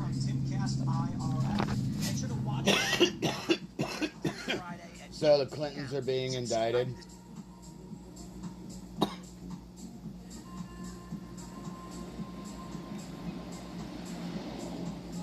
There's a right-angle news. Consumers are now calling on Trump to sue. Canadian broadcast network CNN commentator Kathleen Mullins went on the air and claimed Trump is kidnapping and killing his own citizens instead of lowering prices. Americans are watching as President Trump chooses to kidnap and kill his own citizens as opposed to lowering prices. Canadians are watching that in horror and want our government to chart a new path and a new way forward. Wow. And then we have this. This is interesting from Juno News. Exclusive. Names matching Canadian politicians appear in anti-ICE protest donor league. There's only one solution. We must have made Take it over, make it territory. Subjugate. I don't want any of those people. They're all crazy people. They don't vote. Territory. Yeah, I just don't want any of those people. I don't want them anywhere near us. If they're Canadians are great.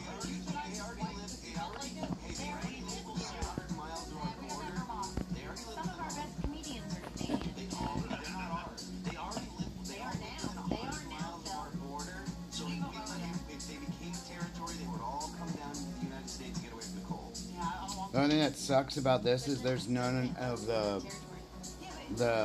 fair guys in any of the zones that drop anything.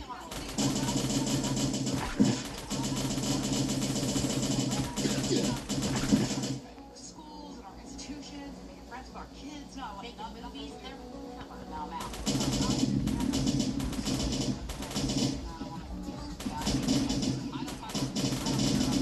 it's right there.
What? I thought it was still going. I'm going to say it again.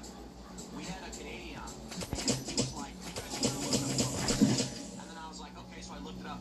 The only reason we do is because uniform shills cut deal dissolve our refineries and then do a fake trade deal with Canada. Canada has refineries for aluminum, but they don't have bauxite permits. They import the raw materials, refine it.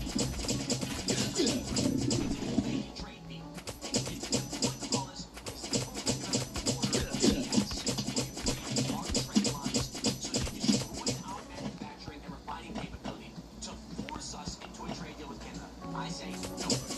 We have no reason to be dependent on other people. No reasons. We pay bauxite mines in Louisiana.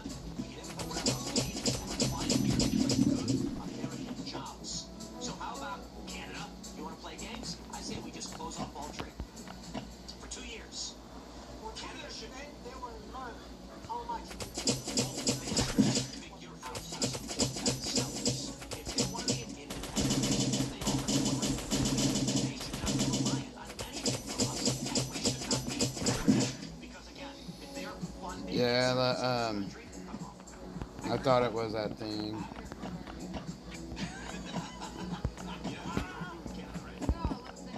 Sometimes they're not to starve. They have long summers out there. You know, in Alaska, they run out of watermelon because the summer is so long. You know, it's so long. They gave the giant pumpkin to a polar bear, and that polar bear was just in heaven. Yeah, it was cute.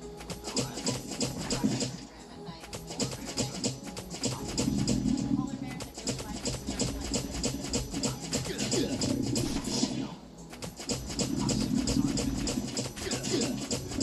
United States has been acting like a snooty rich kid with lots of money who thinks he's better than everybody. So he's giving his money away because he's so magnanimous. Well, sooner or later, someone's got to replenish the trust. But here's the thing, too. It's not just giving money away because we're magnanimous. It's been giving money away in hopes to buy friends and our allies. And that's the thing that makes me frustrated. It's like even the allies in Canada hates us, right? They hate Trump. They hate the whole 51st state thing. They think we're trash. A lot of Canadians don't want to come Did here I anymore as tourists because they think we're get terrible. all these guys to come out? A lot of Europeans hate America, you know, but they're perfectly happy to take our missiles and benefit from our defense and benefit from all of the wealth that we spread around, you know, that now is apparently like not really cropped up with that one. And so I think that's something too. It's like, why are we spending so much time with people like us? We go to a party and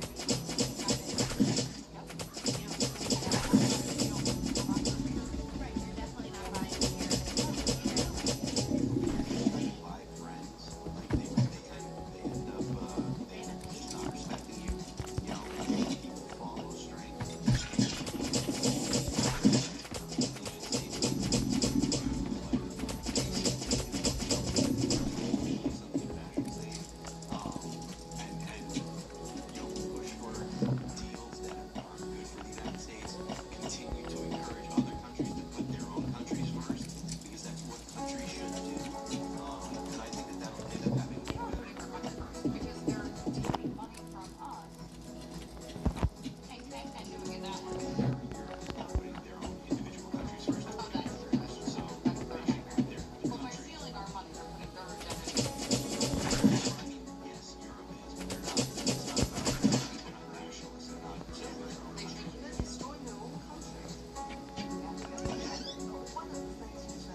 Robots don't buy cheeseburgers. Optimus robots. Really? Well, that's what I saw on X so far. I haven't pulled up any of the articles or verification yet, but we can see where it's going. There's not going to be people, so we're going to see a lot of businesses go under. The economy's getting real weird. I mean, let's just be real. The economy's weird right now. Gold's at what, 5,500?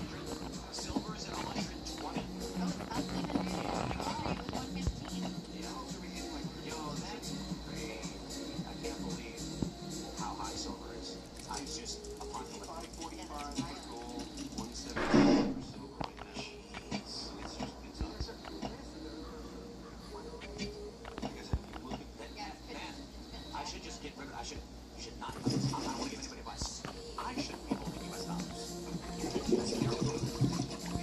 We try to mix it up, you know. I got a bunch of silver, but I've got cash too, and it's just like, I look at my bank account, the number stays the same, and I'm just like, it's why? I mean, look, there's nothing wrong with it. There's nothing wrong with having physical gold and silver. Again, it's not advice, but it's like physical gold and silver has always been like a store of value. It's like taking your dollar, putting it in an inflation-proof box. You know, it's the value has always stayed the same versus dollar and stuff. So there's nothing wrong with buying gold. Silver is money. That's it.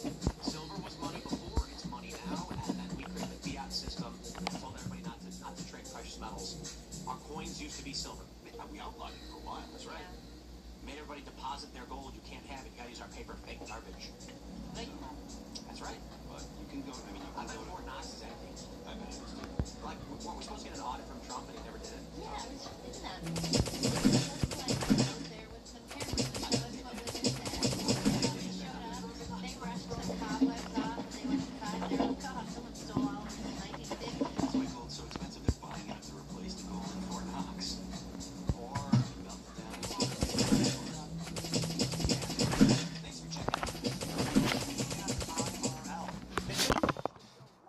Monday through Friday at 8 p.m. Subscribe to this channel, and we will see you all there.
His arm goes this way. Which I don't know how you make it so perfect. All the into the depth of the. Yeah, this is the joint. Yeah, this is amazing.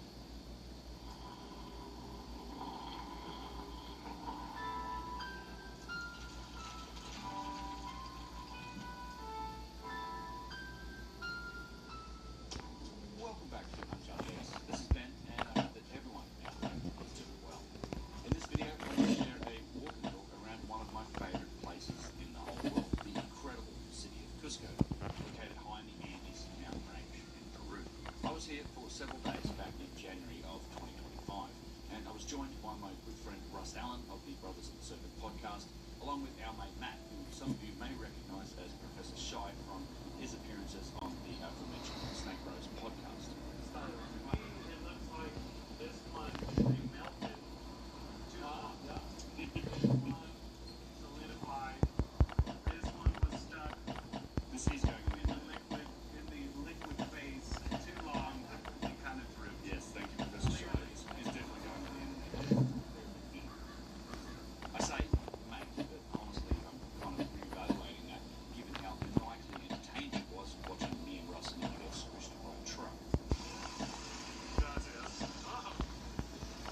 There it goes.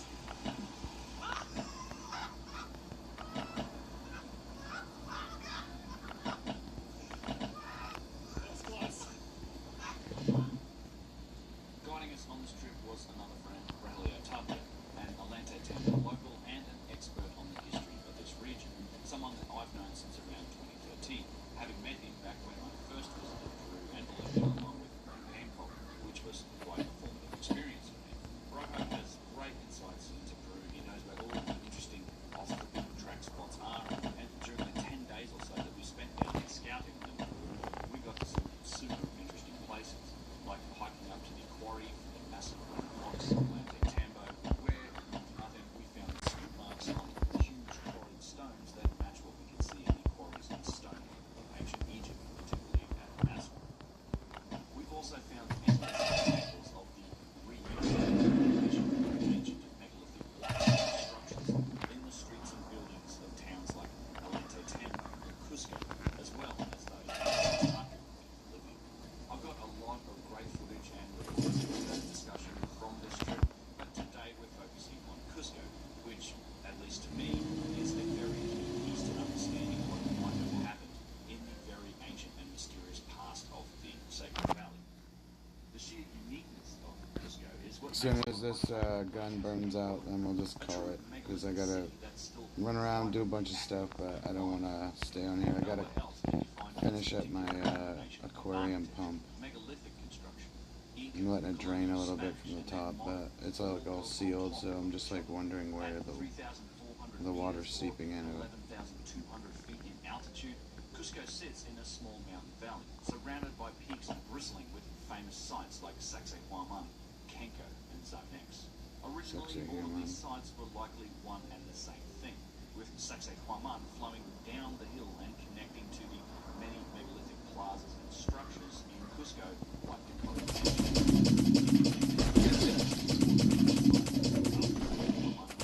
various places like the backyard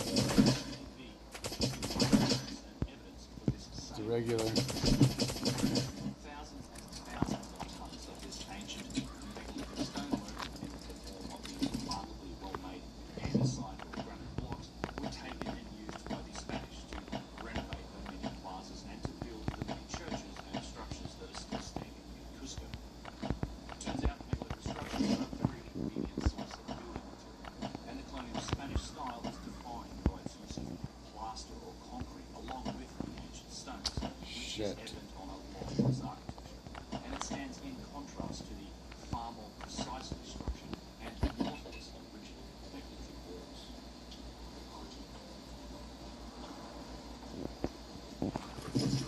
Colonial Spanish with concrete. And then megalithic.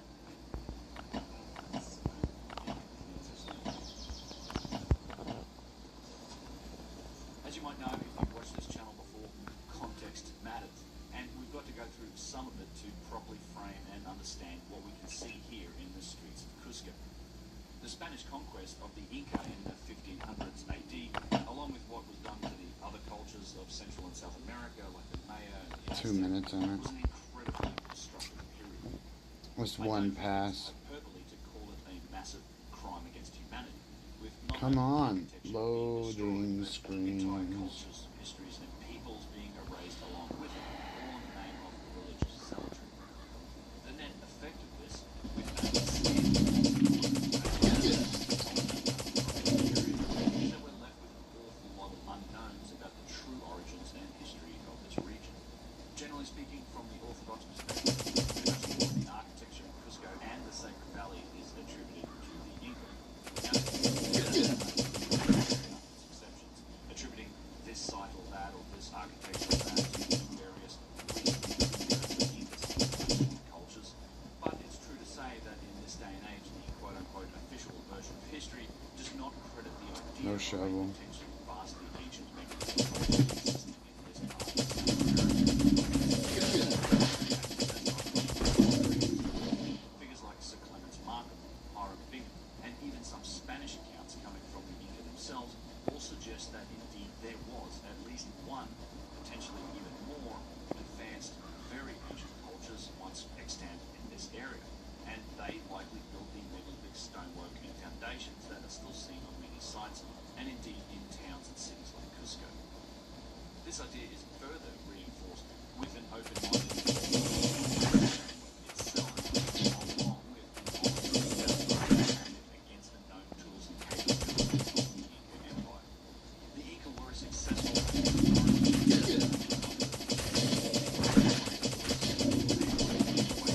women, for example, in their terracing, in their agricultural practices, in their organization and social structures. But from a purely technological point of view, they were barely even in the Bronze Age. Stone and bronze tools, obsidian blades, pottery, wooden structures, and braided ropes were the tools of trade. There is no evidence that they had any use of the wheel, no force. Sophisticated logistics. Great stones of Sacsayhuaman or Alente Tambo from their quarries into place, which were often many miles away, and some of these stones were well into the 100 to 200 ton range. It gets even more mind-boggling when we consider the precision with which these stones were carved and placed. And as we get into this video and look at some of the examples that we can see in the streets of Cusco, please do keep this primitive capability and tool set in mind, as no one has ever suggested the Inca had access to anything beyond flint and bronze chisels and pounding stones. The stonework itself across pretty much all of Cusco and the Sacred Valley also tells a very different story. I've gone into the categorization of building styles in some depth in one of my very first videos, this one. Redo, but I favour the classification system used by Jesus Gamara and his brother Alfredo, who have been studying the architecture of this region for many decades now. Here's a super quick crash course in what these sites will show you, but check that video out if you're looking for more detail on this classification system. There are three very obvious categories of architecture evident in the Sacred Valley. This is one of those things that once you see it, you can't unsee it, and it becomes even more obvious.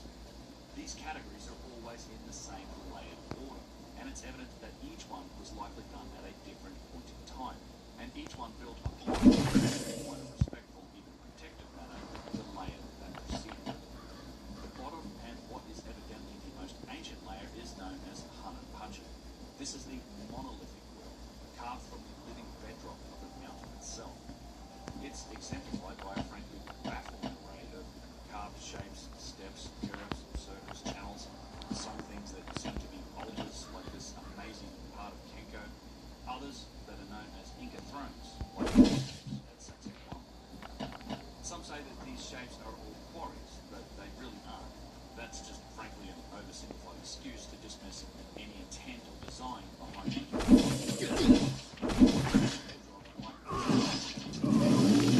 Quarry is intentional shaping. Think about it. If you're trying to extract a block here, how exactly are you making the background? This is intentional shaping. Not to mention other features in Hanan Pacha like bed bedrock nubs, or the almost playful arrangement of carved in places like Little Kinko. Hununpacha itself looks vastly ancient. In many places, it's extremely eroded, if not subjected to some sort of catastrophic damage. The stone that forms these shapes that have been carved into bedrock almost look like they were flowing at some point. Often you will find vitrified stone. And just how this occurred is a real mystery. When found with these other styles, Hununpacha is always the lowest layer. It very much seems to be the oldest, and it's also treated with great respect by the other later styles, with a reverent and almost gentle form of circular protection building on top of and around these ancient sites. It's not as if this is a purely Peruvian phenomenon either. You can find similar Hununpacha architecture in places like the subterranean chamber of the Great Pyramid that stands on the Giza Plateau, or at the Temple Foundation Stone in Jerusalem. The second style is one that will be far more familiar to most people. It's known as Urunpacha, and it's the cellular megalithic stonework that is comprised of incredibly precisely fitted mortarless stone blocks made from Grab our shit and call it. I gotta go clean that pump, and I gotta make some. I gotta make the batter up for some muffins. Characteristics with the older Hununpacha architecture. You can find vitrified stone blocks with their shiny surfaces. Probably put the Find blocks that seem to butter on first. So. heavy or catastrophic damage. And significantly, We'll go back and loot tomorrow. It is midnight here, right? Or it's pretty close to it. It's 11:38 p.m. So I'm gonna call it. Obviously, we'll be on tomorrow. I have some stuff here, and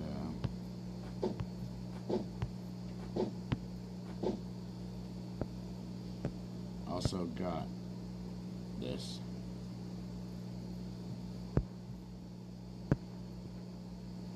So I was gonna grab it. I grabbed it.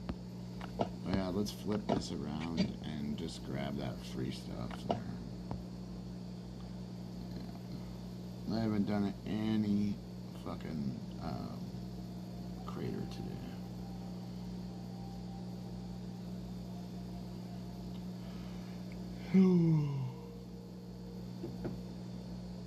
I was up at like 6.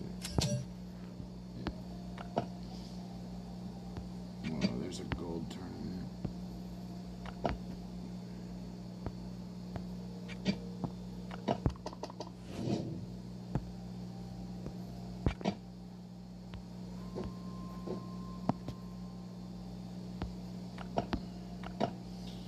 Alright, there we go. Now I'm up. See y'all tomorrow. Be safe. Grind on.